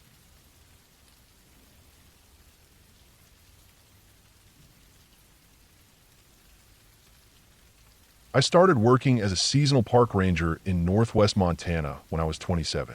I'd done trail crew and fire lookout jobs before, but this was my first time handling backcountry patrol on my own. They gave me a district in a corner of the park that didn't see much traffic. It was rugged, thick forest, hard to reach in places, and most people who came out that far were either lost or looking for something they couldn't find on the usual trails. This story happened in my second season. I'd already gotten used to the isolation, the long hikes alone, the bear tracks that sometimes circle my tent in the morning. It wasn't a beginner's post. I was confident by then, maybe too confident. The station I was posted at that year was an old Forest Service cabin. No power, no running water, just a wood stove, a cot, and a desk. It sat about 16 miles from the nearest maintained road. Supplies were hauled in once a week by mule train, and we used radios for check-ins. There was no cell service, obviously. A big part of my job was hiking the network of old trails that ran through the area, checking for washouts, downed trees, unauthorized camps, and signs of wildlife problems. I knew the area well, except for one spot. There was a short trail marked Vinegar Flat Spur on the map, about 1.3 miles long, cutting off the main ridge trail down to a swampy-looking area in the bottom of a ravine. The trail was printed faintly, almost like it wasn't maintained anymore. I'd seen it listed in the old ranger logs, too, mostly in the older ones from the 70s and early 80s. The newer logs didn't mention it at all. At first, I just skipped it. It was out of the way, and there wasn't anything of interest down there. The map only showed a marsh, no lake, no shelter, no viewpoints. It was also steep. But after about a month into the season, I started to feel like I should cover all of it. Thoroughness was something I took pride in. So, I figured I'd make a day out of it. Hike the main loop, take the spur down, check the flats, and camp nearby that night. Easy enough. It was late June when I did it. Weather was decent. Not too hot yet. Bugs weren't awful. I left early, around 7 a.m., from the main ridge trail and reached the spur turnoff just before noon. The sign for Vinegar Flats was still there barely. It was crooked and half-rotted, but still readable. No footprints around. Trail was overgrown, lots of alder and huckleberry crowding the path. I had to use my hands to push through at spots. The descent was steep and slippery. I fell once, caught myself before I went too far, but had to stop and catch my breath. The trail wasn't just neglected, it looked like no one had been down there in years. A few old cut logs showed that someone had cleared it at some point, but that must have been a long time ago. After about a mile, it leveled out. The forest changed. I noticed it right away.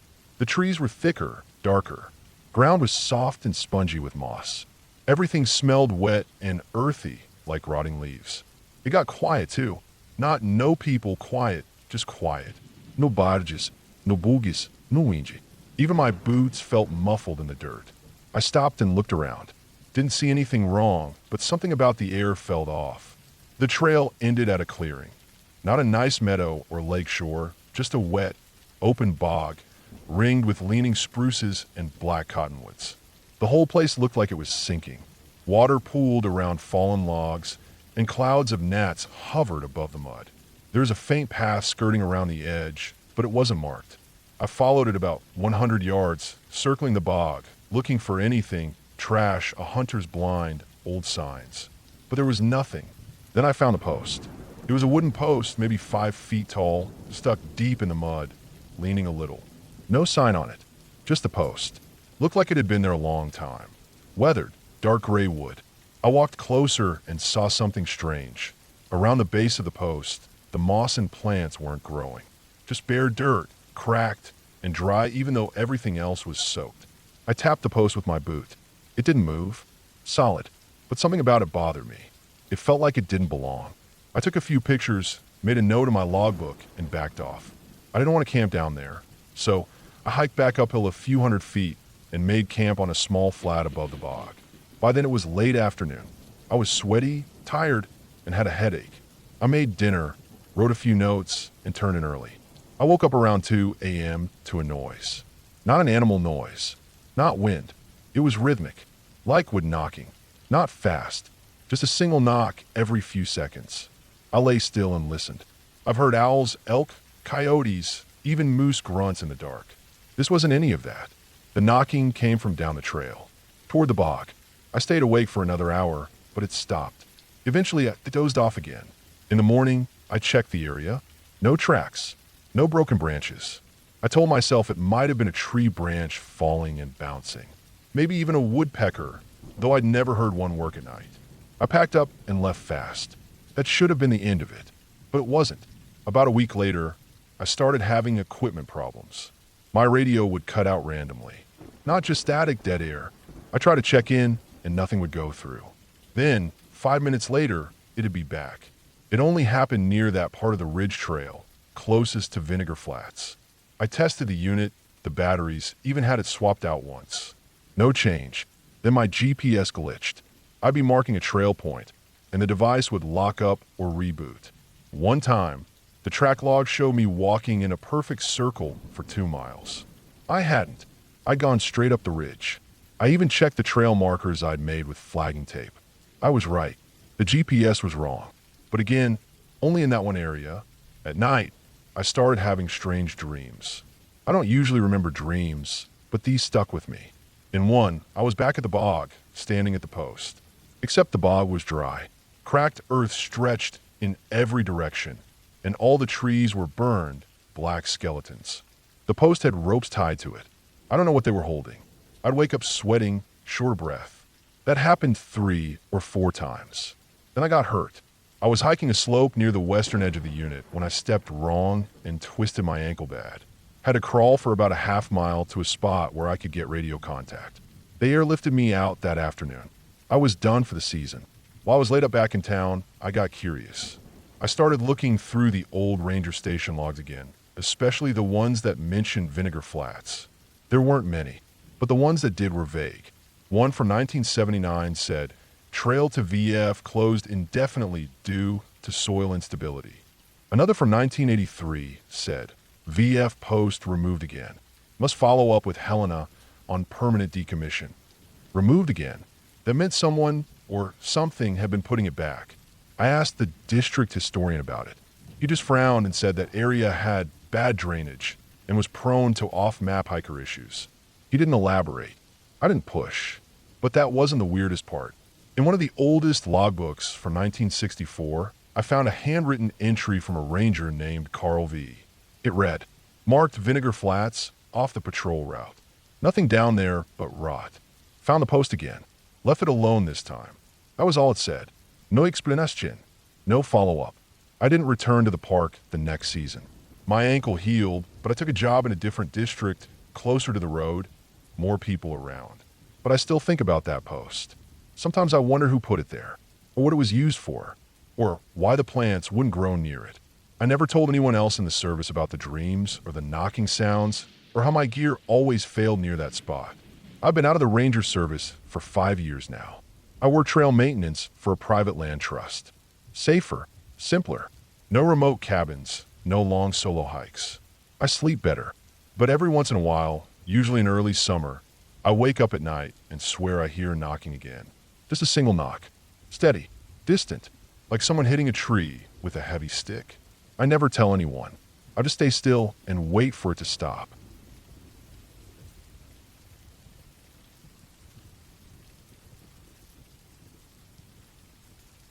I worked as a seasonal backcountry ranger in the Pacific Northwest in a national forest that doesn't get a lot of attention. It borders a larger, more popular national park, so most tourists pass through without stopping. That suited me fine. I wasn't in it for the crowds or visitor talks. I liked the solitude. I liked the long trails that disappeared into mountains with no signs and no maps that could explain them. I liked the feeling of being where most people don't even think to look. That year, I was stationed in a backcountry patrol cabin about 18 miles from the nearest paved road.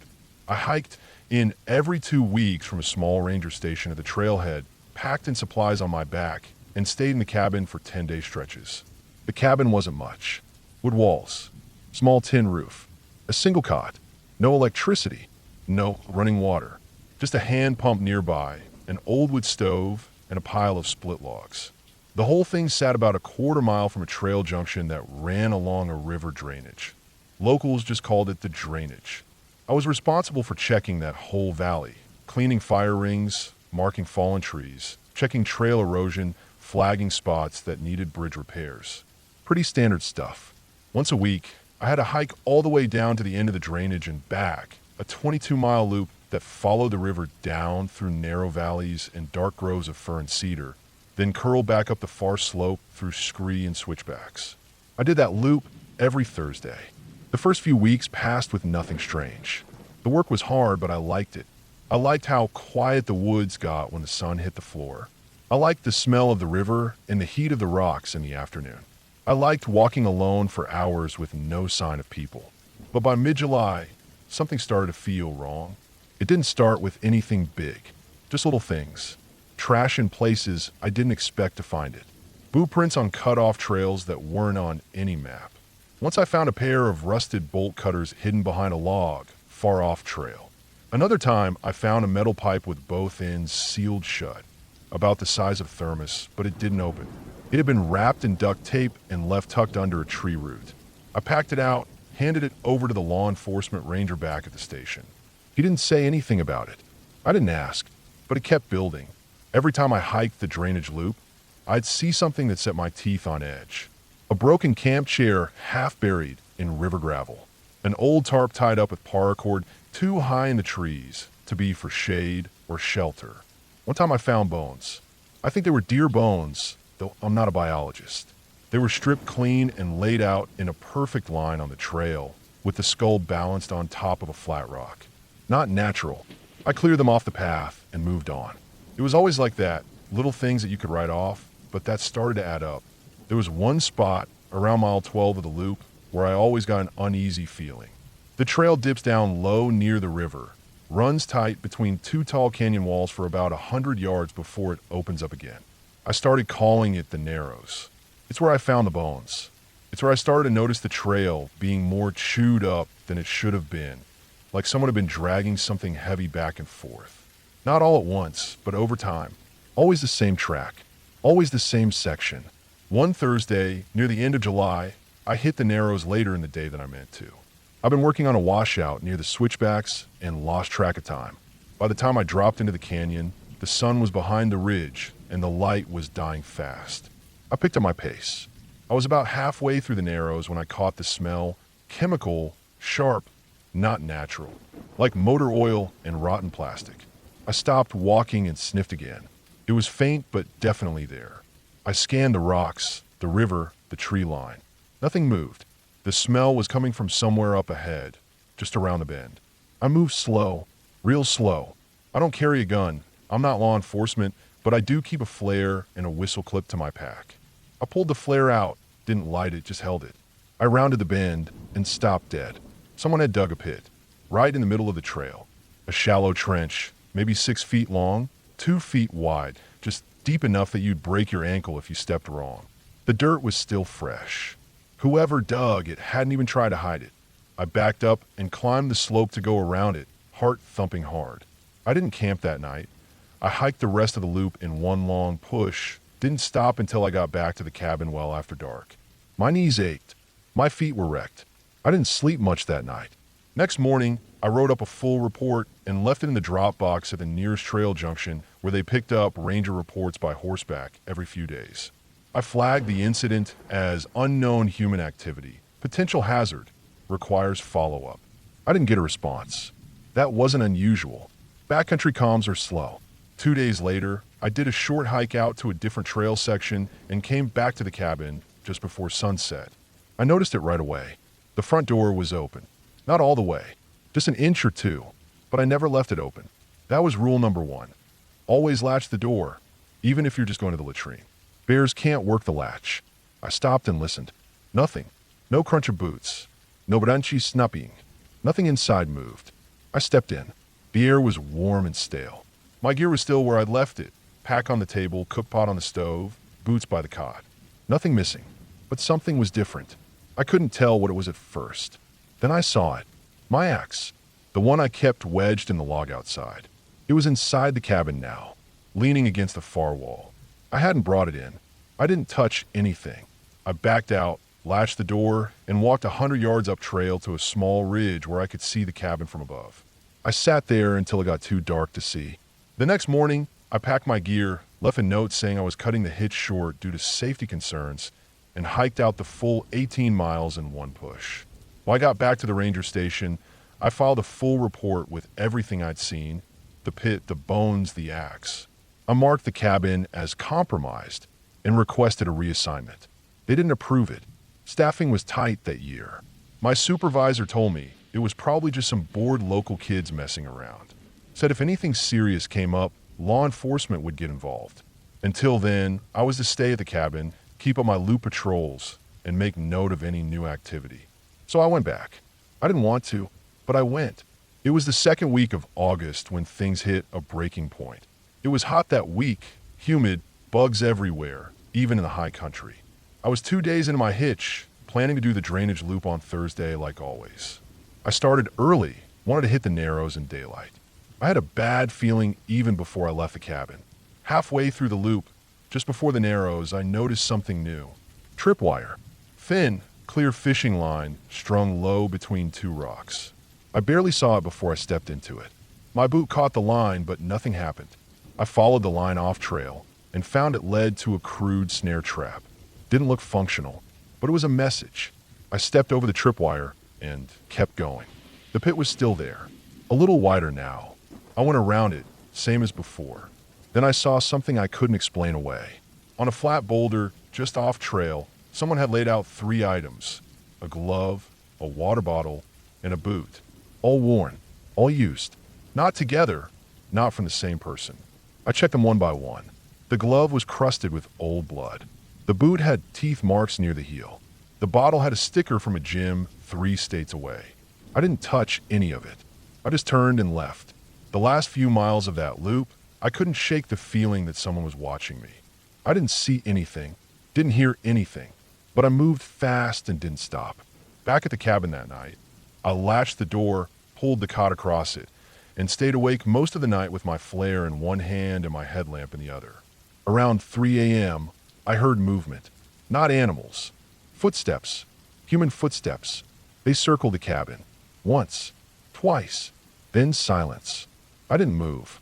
I didn't open the window. I just waited. By morning, nothing was there.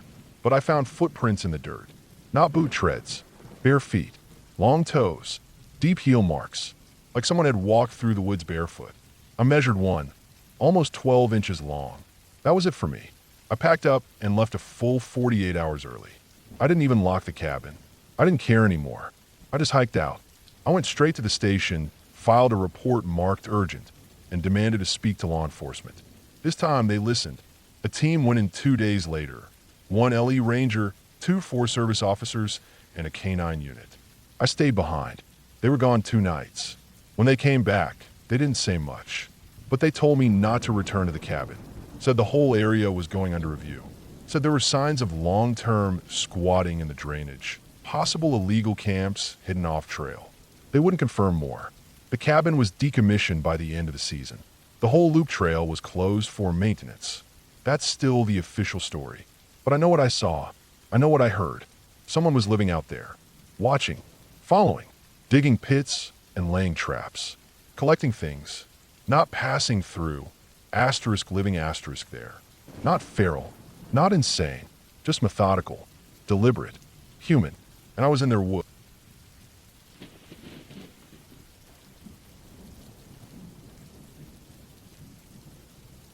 I was stationed at Echo Ridge for 6 months before anything strange happened. Not ghost, strange, or anything supernatural, just the kind of thing that makes you double check the locks on the cabin door at night and pay closer attention to things you used to ignore. Echo Ridge was in the northern corner of Washington state, tucked deep into the Cascades. It wasn't a national park, just a remote section of forest managed by the state. Still, the terrain was rough, dense pine, steep elevation, crumbling switchbacks. It attracted the type of hikers who liked being alone.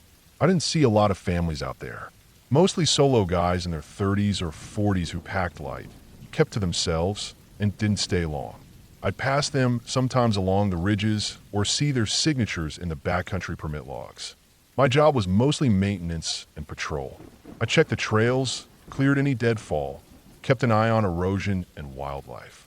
The station was a one-room cabin with solar panels, a weather station, and a two-way radio that only worked if you stood in the right spot on the porch.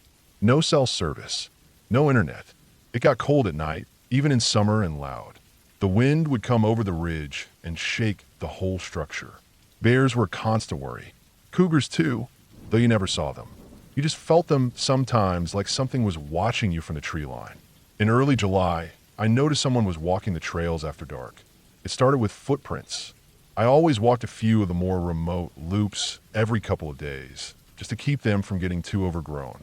There was one in particular, Raven's Path, that I liked because it was quiet and led to an old fire lookout that still had the bones of the structure standing. That trail doesn't see much use. It's long, steep, and narrow, and doesn't loop. It just ends at the lookout. I hiked it on a Monday afternoon. Clear skies, no one around. I always scanned the ground out of habit. It had rained the night before, so the dirt was still soft in places, and I noticed fresh boot prints. But they weren't from me.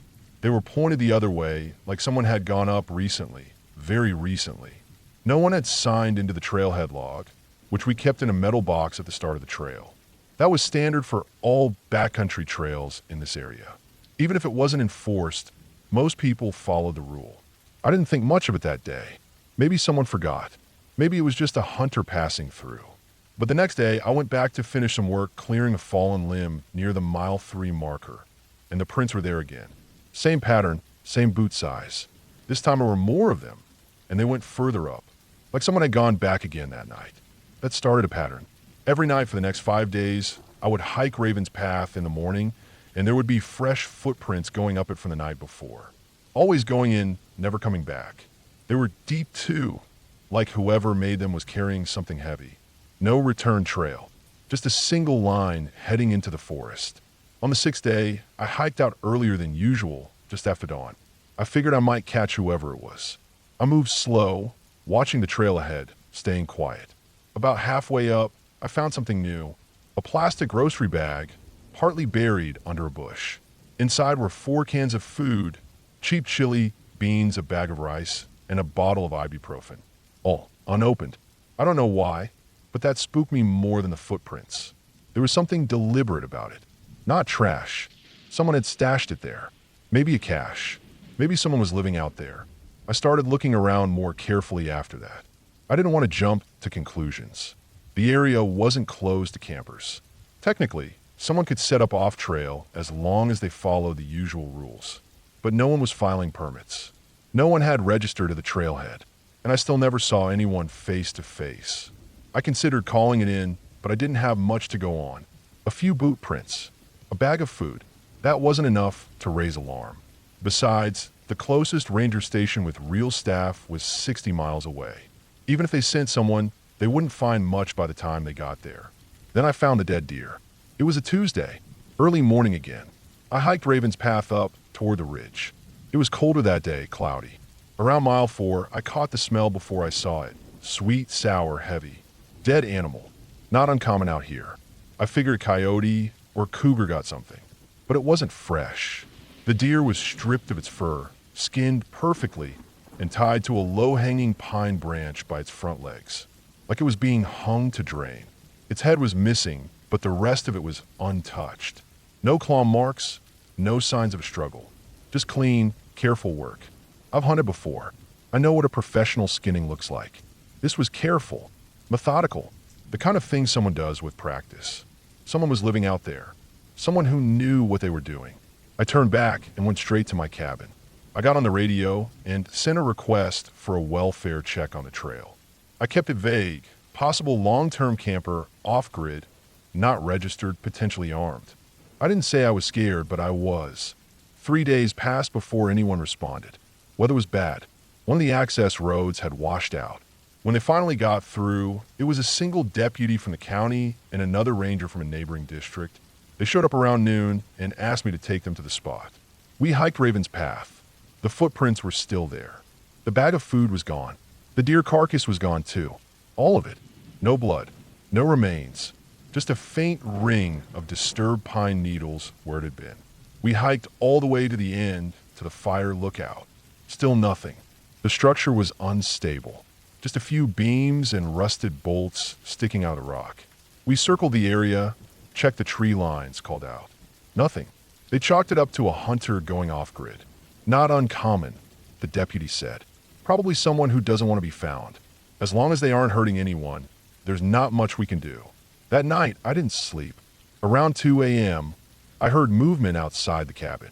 Not footsteps exactly, more like slow crunching, like someone deliberately stepping on twigs. Then a thump, then nothing.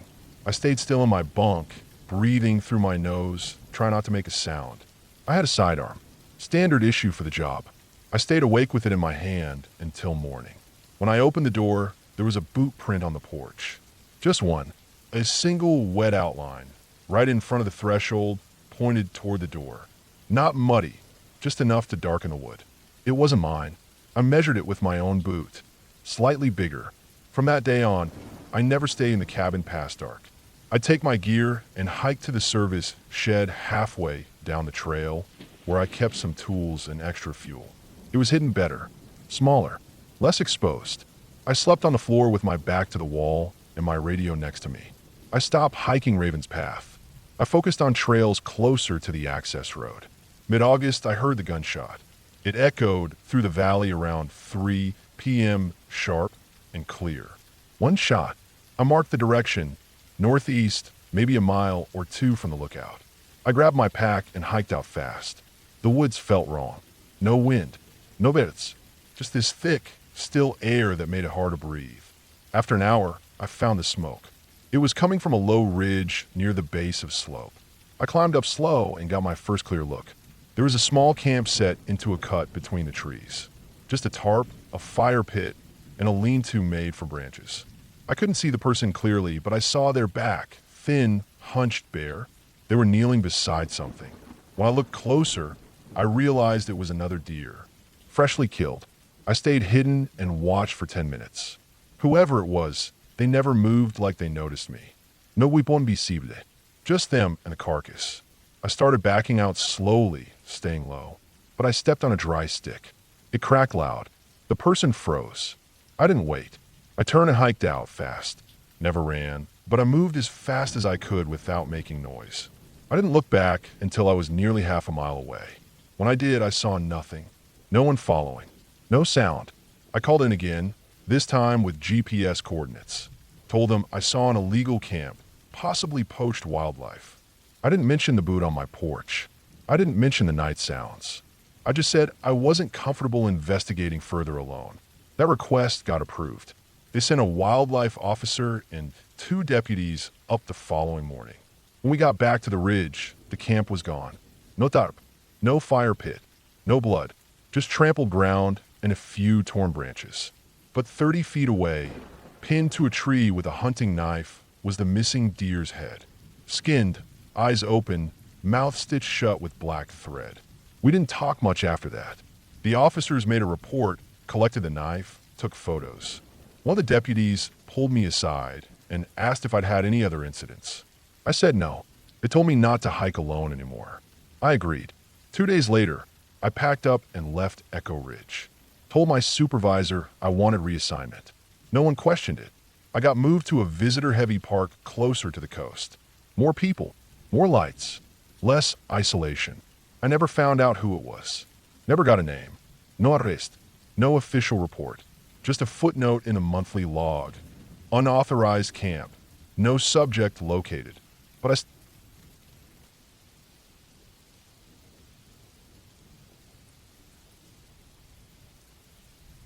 I took a seasonal backcountry ranger position in a lesser-known stretch of forest in Central Oregon back in 2018.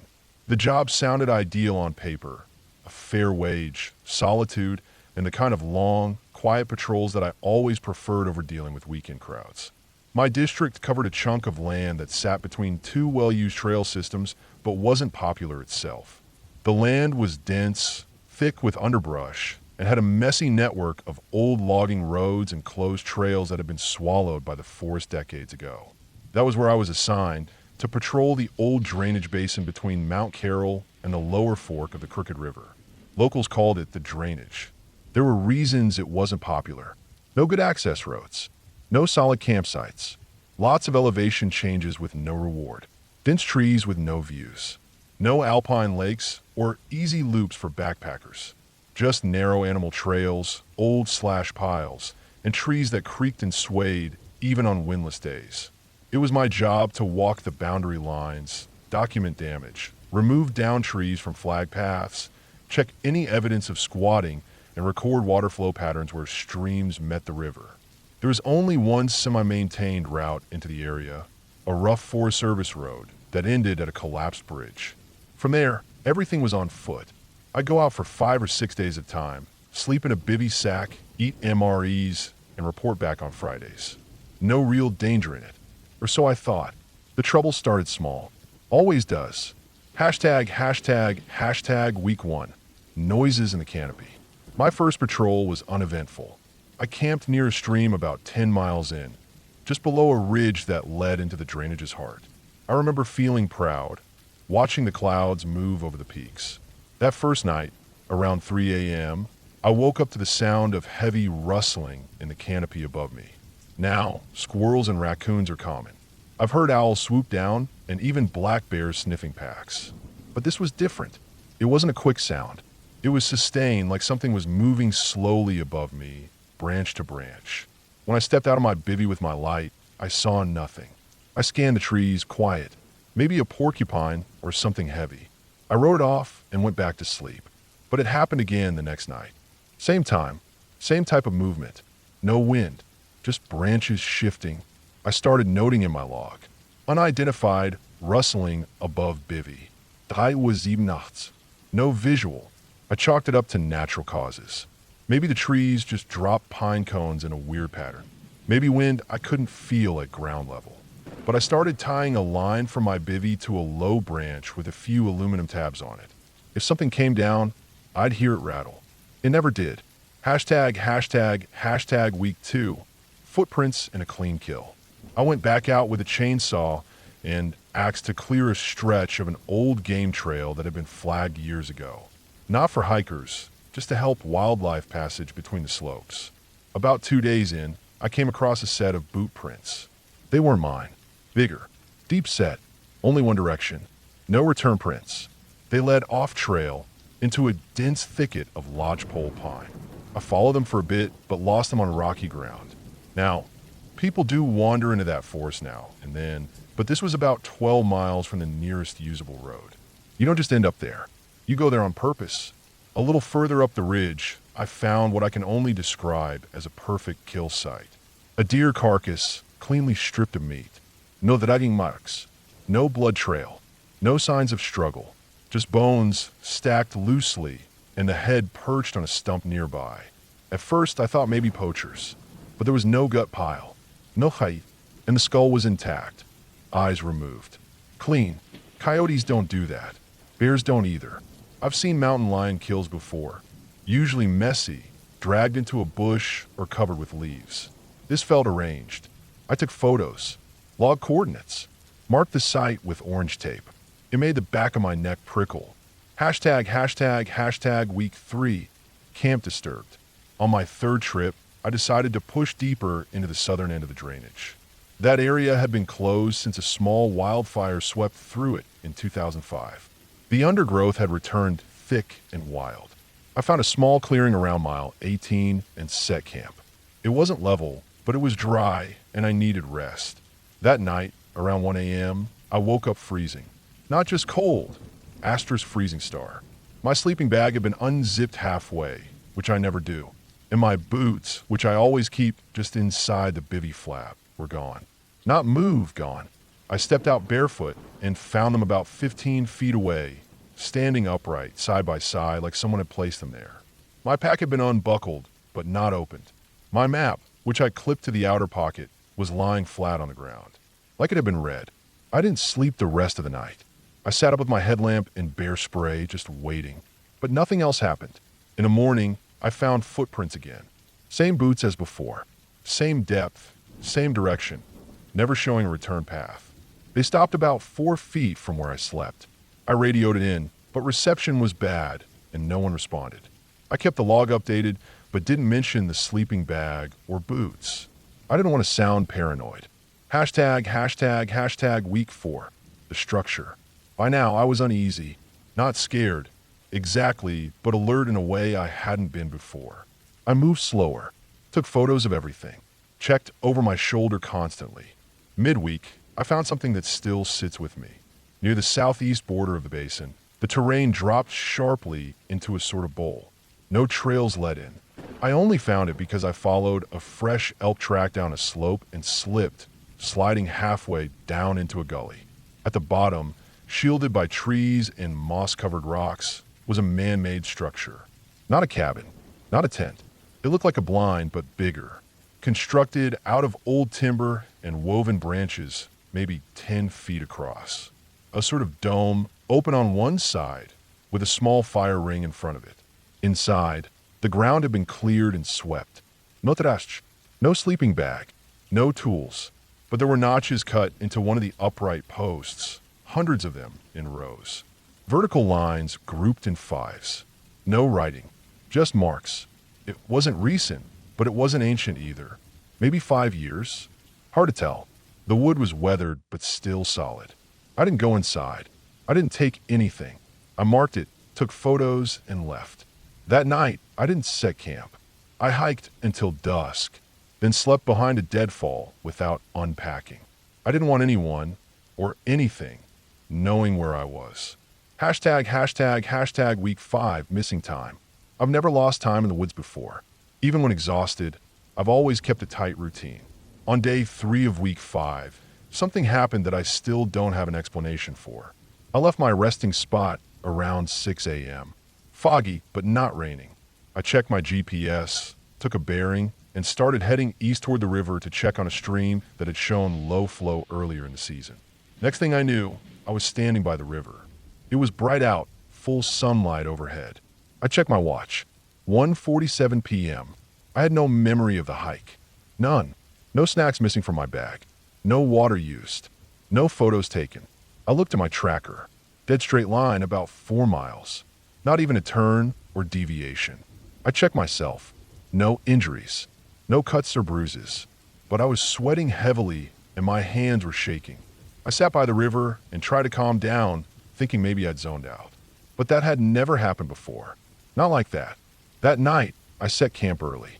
I rigged a perimeter line with bells, something I'd only done a few times in bear country. Around 3 a.m., the bells rang. Once, then nothing. In the morning, I found the line had been cut. Cleanly, with a blade. Hashtag week 6, the clearing. I was supposed to finish my last patrol that week. When I hiked out on Thursday, I reported everything, formally this time. I showed my supervisor the photos, the footprints, the kill site, the blind. I even told him about the lost time, though I felt stupid saying it. He looked tired, said they'd send someone else in to check the site, said they'd logged the structure, but couldn't investigate further without proof of someone living out there. The next morning, he asked me to escort a team of 2 interns and a surveyor back into the drainage. We would check a clearing on the southern end that showed up oddly in LiDAR scans. Perfectly round, about 30 meters across. Too symmetrical to be natural. I didn't want to go, but I agreed. I didn't want to look weak. We hiked in over 2 days. On the 3rd, we reached the clearing. It was dead silent. No birds, no bucks, no wind. The clearing itself was a perfect circle, just like the scans. The trees along the edge were all stunted, leaning slightly away from the center. In the middle was a mound. Not a hill, more like a pile of compacted earth with no vegetation. Maybe 4 feet high. The surveyor walked to it and called it.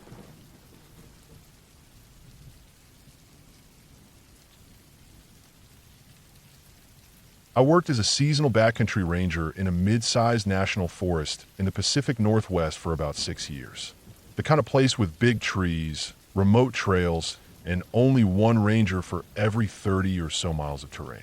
A place where if your radio goes down or your truck won't start, you better have a backup plan or the patience to hike out. This story happened during my 4th season, sometime around late July, and I've never told in full until now.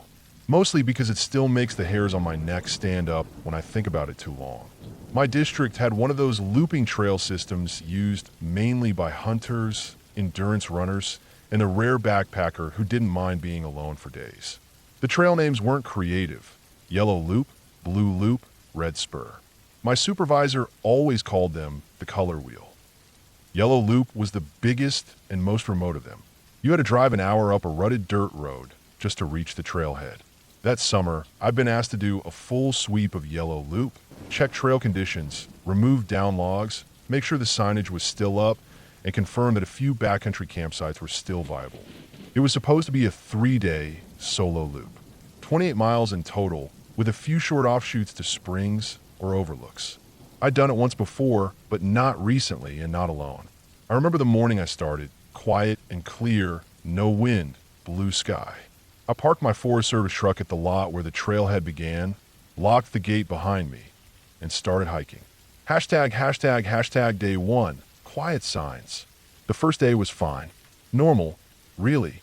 I hiked about 10 miles in, stopping every few miles to inspect trail junctions and knock down some dead limbs that had fallen across the path. No major erosion. No blowdowns too big for my folding saw. I took notes in my logbook, took photos with the work-issued camera, and flagged one spot that needed a new trail marker. Typical ranger work. Around mile 7, I passed one of the primitive campsites marked on the map. Just a flat patch near a stream with a small stone fire ring that had obviously been used earlier that season. There were boot tracks too, big ones size 12 or more, and fairly recent. I didn't think much of it. People used the trails. Hunters especially. But it was odd that I hadn't seen anyone at all so far. That night, I camped near a bluff about 10 miles in. There was a small clearing I liked just off the trail. Flat, dry, and with a view down the canyon. I made a fire, heated up a packet of freeze-dried chili, and wrote a page in my logbook about trail conditions. The sun went down slow, and I felt lucky to be out there. But sometime after dark, I noticed something strange. I'd laid out my sleeping bag and was just about to turn in when I realized I could hear something faint like metal scraping or a clinking sound, maybe 200 yards downhill. It was faint and irregular. At first, I thought it was just my cooking gear settling or maybe a branch creaking in the wind. But it didn't stop. It went on and off for maybe 30 minutes, always coming from the same direction. I couldn't see anything. It was too dark beyond the edge of my fire. I didn't go investigate. That's one of those things you learn quickly in the backcountry. If you're alone and it's dark, you don't go chasing sounds. You wait it out. I sat up for a while with my bear spray in one hand and my multi-tool in the other, just listening. Eventually, it stopped. Hashtag day 2. Odd tracks and a missing blaze. The second day started off normal again. I broke camp around 7 a.m., ate a protein bar, filled my water from a creek nearby, and hit the trail. The next section of Yellow Loop passed through dense fir and cedar groves. It was shaded, quiet, and a bit overgrown in places. Around noon, I came across something strange. A section of the trail had clearly been altered. Not officially. Someone had moved branches and small rocks across the path, forcing anyone walking through to either step over or go around. Not the usual deadfall, either. This looked deliberate. Someone had laid them in a tight zigzag pattern, like they were trying to slow people down. I paused, looked around, and cleared the obstruction. It took maybe 5 minutes. Again, I wrote it off as maybe a prank or someone marking their own private path for some reason. But it didn't feel right. There were no side trails or hunting blinds nearby. Nothing that made it make sense. A couple miles later, I came across another primitive campsite, Site 12 on my map. This one was in rougher shape. The fire ring had been scattered, and a bunch of gear had been abandoned near a fallen log. An old fuel canister, a busted trekking pole, and a torn backpack strap. No trash, no clutches, no thing. Just scraps. That's when I noticed something else. The blazes on the trees, the small painted marks that help hikers stay on the trail, were gone in this section. Just gone. There should have been at least one every 200 yards. But for about a mile, there weren't any. Someone had scraped or sanded them off. I double-checked my map and GPS. I was still on the trail, but barely. That night, I made camp early, around mile 18. I found a flat area near a small pond, surrounded by thick brush. I didn't make a fire this time. Just ate a cold dinner and sat in my bivy sack with my headlamp on, scanning the woods. At around midnight, I heard movement again. Not the metal sound this time, something heavier. Footsteps, maybe 20 or 30 yards off. Slow, careful, like someone walking barefoot through leaves. I turned off my headlamp and listened. The steps paused, then picked up again, moving around me in a half circle. I stayed completely still, hand gripping the bear spray under my bag flap. The steps faded eventually, but I didn't sleep much that night. Hashtag day 3, the cabin. The third day, I planned to finish the loop and hike out before dark. I was tired and on edge, and the idea of getting back to my truck felt more urgent than usual. The last 10 miles were supposed to be easier, mostly downhill with clearer trail conditions. Around mid-morning, I came across something not marked on any of our official maps. A cabin. It sat off trail by maybe 50 yards, partially hidden behind a thick patch of pine. Weathered wood, moss-covered roof, and a single tin chimney sticking out. It wasn't new, but it wasn't falling apart either. Not a ranger station, not a fire lookout, just a plain, square cabin with no windows and a locked door. No markings, no address, no signage, just a thick chain wrapped around the door handles and a rusted padlock. I walked around it. On the back wall, there were scratch marks, deep gouges in the wood like someone had tried to claw or dig their way in or out.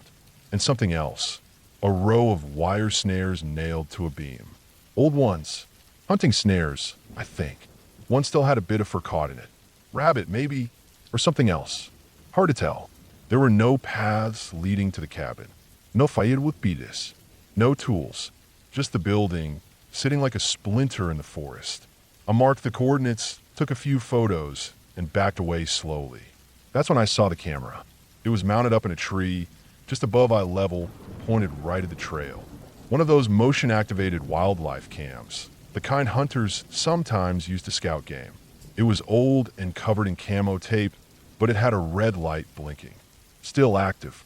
I don't know why, but that was the part that really got to me. Someone was watching the trail. Someone had set up a trap or a warning system.